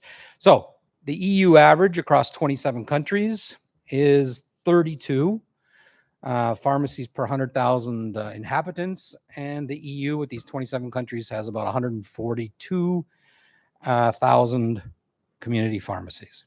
Okay, and then it goes all the way down to, for example, Germany is there with about 22 per 100,000, and we have currently 18,000 pharmacies in Germany. All right. Now, the interesting thing, it goes down to the Scandinavian countries, Finland, Sweden, Netherlands, Denmark, and you'd think, oh, these guys are down to 10, 11, 13, 15 pharmacies. they're under service. But if you ever go into these Scandinavian countries, these are well-run, oiled machines, these pharmacies. They're modern, they're new, they're good. They're into e-prescriptions. They got it all. So they're actually doing quite a good job. So I would almost consider them, the numbers don't say it, but I would consider them almost the gold standard of pharmacies in Europe. Okay. Comparing that to the US, so I think in the US, again, depending on which report I read, you're probably looking at about 60,000 retail pharmacies, 66,000, of which about 20,000 are totally independent, and the rest are the Walgreens and everyone else. So if I do the math, it says that on the right side, the USA has about 18 retail pharmacies per 100,000 people, and the EU is almost double at 32, which makes things interesting. However, I do have to say that in the US, apparently 90% of the population lives within 5 miles of a pharmacy. So whatever that means.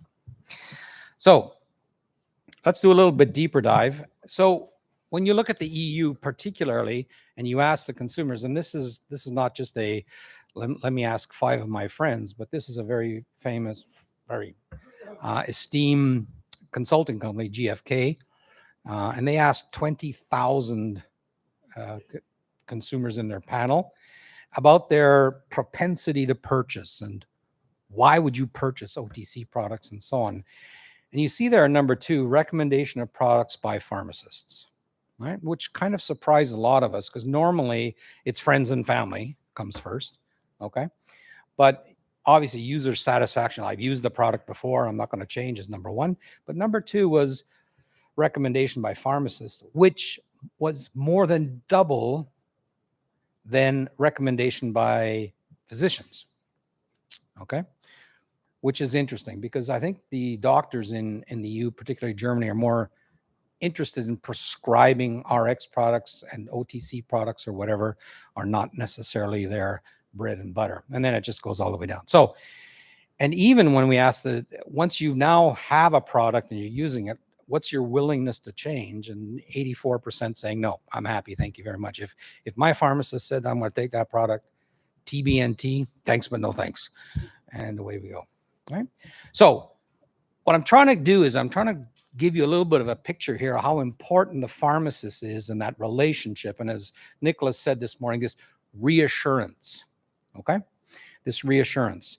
So I want to run 2 television clips for you. One is from Germany, and then I'm going to follow that one by US. And they're both about probiotics. So I decided, okay, let me take the number 1 probiotic in Germany, show you the kind of flavor for how we would advertise, or in Germany, a probiotic, followed by then US, how you would particularly do that in the US. Okay? Mein Name ist Anita Frauweiner. Ich habe mein Leben einem Thema gewidmet, den Bakterien in unserem Körper. Warum das für Sie wichtig ist? Klicken Sie hier.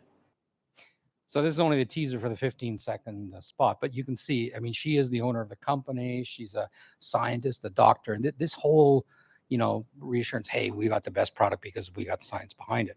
You contrast that to in the US. Being a human is hard, especially if you're a woman who's also having trouble doing that totally normal thing all humans do. Oh, you mean pooping? Let's just say Garden of Life's doctor-formulated women's probiotics contain 40 billion probiotics that help your digestion, so you can be a more regular human. You should just say poop. I think everyone knows that women poop. I love pooping. Pooping is powerful. I'm a woman pooping on TV. Look for Garden of Life, the number 1 probiotic that helps women, number 2. I'm a pooping woman, and I approve this message. Remember that cultural talk about jokes and apologies? Not sure if this is going to work in Germany, but I'm not sure if the German one's going to work here. So, but again, no value judgments involved. It shows you the cultural differences between them. Can we learn from each other, right? Can we take some elements of this, some from Germany, maybe apply something different? Because at the end of the day, you need a point of difference versus your product that's reassuring to the consumer that they're going to take that product. So let me fly through this. So the 18,000 pharmacies we have, I mean, we have the plethora of everything from traditionalist, like the one I just showed you here, mortar, pestle, the guys mixing in the back, to the traditional one with looks like a retail hell. We've got some interesting ones there. Point in fact, I went to a pharmacy in France and I looked at the category management and it was all color coded. Like all the yellow packs were here, all the orange packs were here. And I said, well, how do you know if somebody comes in and says, I want like cough and cold? I know exactly what cough and cold is. But this was how category management worked at that particular pharmacy. Anyway, so you've got all these different kinds and everything from even the hyper modern. It looks like something that you'd go to a soccer game at. So all kinds of different pharmacies. Now, interesting to note, Germany does not allow chains, period. So you can only have, or a pharmacist can only have 4 pharmacies, period, stop, that's it. Very strong lobbyist group, the pharmacists, okay? They like what they're doing. However, they are extremely strong. And these are 2 examples. So a famous one from Kwai, which is a garlic powder, which was in the pharmacy, decided to go to the mass market, okay? Pharmacists got wind of that and said, you're out of my pharmacy. That's it. So the business dried up overnight just because the pharmacists boycotted that product. And similarly with Sigrota tea, who also tried to go into mass market. So very powerful lobbying group. So that's something that's taken care of. Then comes the rise of the e-pharmacies. We've got, they started in 2004. There's about 15 to 20 e-pharmacies. And the interesting thing in Germany is that an e-pharmacy is not connected to a bricks and mortar. These are separate entities, okay? Interestingly, 4,500 stationary pharmacies, so these bricks and mortar, they have a license to do online pharmacies and only 150 do it actively. It's a different business model, okay? The pharmacists are into face-to-face interactions. This is foreign to them, okay? And a large e-pharmacy will do about 10,000 parcels a day. So it's not all roses in the German pharmaceutical market. Stationary pharmacy numbers are tumbling. It's the lowest it's been since 1990. Small independents are not most affected. And still the bureaucracy in Germany is alive and well. Thank you very much. It took us 2 years to even allow pharmacists to jab for the COVID vaccine, okay? So there's a lot of horsepower for the pharmacists there. And as a matter of fact, the pharmacists are such a powerful group. I'll show you a little clip what happened in June this year. Welcome to How to Abroad. And today we have breaking news from Germany. Pharmacists in Germany are confronting challenges like staff shortages, underfunding, excessive bureaucracy, and medication shortages. This impacts the ability of pharmacies to deliver quality care and limits patient access to essential medications. On June 14th, pharmacists will go on strike, affecting all pharmacies, including those in hospitals and clinics. Patients should plan ahead and ensure they have enough medication in case their pharmacy is closed. The pharmacists' demands include increasing the number of pharmacists, funding for pharmacies, reducing bureaucracy, and addressing medication shortages, urging the government to take action. The strike reflects the growing frustration among pharmacists and underscores the challenges they face in providing quality care. Stay informed about this evolving situation by reading the full article linked in the comments section below. Yay. I'll tell you this, this is how the pharmacist strike works in Europe, in Germany, okay? So before June 14th, whenever you went into a pharmacy, all the pharmacists and the PTAs are saying, I'm really, really sorry, but like day after tomorrow, we're going on strike. Is everything, you got everything okay? So that kind of an attitude was prevailing. Never seen that before. Okay. So I guess some of the bottom lines of what we're trying to say is, I mean, can we move from a retailer mindset to true patient counseling? Okay. Like it used to be 50 years ago in the US. Is there some happy middle ground? And I know that the answer is not totally on the left and it's not totally on the right, but we have to get our balance back for the pharmacist to be involved in the transaction. Okay. And don't believe me, believe Christopher Liss, who's the managing director, which just recently published the JD Power report, which says U.S. customers are beginning to embrace their retail pharmacy as a hub for broad change of routine health wellness services. And this is an opportunity for more retail pharmacies to innovate as a one-stop shop for routine care and to create an increasingly personalized customer experience.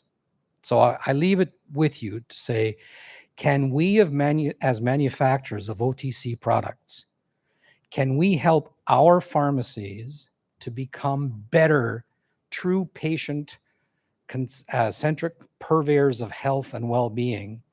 And in doing so, as manufacturers, create a competitive advantage for both parties. Okay? Can we do almost a line of sight marketing through our pharmacies to the consumers and help our pharmacies to become better purveyors of health? Okay? So, I'm going to leave you now with a very interesting 3-minute blurb on the pharmacy and what really happens in a pharmacy, and it's presented by Sebastian Maniscalco. Okay? Self-diagnose what I have based on other people's stories and anecdotes. This is the worst thing you could do to yourself. Okay? The first story I read, the guy's like, I had dry hands 3 months ago. Now I got no fingers. What?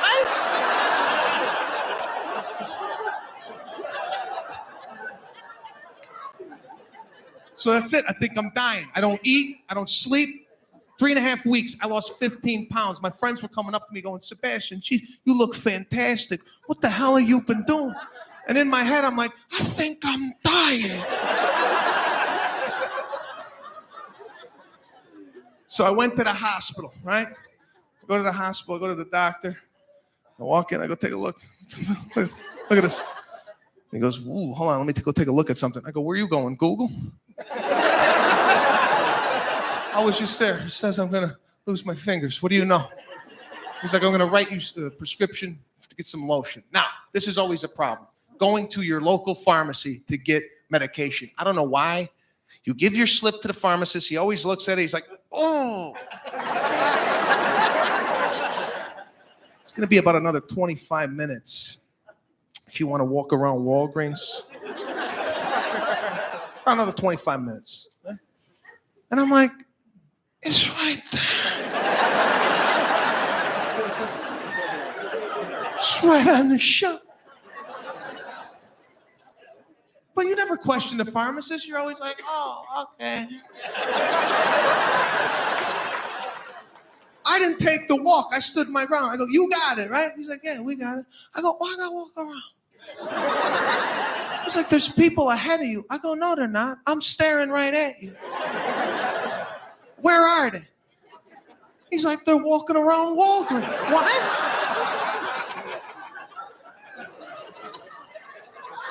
Nobody could tell me why I'm taking this walk. For years, I swear to God, I thought people were making medication in the back room. I thought there was some guy filling up little caplets going, tell him walk around. I can't get the damn things on, they're too small. I need another 25 minutes, I got 30 caplets. So I took the walk. I came back. There's a person in front of me, and there's a line. I didn't see this the first time. There's a line on the floor with 2 footprints.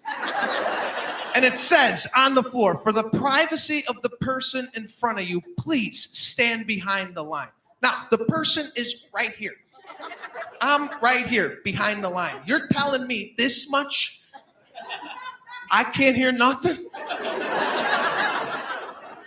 Right here.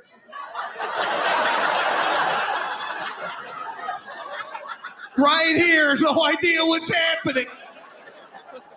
Right here, he's got gonorrhea. She's like, yeah.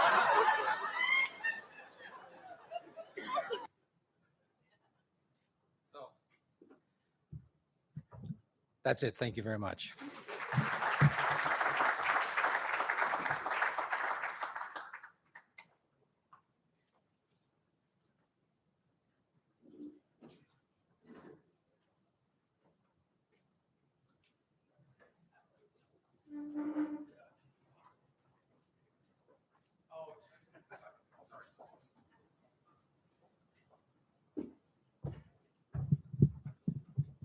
Thank you, Ralph. That was a hilarious video. Um, does this come out? Okay, I'm trying to get this out. Okay, there you go. Good afternoon, everyone. Thank you, Nicholas and team for having me back here.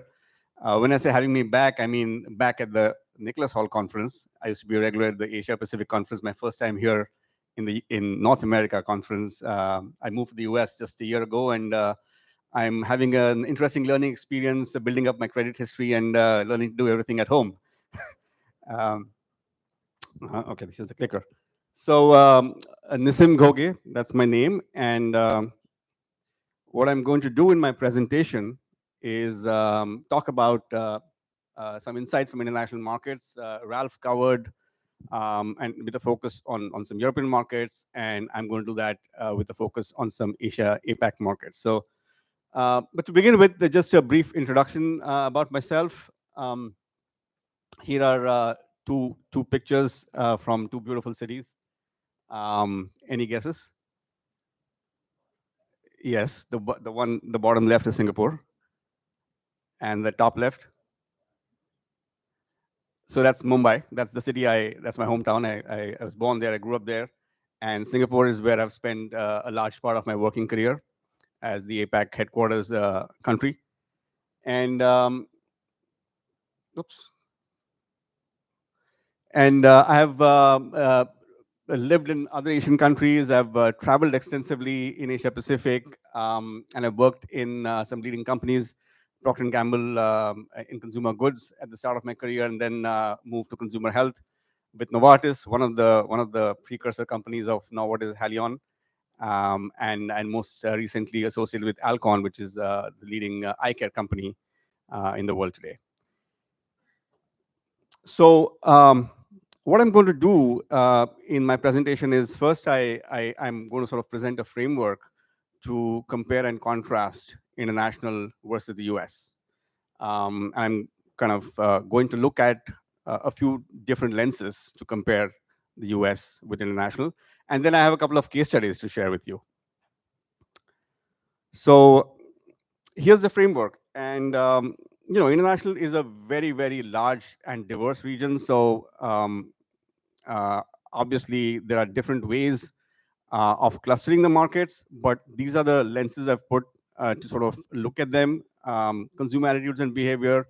I think Ralph touched upon about the differences in culture, language, differences in terms of development. And I think that's really, really important to understand when you look at taking executing a program or launch plan into a particular market. Country regulations, very diverse again, very important, and it impacts and influences what kind of strategies and plans one uses. Channel choices, we've talked about, I think, mass versus pharmacy and how that plays out. How sophisticated are the customers across different markets.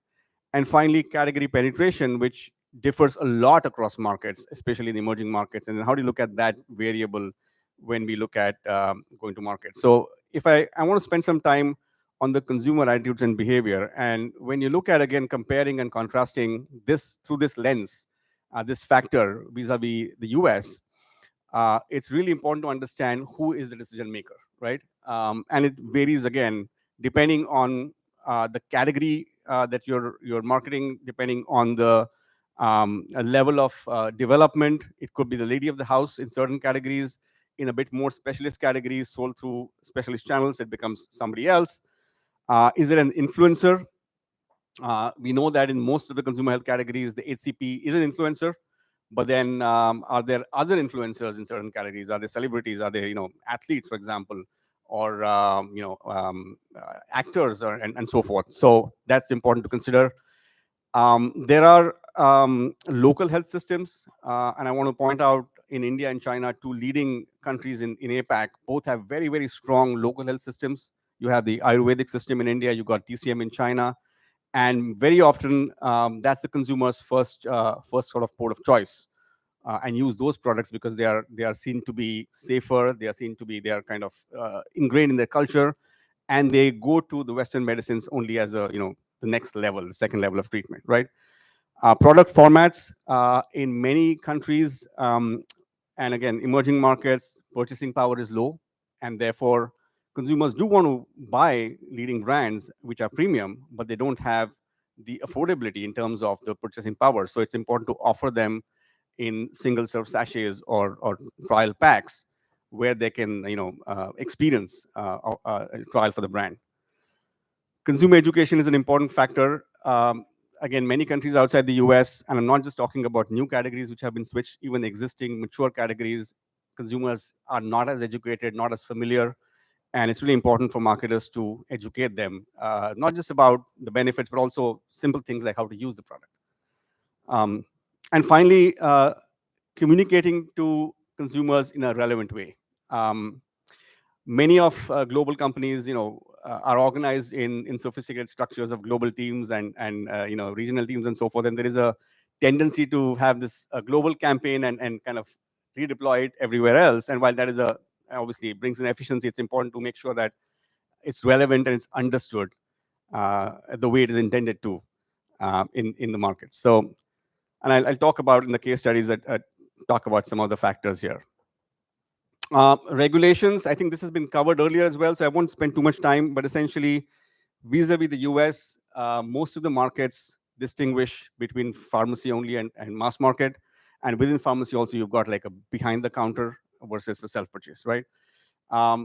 Self-pay versus reimbursement, in cases where reimbursement is there, I think the strategic choice becomes, do you want to really go there and get that volume and trade off margin? Because if you get listed in that public channel and get reimbursement, you get the volume, but typically it's at a lower price. So that's the strategic choice, whether to operate in that channel or not. The next lens I want to look at is channel choices. So within this, again, this has been talked about, the mass versus pharmacy. So most countries outside, it's pharmacy being the lead channel. E-commerce is growing, but there are some restrictions. I think in Ralph's presentation also we saw that.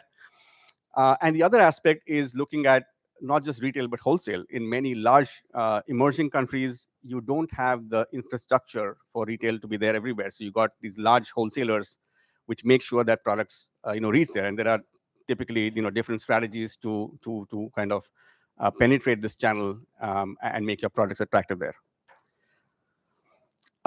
Let's look at customer sophistication. And here within retail trade, you have traditional fragmented trade being a significant part of the business in many countries. And the go-to market and the servicing models for traditional fragmented trade are very different from modern trade, as you can imagine. I mean, it's more key account management for modern trade, but then traditional trade is all about distribution, making sure there's basic availability and so forth.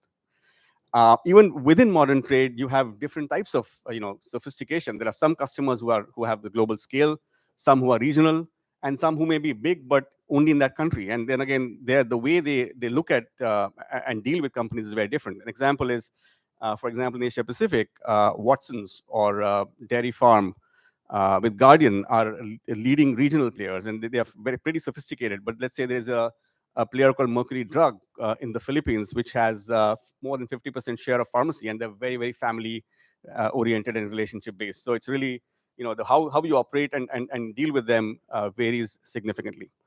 And finally, pharmacist education. While pharmacy is a common aspect across international for most of the countries, the level of education and the skills and the qualification varies significantly. And in many, I mean, I think Ralph gave a very good idea of how it's in Germany, which is a developed, sophisticated pharmacy market. But in many emerging markets, these guys are not as well educated. They have just a slightly better understanding than what a lay consumer has. So the programs that marketers create for engaging and educating pharmacists have to take that baseline into consideration. But then the last lens I want to look at is on category penetration. I put this sort of a 2x2 matrix to help understand how one could look at the category development versus the brand position. And many times in the US, you operate with mature categories, so you take for granted the fact that the penetration is kind of high, and therefore the top two quadrants here, whether your brand is a leader brand or a challenger brand, that would come into play. You either defend leadership and lead innovation if you're a leading brand. If you're a challenger brand, you focus on gaining share from the leader brand. In many markets outside the US, the category is nascent. So you're talking about low penetration levels. And in that case, the quadrants in the bottom half potentially come into play, because if you are a leader brand in a nascent category, then you're playing in a very small pond. And then therefore, the onus should be on you as a leading brand to expand the category, to penetrate the category further, right? So that's really driving category penetration. On the other hand, what if you are a small player or a challenger in a nascent category? So there's not enough size in the category. What do you do? Should you just skim the market and be a profitable brand in a niche? Or should you then change the rules of the game? Maybe look at reframing the way the category is perceived by consumers, so that you have a chance of expanding the category and getting new to category users, even though you may be a challenger brand, right? So these are the few sort of factors I've looked at. I want to move on to some case studies that will hopefully bring to life some of what I've talked about, some of these concepts. And I've also got some show and tell to share with you how these were done. So the first one I want to talk about is the case of oat-ribbon switch in India. This was some time ago. And the background is that this was a leading brand in a medically promoted category, the medically promoted category being nasal decongestants. Oat-ribbon was the market leader in that category, strong heritage with healthcare professionals. But the analysis showed that there was a significant volume that was coming through in repeat purchases and self-purchases. And therefore, we knew that there was a potential to switch the brand to an OTC commercial model. The strategy was really by driving penetration of the category, because the brand was a leader in the category, but the category was small. So the strategy was drive penetration by targeting tablet users. Now, when we did the analysis, what we found was that there was a large proportion of cold sufferers who would use tablets to relieve the symptoms of a blocked nose, because it's one of the symptoms of a cold cycle out of the many symptoms. The challenge was that blocked nose is a very debilitating symptom. So when you really have that symptom, you want to do anything to relieve it. And oat-ribbon had superiority versus tablets in terms of giving faster relief versus tablets. And obviously, tablets was a much bigger category. And so that was the strategy of how to drive penetration, target tablets as a source of business. But there were quite a few factors that we had to take into account to execute. First of all was the fact that the existing format was a very medically driven format. It was a drop wherein you had to literally kind of lie on the bed and put that put the liquid in your nose with a dropper. So not very easy to use. So that was decided to be changed into a spray format, which is a lot more easier to use by consumers. The pack design was a very very fuddy-duddy, old pharmaceutical kind of packaging that was revamped into a more consumer appealing design. We had a direct-to-consumer communication with a strong claim of relieving your blocked nose in 2 minutes and 7 times faster than tablets. And also a pharmacy sales team, which was not existing before that, to focus on in-store execution, driving that visibility in those mom and pop fragmented retail stores. We also decided to make sure that the base business that was there at the doctors was protected, and that was done through a brand extension. So there was a brand extension created just to make sure that the base business continues to be supported, and the growth really comes through the direct-to-consumer route. Results were outstanding. We doubled business in 3 years, gained share, and solidified the leadership position. And here are a few visuals to show. So the one on the left-hand side, that's how the dropper format was, which was changed into a spray format with a revamped design. The execution with this is like an example in a fragmented, small mom and pop store. Very difficult to get any visibility, a lot of clutter, but through innovative dispensers, carrying that closure claim of 7 times faster than tablets, a video which I'll come to in a minute, and the brand extension at HCPs to make sure that the base business is protected, so you don't lose anything when you go to the consumer. And here was the the television commercial. I'm going to play it. It's in local language. Unfortunately, I don't have the translation, but hopefully the video will make it clear what the message being communicated is.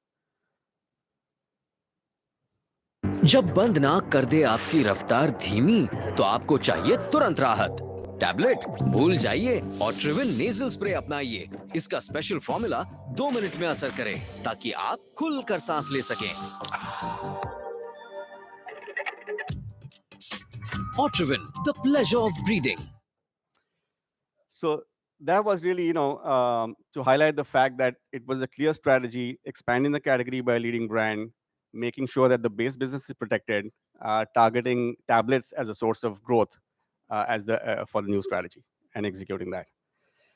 The second case I have, I'm going to talk about, which is a eye care brand called Sustain, and this is the Sustain Asia launch. So it was a launch of a new variant of the leading brand. Again, similar to Otrivin, very strong medical heritage, not very strong consumer heritage. And there were many other eye care brands in the consumer space. And the strategy was to launch a new variant, which took care of all the symptoms of eye problems, I should say, and giving a convenient solution of multi-symptomatic relief to consumers.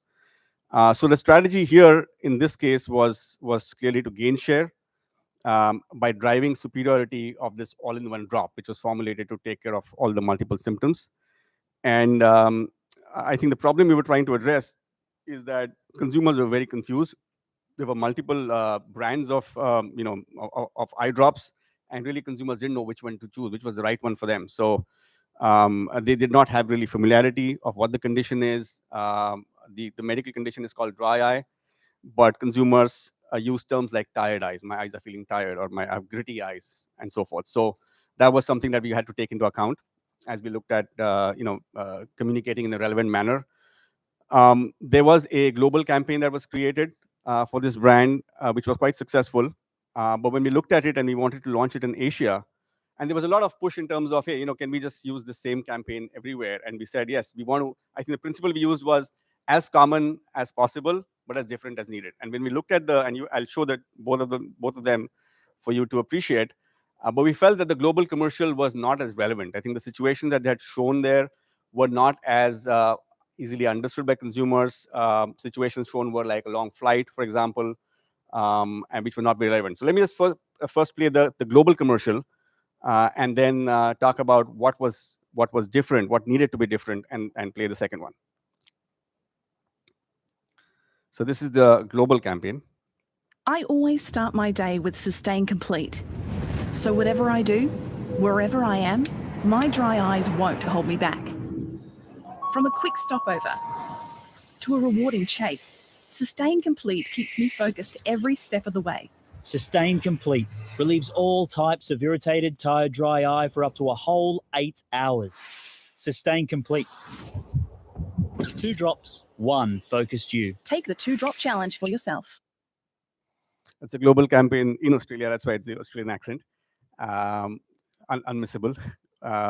But I think the situation shown here, the long flight, the sort of the environment, the cold, dry environment, that was something which was, at odds with the humid conditions of Asia. And people don't take long flights as much.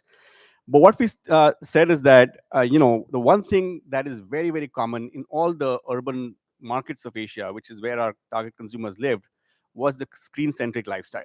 Everybody is on screens all the time. And that is one of the big triggers for this condition. So how about really taking that as a very, very simple, relatable way of setting up the problem and bringing that to life, and then talking about how Sustain Complete with a all-in-one drop can solve the problem. So this is the Asian commercial. To relieve dry eyes, I always start my day with Sustain Complete. So whatever I do, tired, dry eyes won't hold me back.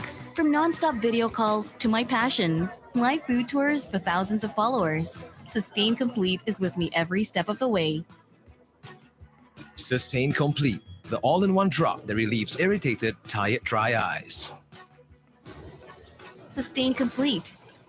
2 drops, One unstoppable you. Take the 2-drop challenge for yourself. So as you could see, the same communication idea, but clearly different execution to make it more relevant and more relatable for consumers in Asia. So those were my 2 case studies, and that's about what I have today. So thank you for your time.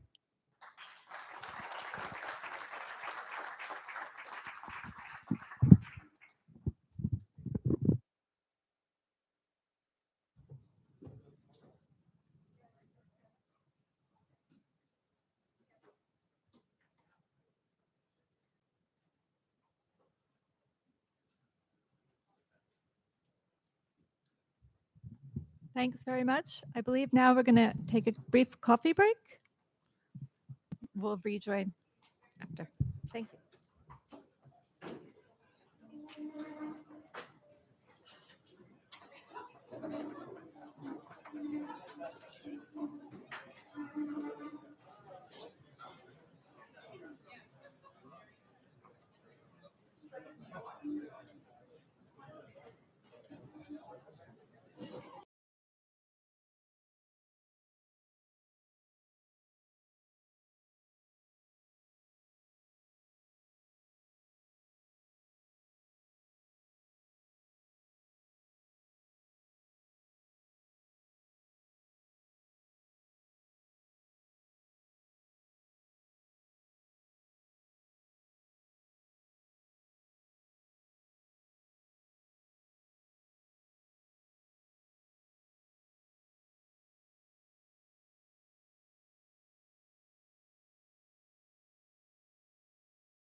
to present, and then we got exactly. That's what we're Andre. I didn't know it was coming on today. Last I had his answer. So Yeah, I know. Yeah, and then after I got a half an hour. No, and then we have our session, like half hour on stage. Oh, Got all that sorted. Are you bringing the upper chairs? No, we're gonna. We got that all sorted. No, but we're gonna kind of stay on the corner. We're gonna be hoovering.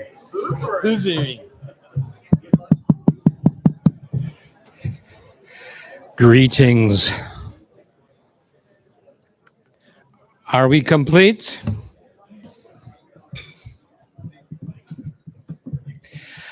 Come on, we're in the home stretch. Last session between us and a nice gin tonic. Okay.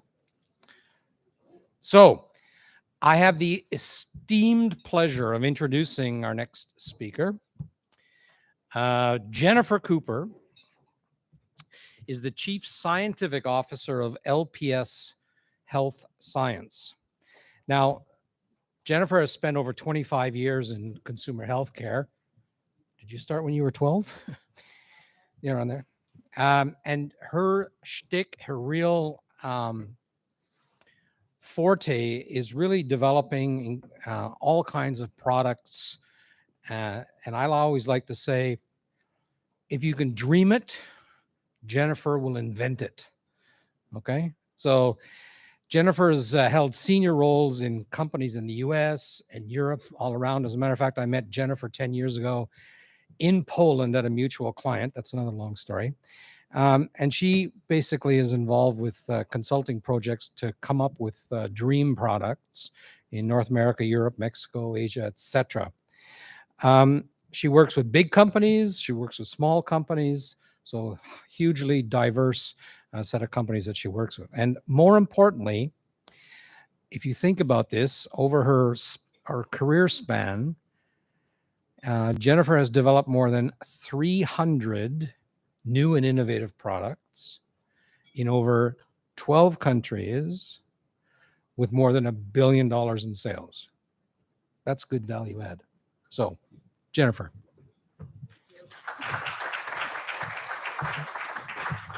Hard to live up to that kind of billing. But don't you remember the time when it felt special to be on Skype or on Zoom? It was like this wondrous thing. Not only did I not take a trip to get there, but I wasn't even in the office, and underneath my suit coat was my jammies.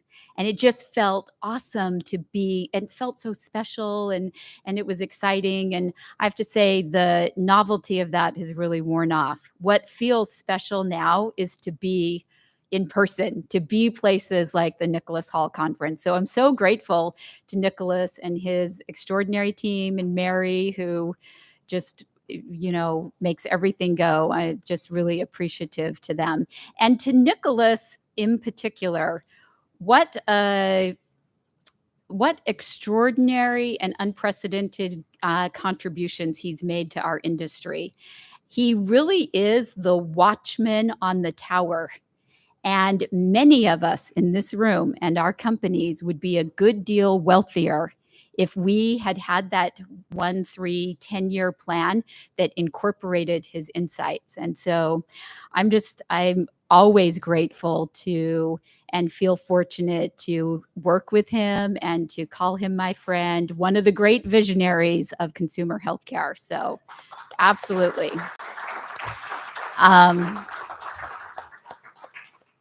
Speaking of visions of the future, I am going to spend some time talking about innovation. And I've been to many innovation conferences and sat through many talks, and we want to talk about it. We're all excited to hear more about it. We're all very secretive about it. And so it's hard when you're talking about it not to talk in cliches and things like that. And in addition to that, because my 300 products and the $1 billion worth of sales, what I don't tell you in my bio is that in the course of that 30 years, I've had some spectacular failures. And everybody says this thing, I've learned more from my failures than my successes.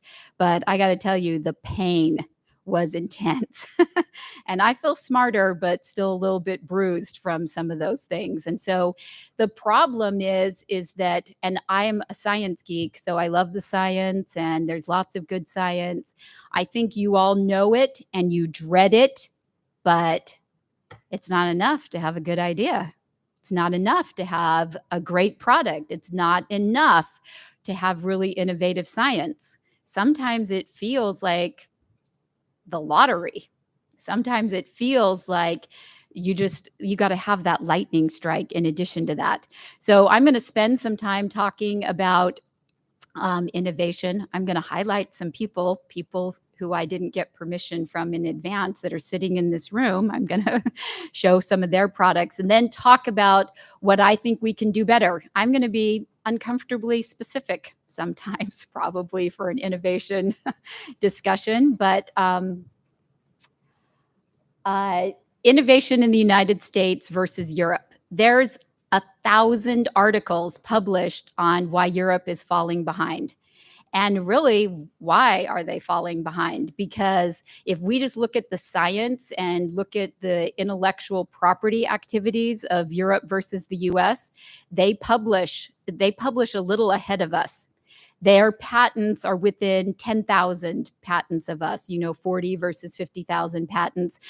They have some of the best bioscience and life science universities in the world. And they do a lot of interesting things there, but they commercialize half of what we do in the United States. Also in the United States, we have a really robust platforms at universities and in funds for tech transfer. We're all over that. There's like one guy in a dark hole in a university, one of the universities I visited recently in Europe, and there's 50 people at the one in the US. And so that we've established that also, and I'm just talking about the life sciences, the number of very large, over $1 billion funds in the US versus Europe is like, it's like 1 to 22. And in addition to that, there's about 4 times the funding and twice as many startups. And so we're all about we're like new ideas and we're churning to get them out. And there was a really interesting study published in 2019 where they were just interviewing people and said, would you be interested in starting your own business? Do you think that might be a good idea? And in America, 16% of people said, yeah, I think I could do that. And in Europe, only 8% said, 7.5% said that. And so my message on Europe, and I could also throw the statistics in for China, who's gaining other countries in Asia that statistically are gaining in terms of innovation, but just the potential and the possibilities for collaboration are really significant because there's a lot of really awesome things coming out of Europe that don't have a home, that we can, as we're looking for things and we're looking more to buy than to invent sometimes at some of our companies. Europe is a great resource for that. And so I don't believe that, and there's some great examples of things. All of my microbiome studies are done in Europe.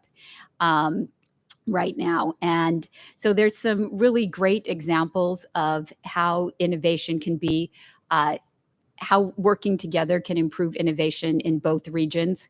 A couple other things that I will point out is just the regulatory environment. A lot of the bad news on innovation coming out of Europe is often tagged with the regulatory issues.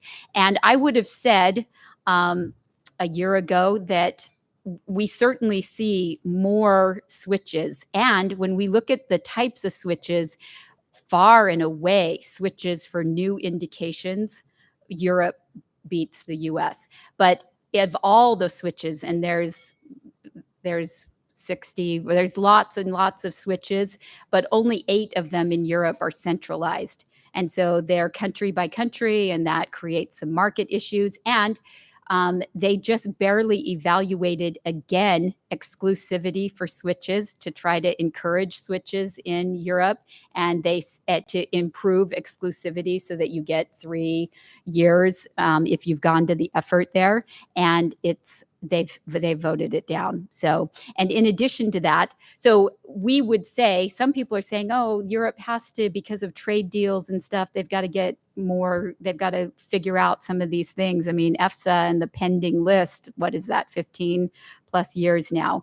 They've got to figure it out because of all these mitigating factors. But the reality is it's getting tougher. I would have said it's a way more favorable environment in Europe to do medical device registrations, but we just voted to change that as well. And so now all of those great medical devices that many of them were botanicals and things like that, they now have to go through the same registration process as a heart valve. So there's not a 2-tiered process anymore that really opened up all of those possibilities for medical devices. And in Europe, they have something, while we have a more friendly claim structure for natural products, because the EFSA pending list is like a lockdown, and just we've frozen the environment somewhat in Europe because of that. We have an environment in Europe where a particular botanical can be, and they're the old ones, they're not the new innovative ones, but they can be a food supplement or a dietary supplement. They can be a OTC, they can be a drug, and they can be a medical device. And so they certainly have this amazing heritage as it pertains to natural products and treating natural products and reimbursing natural products that we are struggling with still in the United States. So lots to think about there, but some trends that I think are impacting innovation in right now. So innovation around natural and green, we're thinking people aren't ready to pay, aren't willing to keep paying for sustainability or things like that. But I'm going to show you some examples. We're all diving in to those pools. There's been a resurgence of non-innovative ingredient research related to the micronutrients. It's because of COVID, because we know that micronutrient status had an impact on how COVID played out. Plant-based nutrition and medicine. Oh, by the way, when it comes to funding, I said that 4 times as many dollars go into U.S. Enterprises as in Europe, but it's worse if you look at plant-based, which is 5 times, and the microbiome, which is 10 times. The type of when we look at the discrepancy in funds. So new science around the peptides, microbiome, longevity, metabolic health, mental health. I would add chronobiology to that list, because if you could just change the timing of what you're giving or modulate time as a factor with the current products that you have, that would be a great way to innovate. And it's a Nobel Prize winning science. So interesting. Personalized and customized experience for the customers. Look, lots of people tried. We've got lots of interesting forays into the market. It has to succeed. Maybe what's out there hasn't cracked the code yet, but somehow it has to succeed. And we see lots of evidence that things are headed in that direction, and certainly from a medical standpoint. And then AI, if it's going to succeed, then we have the AI mediated research and development. And we see that in drug development is quite common, but there's companies like Nutritas out there that are doing AI development for things like plant-based peptides that are going to be dietary supplements. So, and then finding the right balance between prevention and treatment. And I'm going to elaborate on what I think about those. And I'm going to give this presentation out, and any products that I show, any references that are on the slides, any pricing that I've shown, their links are all live. So you can click on it and it will show you where I got that pricing from or what the reference is, or you can click on the bottle and it will take you to the product. So innovation around natural and green. So if we just look at traditional OTCs, and they're well-established APIs, and they're very symptom relief oriented. Most of them have good speed of action. You're going to take it, your allergies, your pain, your sleep, you're going to feel a benefit. There's speed is working on its benefit. We're really talking about monograph items, and then definitive claims. We get to talk about those symptoms. You would be amazed, as people are trying to get into this category, how many people default to stuff like homeopathy, which the science is not good on. And you know why we default to homeopathy, even big brands? Because it's a loophole. You can still make the symptom claims. And so what's happening is CPGs like, oh my gosh, I don't even know how I could possibly sell something where I can't talk about the symptom. And so we see some defaulting to this medical system that I'm not saying it doesn't have any merit. I'm just saying the research is very challenging in terms of substantiation. So fast, effective, economical. But then we've got a lot of activity in these three areas. So green and clean label. This is same API, so you get the same benefits. You get speed of action, and it comes from the monograph, but it is free of. And if you're Genexa, you're free of like 39 things. And if you are Kinder Care, you are free of like 6 things. So what is free of? What's clean label? We can still define what that is for people. And I've listed some examples, and I'm going to show you some specifics of what people have done in this area. Then when you move beyond that, so it's all the stuff we know and love and that we feel familiar with, and our claims are the same, but we're just cleaning up the excipient list. Some of this in green is packaging, right? Cleaning it up packaging, making it more friendly.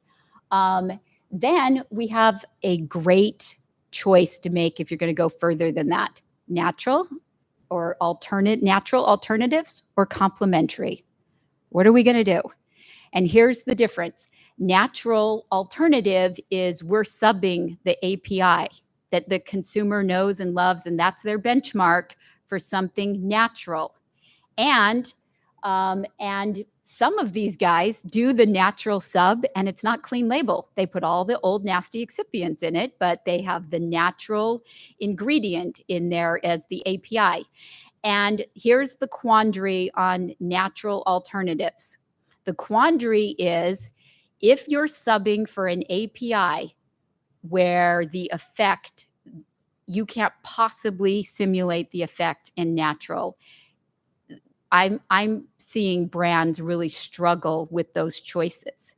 So let's take something like phenylephrine or dextromethorphan. People that have subbed for those APIs because they're not that great, because the clinical work on them, because honey will beat dextromethorphan, they're successful with those launches because the consumer expectation is low and the natural alternative is reasonable, and in some cases even tested against the API. So that could be working for us. In the natural alternatives where it's just really hard, pseudoephedrine, nothing is going to knock your head back and drain out your congestion like that. That's hard to do a substitution for that's natural, that's going to give that effect. Pain is problematic. Pain goes both ways.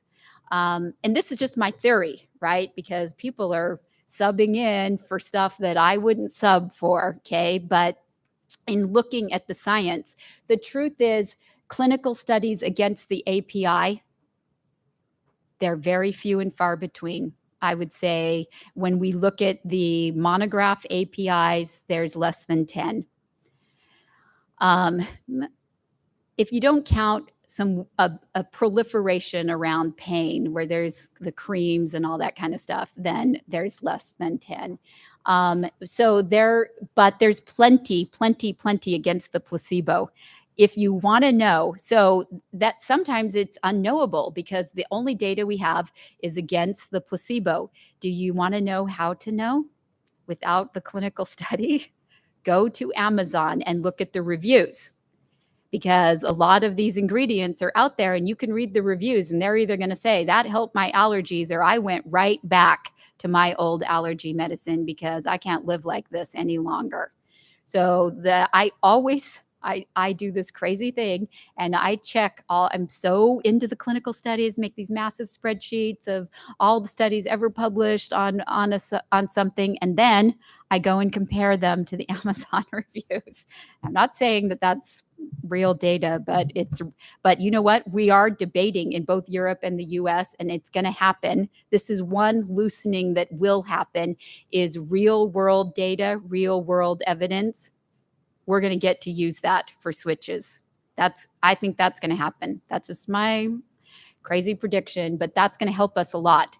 And Amazon it's not technically real world data, but it's very helpful for pointing us in the right direction.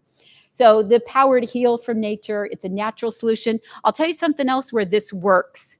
It works where the side effects, most OTCs by their definition are supposed to be used for a limited period of time.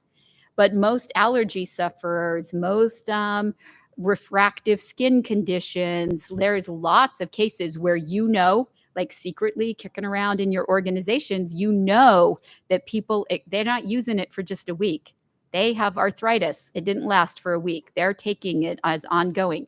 So one of the reasons why people will say, okay, I'm willing to take a natural alternative, even if it doesn't hit the same mark, is because I'm worried about the side effects. I'm worried about the rebound. I'm worried when I stop taking this that it's going to be worse afterwards. And so there's some exceptions to that I think are really interesting. And then there's complementary. So you've got good pain medicine, you've got good cold and flu medicine, but this is complementary to what already exists in your line. It's not a substitution, not an alternative. It's just something that, so when you're not, if you're having acute cold and flu and you can't sleep at night, you're taking your cold and flu medicine. But if you want better immunity, if you want to get sick less times of year, and you guys all have to grapple with how you'd feel if people had less acute incidences, but you can look at complementary. This is preventive, protective. And I would only tell you that as much as we fear that they might take the acute stuff less, because this is such a big mega trend, if you're afraid of this, you should get over it, because the consumer is thinking bigger about their healthcare. They don't see OTCs and supplements, and they don't see the silos that we all operate in. They just want to be healthier. They just want to live longer. They just want to feel better. And so they don't care if we're all squeamish about it. So this is an area that can be really fruitful for people. The clinical studies, when we start talking about these studies, we say the ideal studies in healthy people, because these people, we can't treat disease, but it's really hard in clinical studies to make healthy people healthier. That's an evil trick. And so we still run studies in people with mild, moderate, and whatnot, although there are some very notable exceptions of natural substances that compete very well in severe, like in bronchitis, pelargonium. Look, Dex can't help you if you have bronchitis, but things like pelargonium have been studied, and we're not talking mild to moderate. We're talking really sick people. And so there's some interesting things out there. Price and margin. This is messy, because one of the ways we solve the fact that price and margin is getting squeezed when we do this type of development is that we just change the pack size. You're going to see that some of these natural alternatives, same price. They've seen what Nicholas was highlighting. People are nervous about paying more. Sometimes you just get less servings, same price as your main product, which also feels a little weird, right? Because we're protective of our main powerhouse product and brand. But that's just where I'm seeing most people land, is that they're trying to price it very competitively. And I'm going to show you pricing in just a second. And then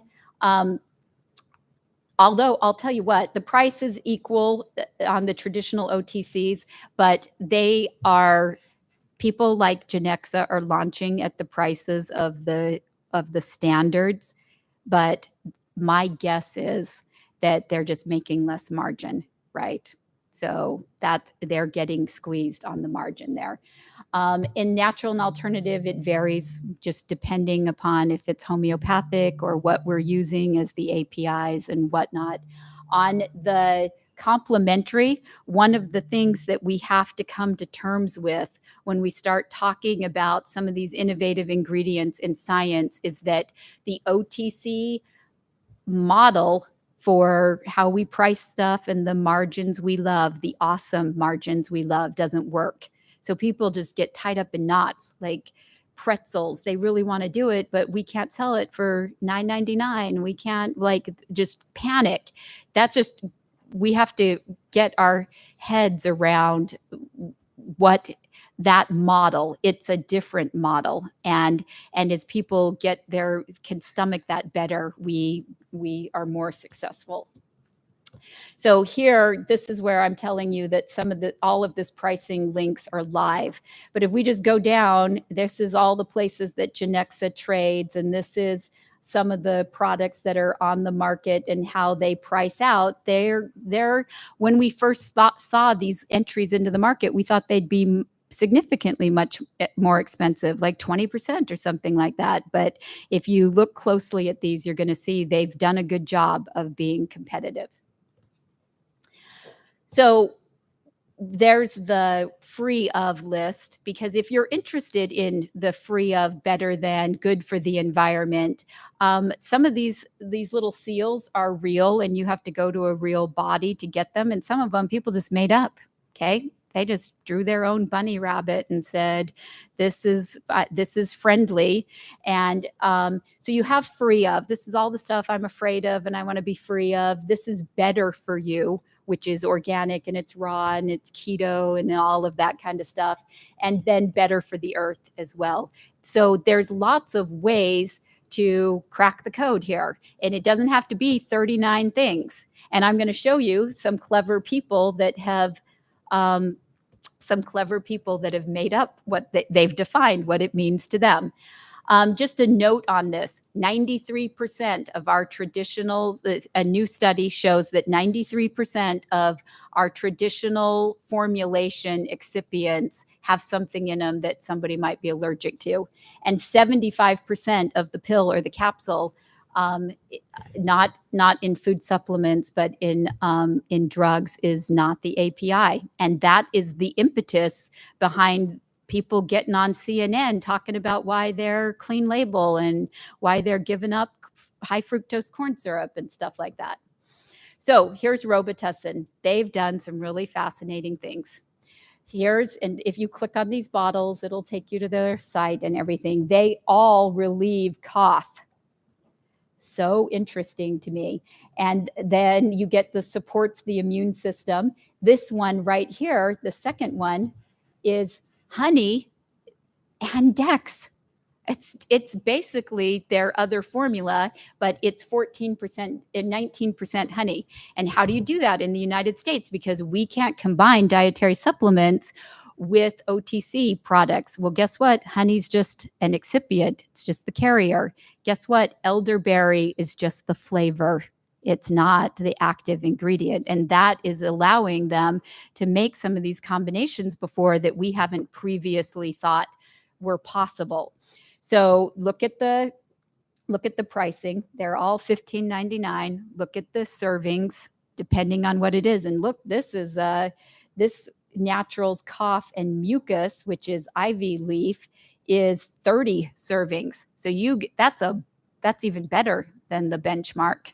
So there's a lot to, this is really interesting what they've done. There's their traditional, there's Dex plus honey, and here's honey, zinc, and elderberry. This is a supplement facts, drug facts, supplement facts, drug facts. But the consumer, you can see when they're just looking at this on the shelf, it all helps cough. Here's Vicks. They've also done some really interesting things here. Vicks has got a free of product. It's all the traditional APIs, and it's free of artificial dyes, flavors, high fructose corn syrup, and alcohol. It doesn't have to be free of 39 things. And here's their botanicals product. This is a natural API, and a natural API, and they've done okay on the excipients too. They haven't, both the excipients and the API are friendly. Here's okay, so let's see. So we have substitutions here. So we've got substitutions here. We've got clean label here. We've got complementary line extensions here because these are just supportive of the immune system. Here's Panadol. What they're doing is blowing my mind because I put these in the substitution column because if you're making the same claims as your powerhouse brand, then I don't care whether you meant it to be a substitution or not. And the Australian rules allow them to umbrella like this. So they've got natural ingredients in there, and the umbrella is allowing them to talk about this like they talk about their OTC product, which is really fascinating. And they've done some really interesting things here. I think they've chosen wisely on ingredients here. They've picked some ashwagandha is trending very well. They've got the curcumin and the boswellia. They've got a proprietary form of the boswellia and a proprietary form of the curcumin, and their studies are nice.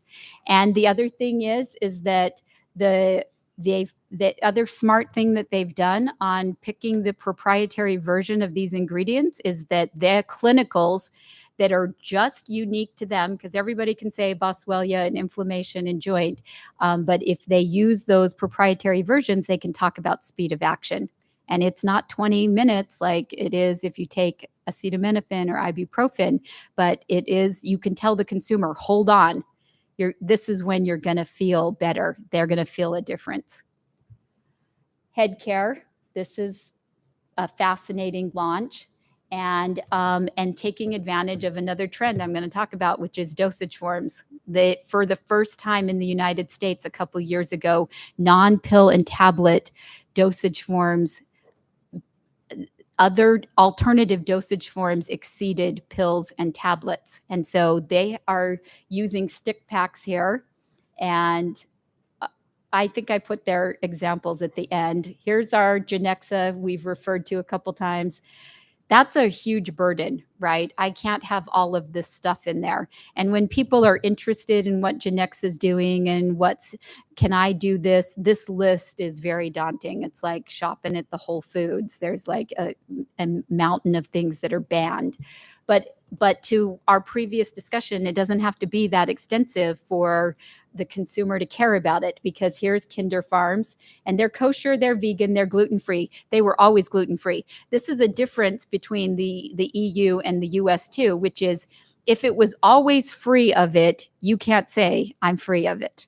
Whereas in the US, it was always like a lot of these products that list the free of, they just went through their line and said, what do we not put this crap in right now? And we can start making these claims. Like it was never in there. It was never had dairy, but now we say free of dairy. But, kosher, vegan, gluten-free, the planet, dyes, parabens, artificial sweeteners, artificial colors, and the 9 major food allergens. So Wonder Belly, just listing off and the dreaded titanium dioxide controversy in California and the cray there, but also Europe's already banned it as well. And so they're just and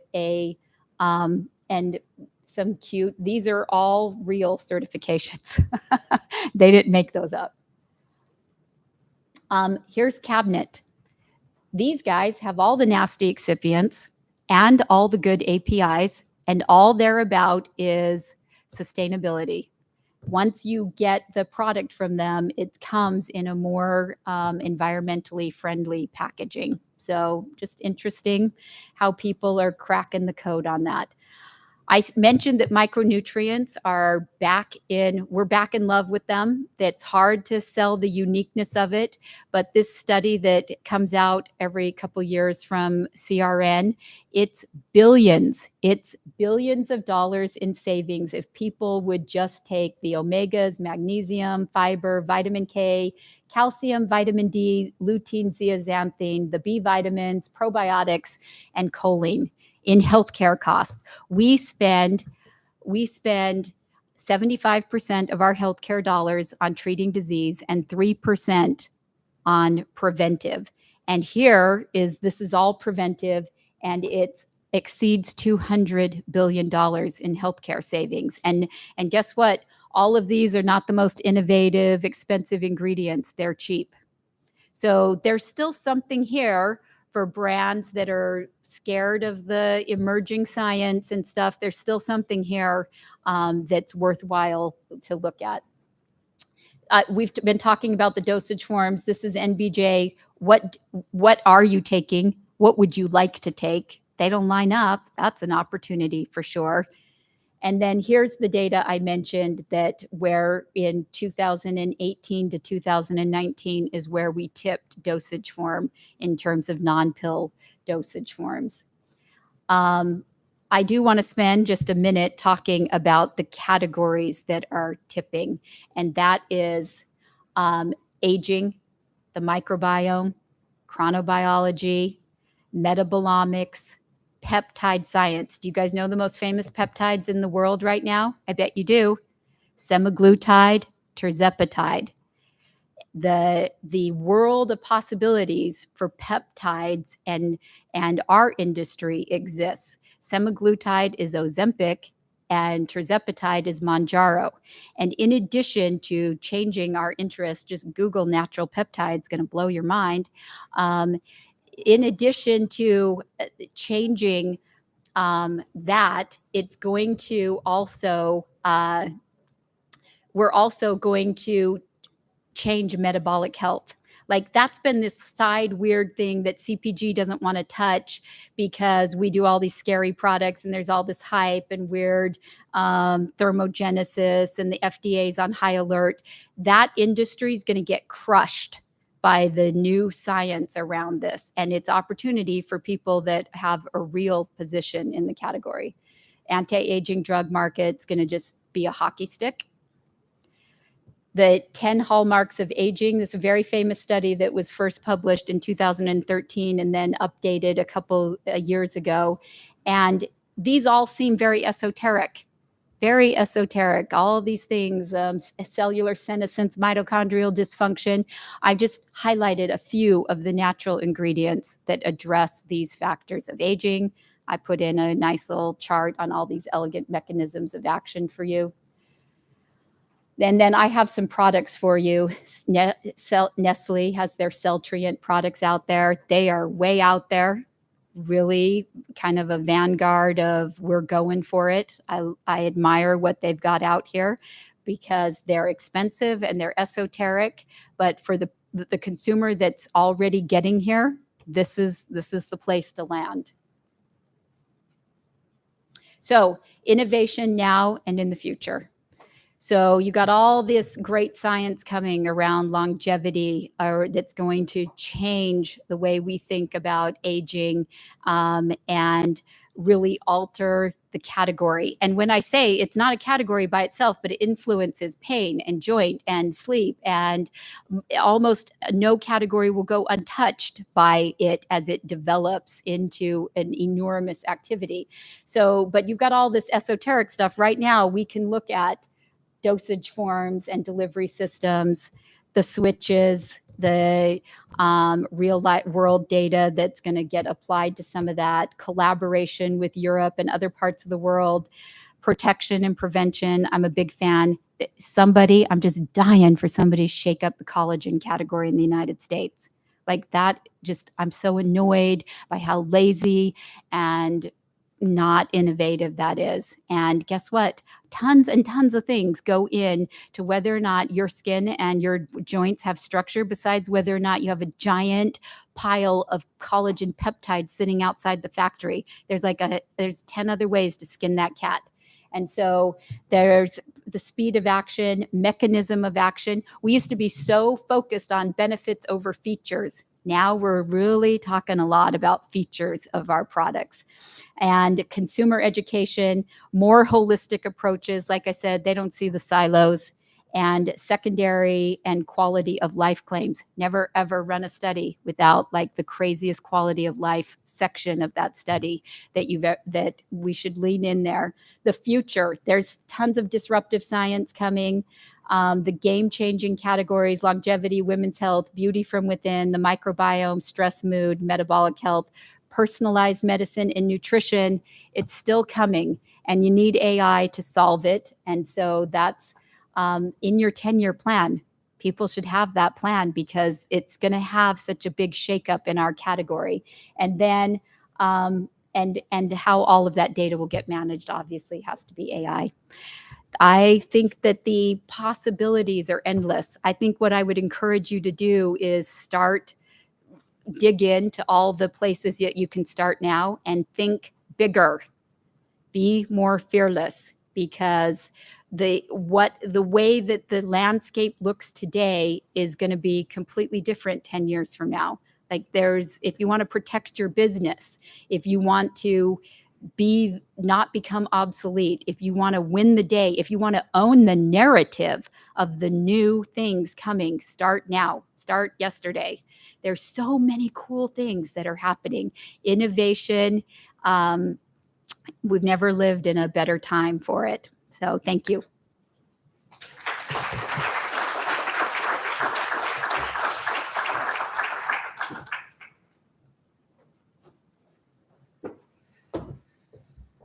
Did I also mention that Jennifer is a little passionate about what she does? Excellent, excellent talk. Wow, excellent. Okay, so we're coming up to the last speaker of the day, and then once Andre finishes, and he's going to be live on video conference, then we're going to have a quick session for Q&A, and hopefully wrap things up by 5:15, 5:30 latest, okay? So let me introduce you to Andre Di Donato. Andre has a hugely varied career. I think, is he on the screen so far? No. So Andre started way back when as a sales rep for Alcon. Then he was into Novartis as a marketing manager.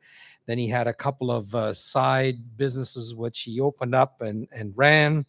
And currently he's based in Orlando, Florida, and he has a bit of a conduit between Latin America, I think his hometown might be Brazil, and the US. So he's very well adept to speak about the differences between Latin America and the United States. His company is My Pharma To Go, and he's been running that now for the last 5 years. So can we say hello to Andre?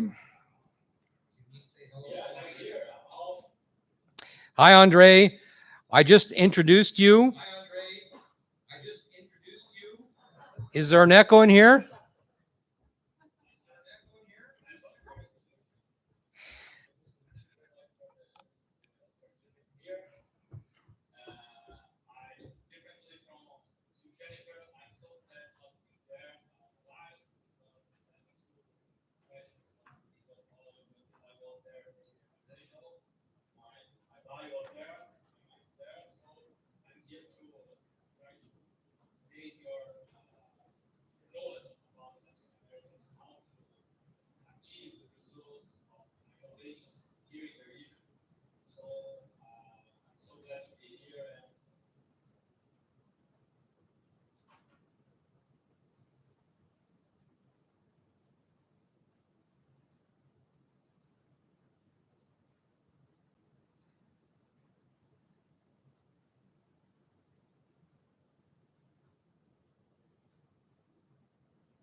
Yes, we can hear you.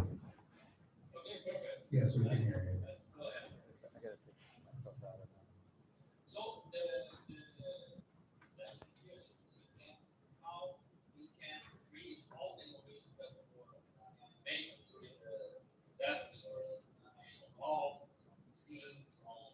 Jennifer, should attend in terms of paradigm. Just a quick introduction after all speaking. I have a big list of famous laws that help me to achieve this point of evolution of my career. That to be able to be all the regulations that are popping up in all parts of the world, Latin America.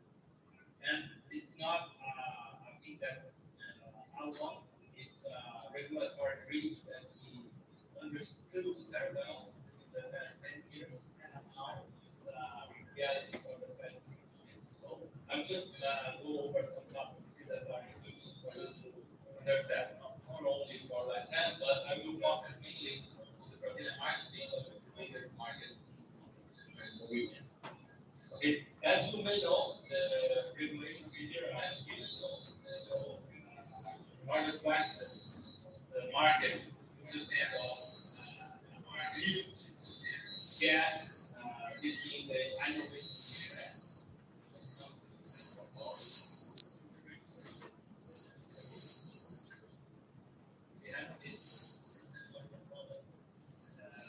registration process is not and it's not automatic.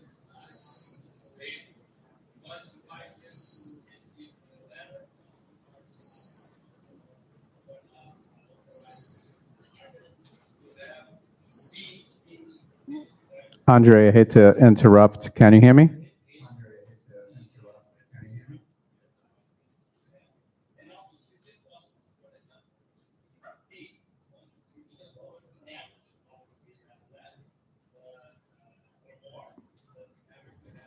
Andre, I hate to interrupt. Can you hear me? Do you, I think, can you put your camera on?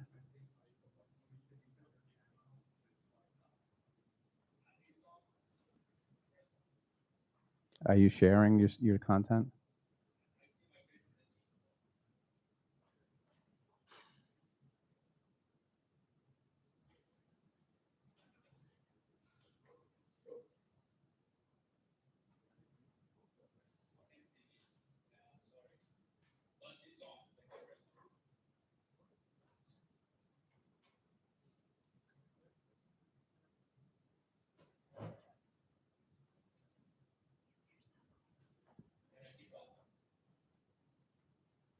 Yes, go ahead.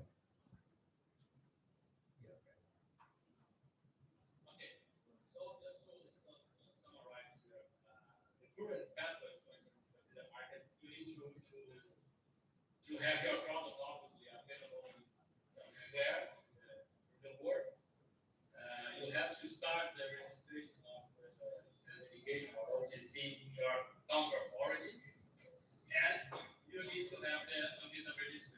Then you launch the product in the market, then you have the market maturation. This is the logical pathway for a product to be entering the region or being in Brazil.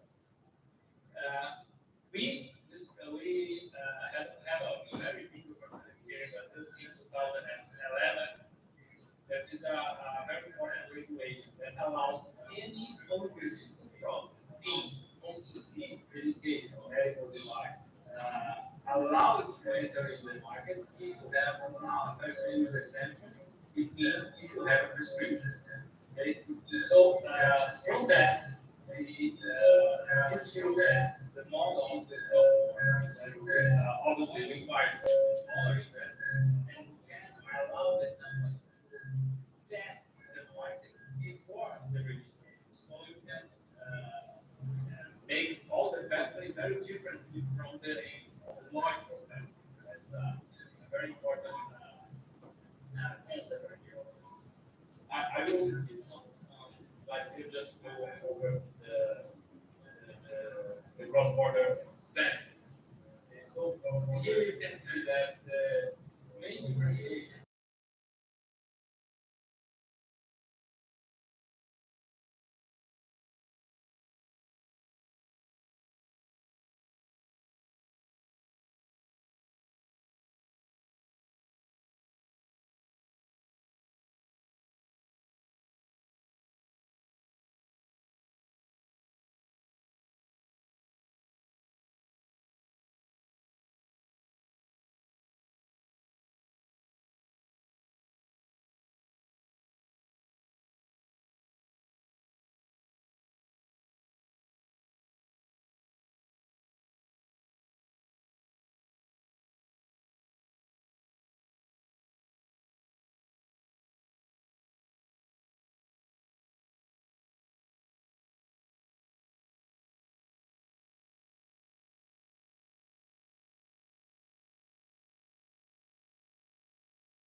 everyone's been to Europe and Mike.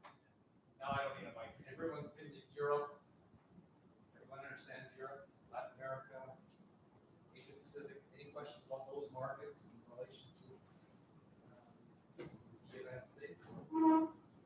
One thing I think is really interesting about Europe, because so much goes through the pharmacy, is that everything they do there has a healthcare professional detailing plan.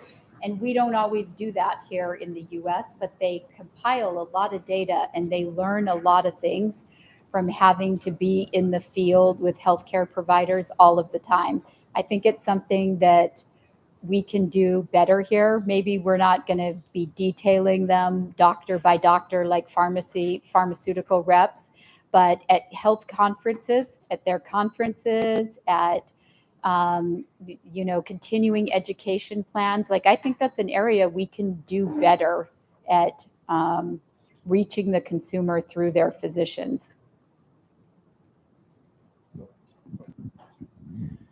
The other thing I didn't mention in my presentation was in Europe, for example, the claims that we can make on packages is significantly less and well diluted than you can here in the United States. I'll give you a perfect example. The probiotics that you just saw, we launched a probiotics into Germany, and we are not allowed on the package to say probiotics, nor are we allowed to say prebiotics. Okay, so we have to get creative. So we call it Darmsymbiotikum. So a gut symbiotic that's made, so the creative geniuses that need to get around how do you circumvent the claims that you're not allowed to make on the package. That's an interesting way that you could also think about, well, if you couldn't say that, like all the rest of your competitors do, what would you say? Okay. I wanted to build on what Jennifer said about HCP engagement. And I think my impression is that in the US, it's a bit of this or that. So let's say it's either a prescribed brand at HCPs, and then when you switch and becomes an OTC consumer-led brand, it becomes only that. And I think there are examples outside of the US where it need not be this or that, but this and that, right? And it's possible to still have that. I mean, I think in earlier conversations, I remember, Nicholas, we talked about OTX as this commercial model, which can be more efficient on the financials, and you're not burning a lot of A&P doing those mass market campaigns. You can be more calibrated in spending A&P because you have that base support of the doctor-led endorsements coming in as well. So I think that's something that really one can. I see that as an opportunity for the US marketers to potentially explore and practice.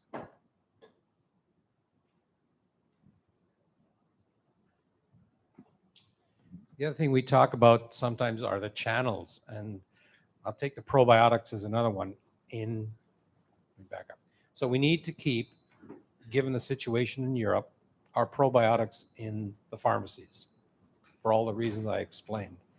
But to get the recommendation from the people to walk into a pharmacy or buy it online, we have something called natural homes, like Reform House or Heil practitioners, or some of these health-based even stores that are out there that love to be talked to about certain natural products. So, and I don't know whether your holistic marketing plans include not just TV and the consumer, but all these, and we're going to call them healthcare professionals.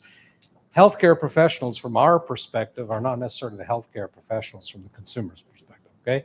So it might even be, for example, a dentist, for crying out loud, things like that. So just think about, when we think healthcare professionals, we think about a broader sense than just pharmacies. I was just going to say that in the United States, we have a bunch of platforms popping up that are interactive with the consumer. Thanks, Ralph. I'll ask a question in a moment after Jennifer. They're remote, but you can, like LifeForce, you can log on You can talk to a healthcare practitioner and they do everything. They do diagnostics, they do supplements, they do prescriptions. Like they're bringing to the consumer what they think, this holistic idea that it's one-stop shopping. Because prior to these platforms, you know, they did some very famous studies among surveying doctors who don't believe in supplements or or also consumers and said, what do you tell your doctor about all the stuff you're taking? Even the OTCs, because they know they're taking them longer than they're supposed to be taking. And they found that a very high percentage of consumers lie to their doctor or omit information because they don't think that they know about they don't think they know. And so these platforms that are popping up are going to become more prolific and they're going to drive more healthcare choices. And so getting into those platforms, whether you're an OTC or you're a supplement or you're an ethical pharmaceutical, makes a lot of sense. And it's collateral though that on the retail side, some of us haven't prepared for, right? And to support those types of platforms.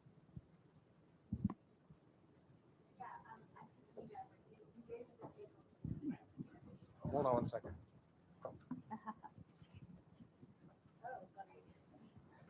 Sorry.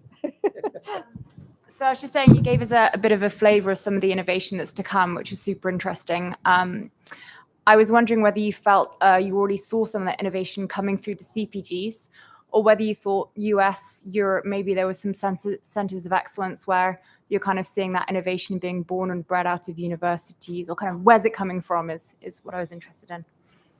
Boy, there's a lot of great opportunity. And as part of doing this preparation for this presentation, I actually called the presidents of 5 big ingredient companies in Europe. So their home base is in Europe and they invest a lot in innovation. And I said to them, how does that work for you when blah, blah, blah, Europe is not a great place for innovation? And 4 out of the 5 basically said this to me: without the sale of our ingredients outside of Europe, we wouldn't be able to support the innovation. So they have the innovation ongoing, and it's just part of their business plan that because they can't make the claims, because of the environment there, they have to sell into Asia, they have to sell into the US. That's part of their business plan, or the cost of the innovation is too much to support with the revenue they get from the fragmented approaches in Europe. So, but I would love to make a list, my top 100 places of innovation where you're just in the golden zone on the planet, because there's a lot of good work being done. Yep.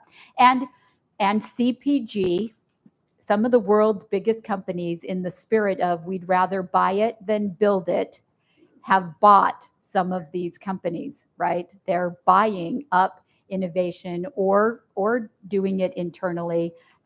So it's definitely accelerating. I think one of the reasons why this is also accelerating is that now consumer health companies are independent. And I can share an example, because when they were part of big pharma companies, like all of these were, any innovation outside of the core API was not seen in a favorable way. And I remember back from the time when I used to work for Novartis Consumer Health in India, and I talked about local health systems and Ayurvedic products being part of everyday culture. And we had actually localized Theraflu, which is a leading Novartis global brand, into local ingredients, Ayurvedic ingredients. And we tested that. It was out of the charts on basis and all the concept testing results. The challenge we came to was manufacturing that product, because for Novartis globally, they could not understand how this met clinical standards. And we tried to tell them that, look, it doesn't matter, because this is what consumers do locally, right? And I think now, as we see all these companies spinning off into independent consumer health companies like Haleon and Kenvue, what have you, I would assume that there is a lot more consumer centricity and not a pharmaceutical way of looking at things, which is also driving innovation. I was surprised to find the Excedrin natural, which is outstanding and which is so much more consumer centric than what would probably never have happened if it was part of a large pharma company. So I think all of this is one big, I think, driver of truly consumer centric innovation. But that is one of the biggest hurdles to innovation is at CPG, you guys.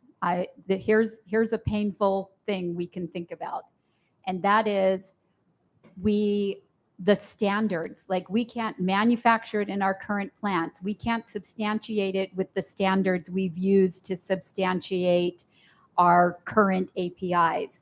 We can't assess the safety or toxicity at the same standard. And so we start with this world of opportunity, because the big CPG, they can have any ingredient they want, any proprietary ingredient they want.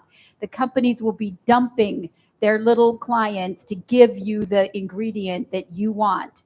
And so you have this world of opportunity. And then it narrows because we apply a standard to it that all the competitors, the mid-sized competitors, aren't using that standard. And so it narrows it down and to the research. And then we find a toxicology study from 1969 where one patient had some weird thing with their liver. And so it falls out because of that. And then we get down and we want to price it in our current model, and we narrow the field even more. And at the end of the day, we end up with vitamins and minerals and no point of difference.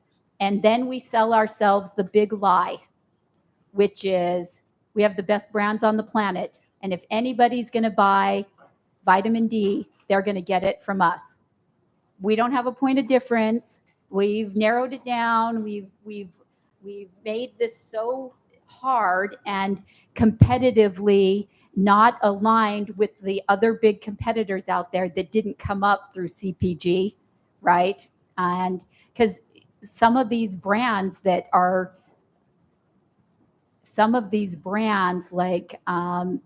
New Chapter could not be invented at P&G. They had to buy it because it's so novel, and it couldn't have made it through the normal process. And so that was so startling that a company like them had the insight to buy that.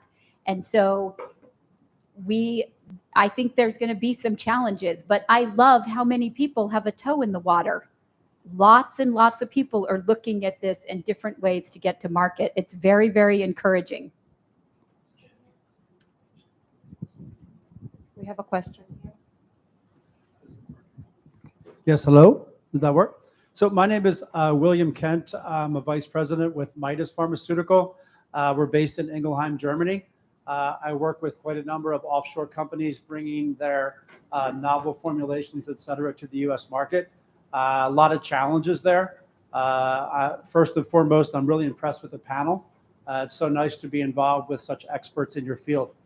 In terms of innovation and looking forward, I feel like a lot of the industry is either chasing or looking to see what is the next ingredient or raw material that is going to be hot.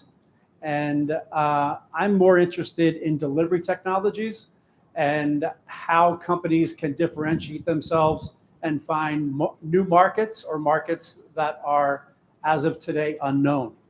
The one that comes to mind is gummies. And I feel like gummies years ago was initially targeted at children. And I believe gummies is super, super hot in general, and that the adult population is taking more gummies than anybody had anticipated.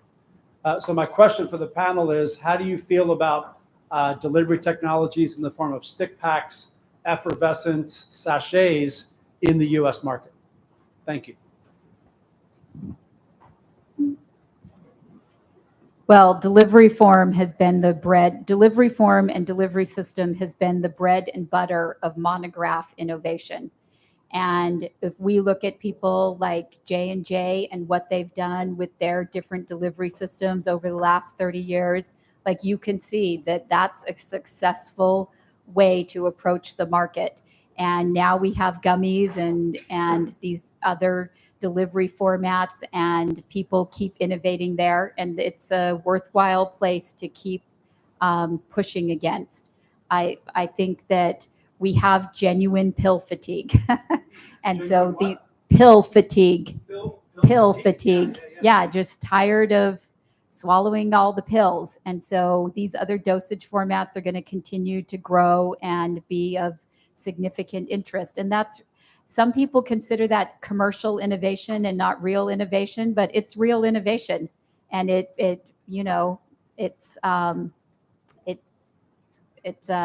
real innovation, and it makes a big difference in the marketplace. That's helpful. In reaction to that, I do have some knowledge with regard to, I think it's like 30% or 35% of people that are taking drugs or dietary supplements have difficulty swallowing them. That's a big number. It's not 10%, it's 30% or more. So these delivery technologies really help these people, whether they're orally disintegrating granules, whether they're stick packs, which I think has come a long way as well. And then also effervescence and putting things into your yogurt or putting things into your drinks. Theraflu, I think everybody in the room remembers when Theraflu first came out, and we've all tried it because we've all felt those pains, and it actually worked. That's another great example. Yeah, I think that's a great example. And I think it's really about positioning it in a way which is relevant to consumers as part of their lifestyle and something that can fit into an existing occasion, right?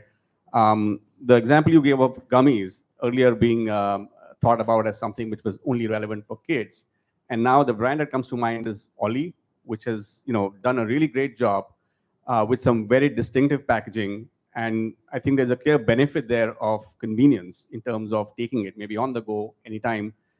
There's a problem in compliance with tablets, as we all know. People forget to take tablets. So if there is a clear way of communicating a particular format that fits into an occasion, maybe with your tea or coffee or whatever, there's something that you can take your vitamins along with it in an easy way, and that's clearly communicated with a benefit to consumers. And I think it's definitely possible, right, to integrate that in their habits.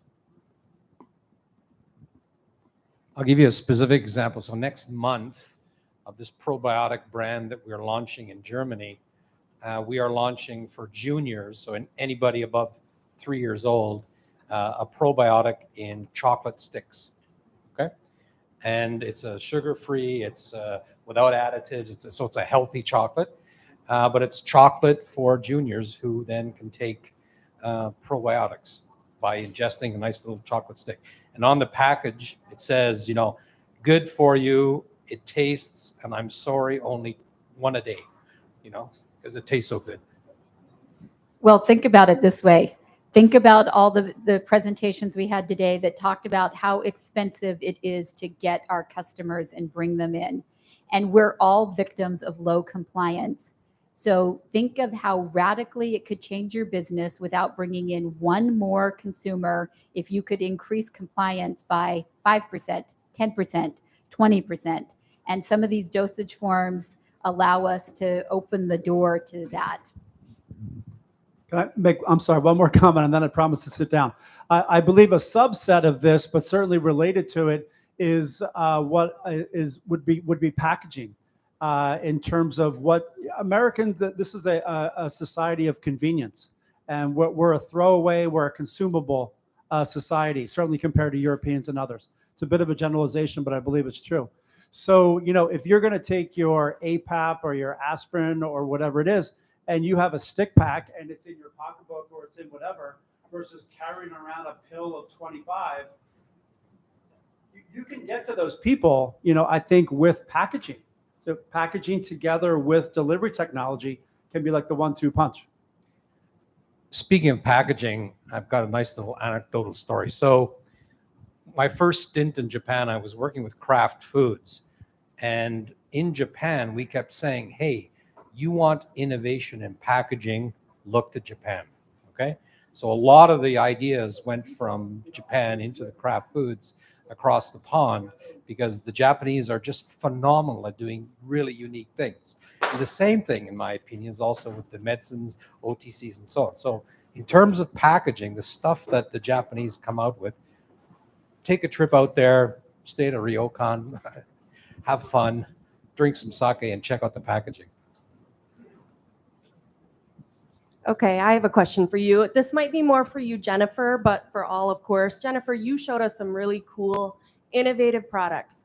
I just wondered, are any of those products, or if not those, can you give us any examples of products that were developed in Europe or non-US that were brought over into the US that met with great success?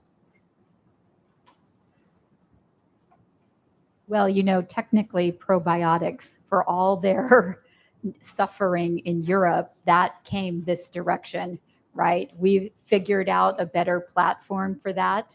And we still have right now a lot of development work on postbiotics and tyndalized bacteria and the research around Akkermansia and Fecali bacterium and stuff like that, I think what we're doing in Europe is very interesting.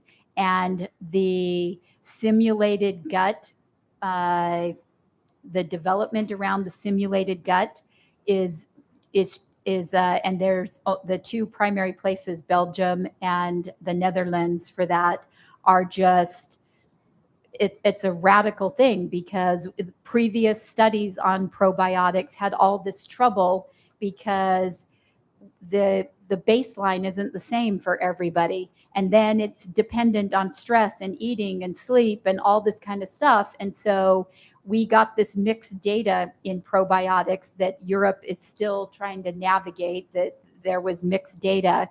And the simulated gut, where we seed it with actual fecal donations of a particular microbiome profile and run the studies in there, are just really enlightening and changing what we know about the science. And so just a lot of interesting, but again, I could make my top 100 list for sure of that. The brand that comes to my mind, one of my favorite brands, is Voltron, which was in Europe and everywhere else for a very long time. And I couldn't figure out why it was not there in the US.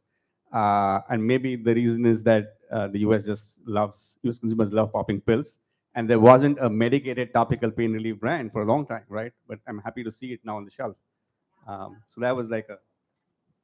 We have a comment from Andre. Andre, can you hear us? Sign language? Very long time, and I couldn't figure out why it was not there in the US.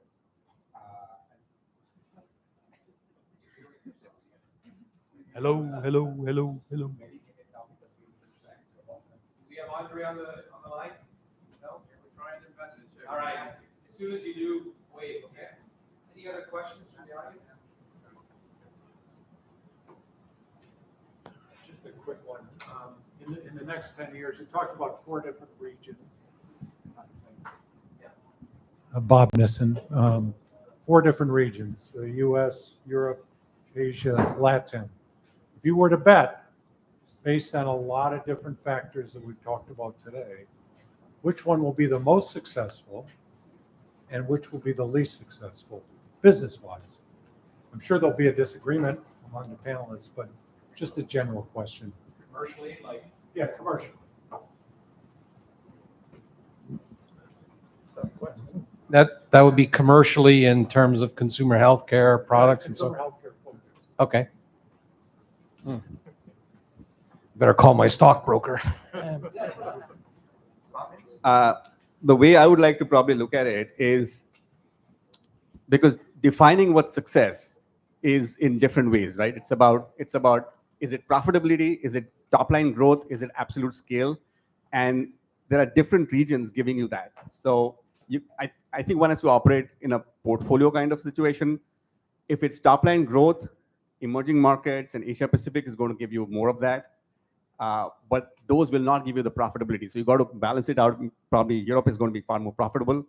If it's the scale, then nothing can beat the scale of the US. So it's really hard to have one simple kind of answer, but depending on what you want to achieve, whether it's scale, growth, profitability, different regions play some clear roles. So That's the way I would try to answer that.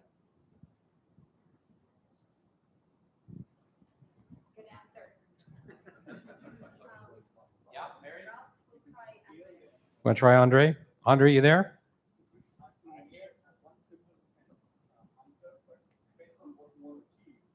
Sorry, Andre. Hold on. We're just turning up the volume here.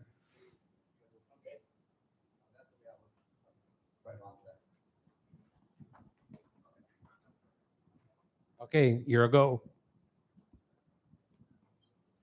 Okay, just a quick mention on the Let's try Andre. presentation. Andre, you there? Statistics. You hear me? Sorry, Andre. Hold on. We're just turning up the volume here. Okay. So in terms of presentation, we have a very good statistics here that shows that more.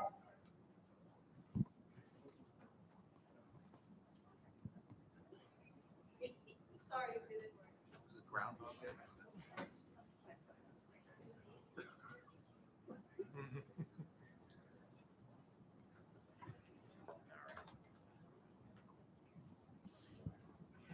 Okay, Andre, we're going to try it one last time. And if I hear my voice again, I'm going to shoot myself. Okay, I'm here.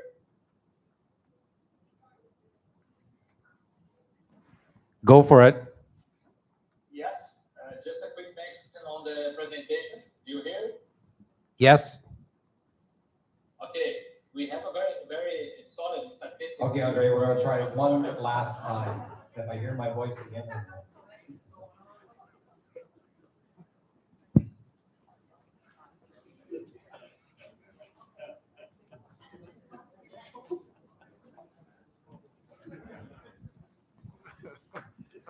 Okay, what I'm going to say next. All right, Andre, if you hear us, sorry, we're having technical issues because I keep hearing my voice over and over again. That's not a good thing.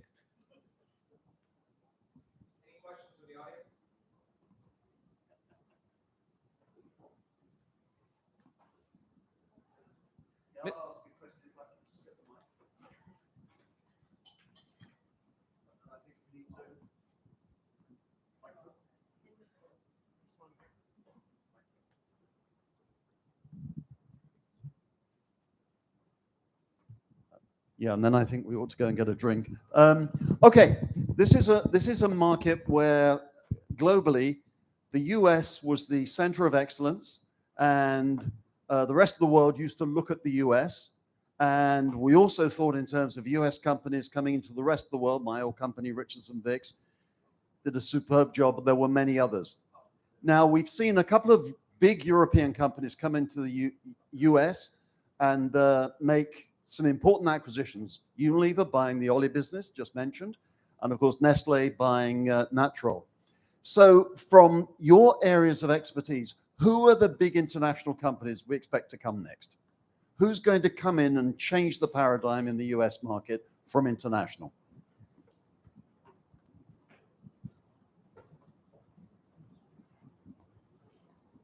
Don't all speak at You once. mentioned the top two, Unilever and Nestle, so you've already taken those names, which were the obvious, I think, candidates. Both of them have made plays. Yeah, you know, it's a good question. It's a tough question because obviously the big multinationals are here anyway, and they're treating it.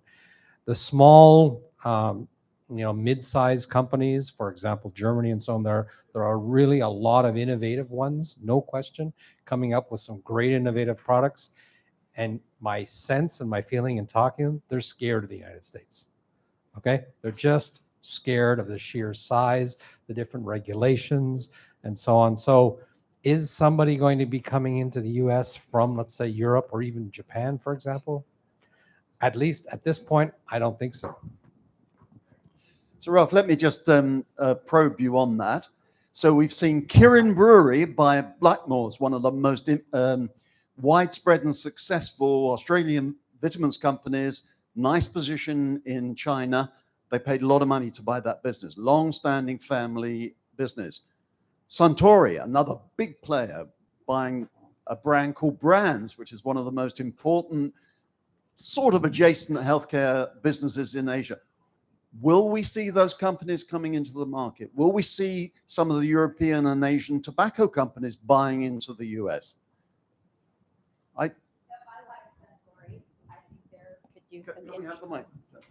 I like Centauri. I think they've long had an interest in this area.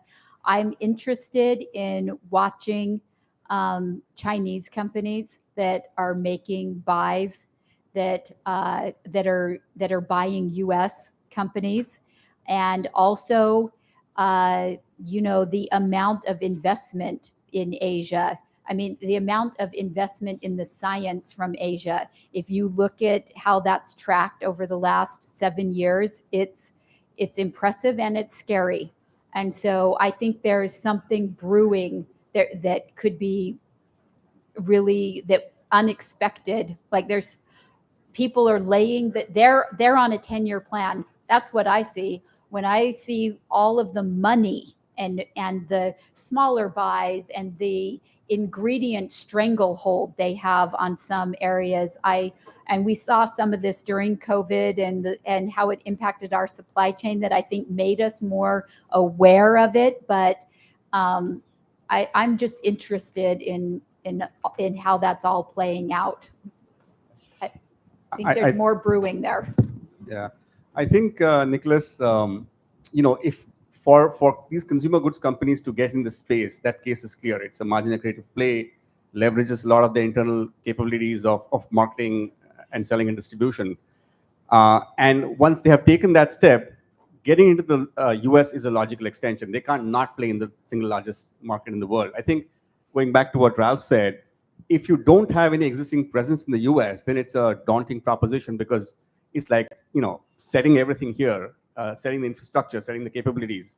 But if I have something existing, then it becomes a lot more easier, right? So probably, I don't know about specifically what capabilities Kiran and Centauri has in the US, but if they have, then I think we should expect them to eventually make a play sooner or later.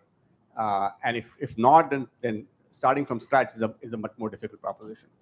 But that's why buying some of these modest brands is the base. Absolutely.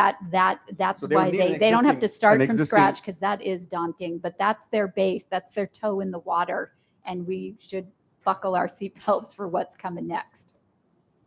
But I do have to say, I mean, on one side, yes, I'm a bit nervous about the Chinese companies, because they are very commercial, they're very aggressive, and they'll do whatever it takes. Okay.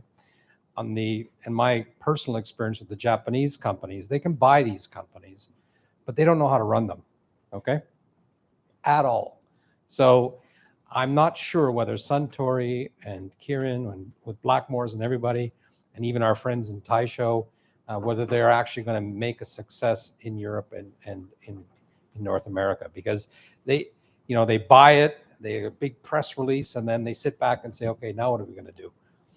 So it's very difficult. Just to comment on that, and we have some friends in common, Ralph.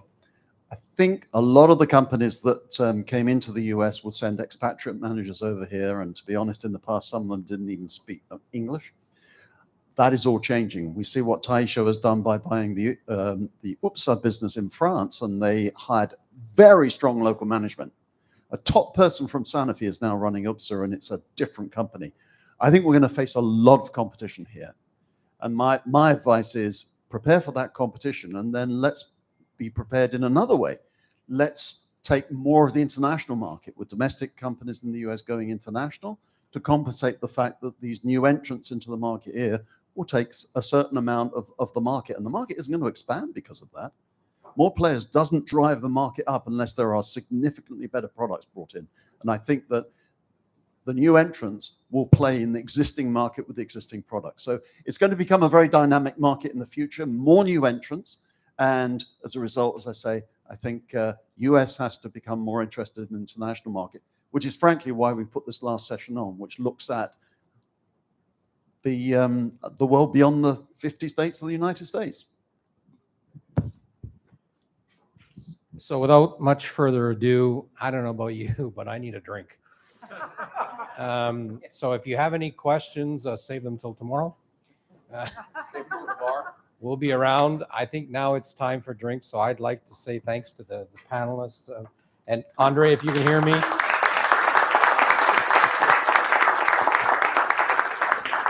It was a blast. So officially, can I call this the end of the day? Where's Mary? Yes? That's a wrap. Thank you.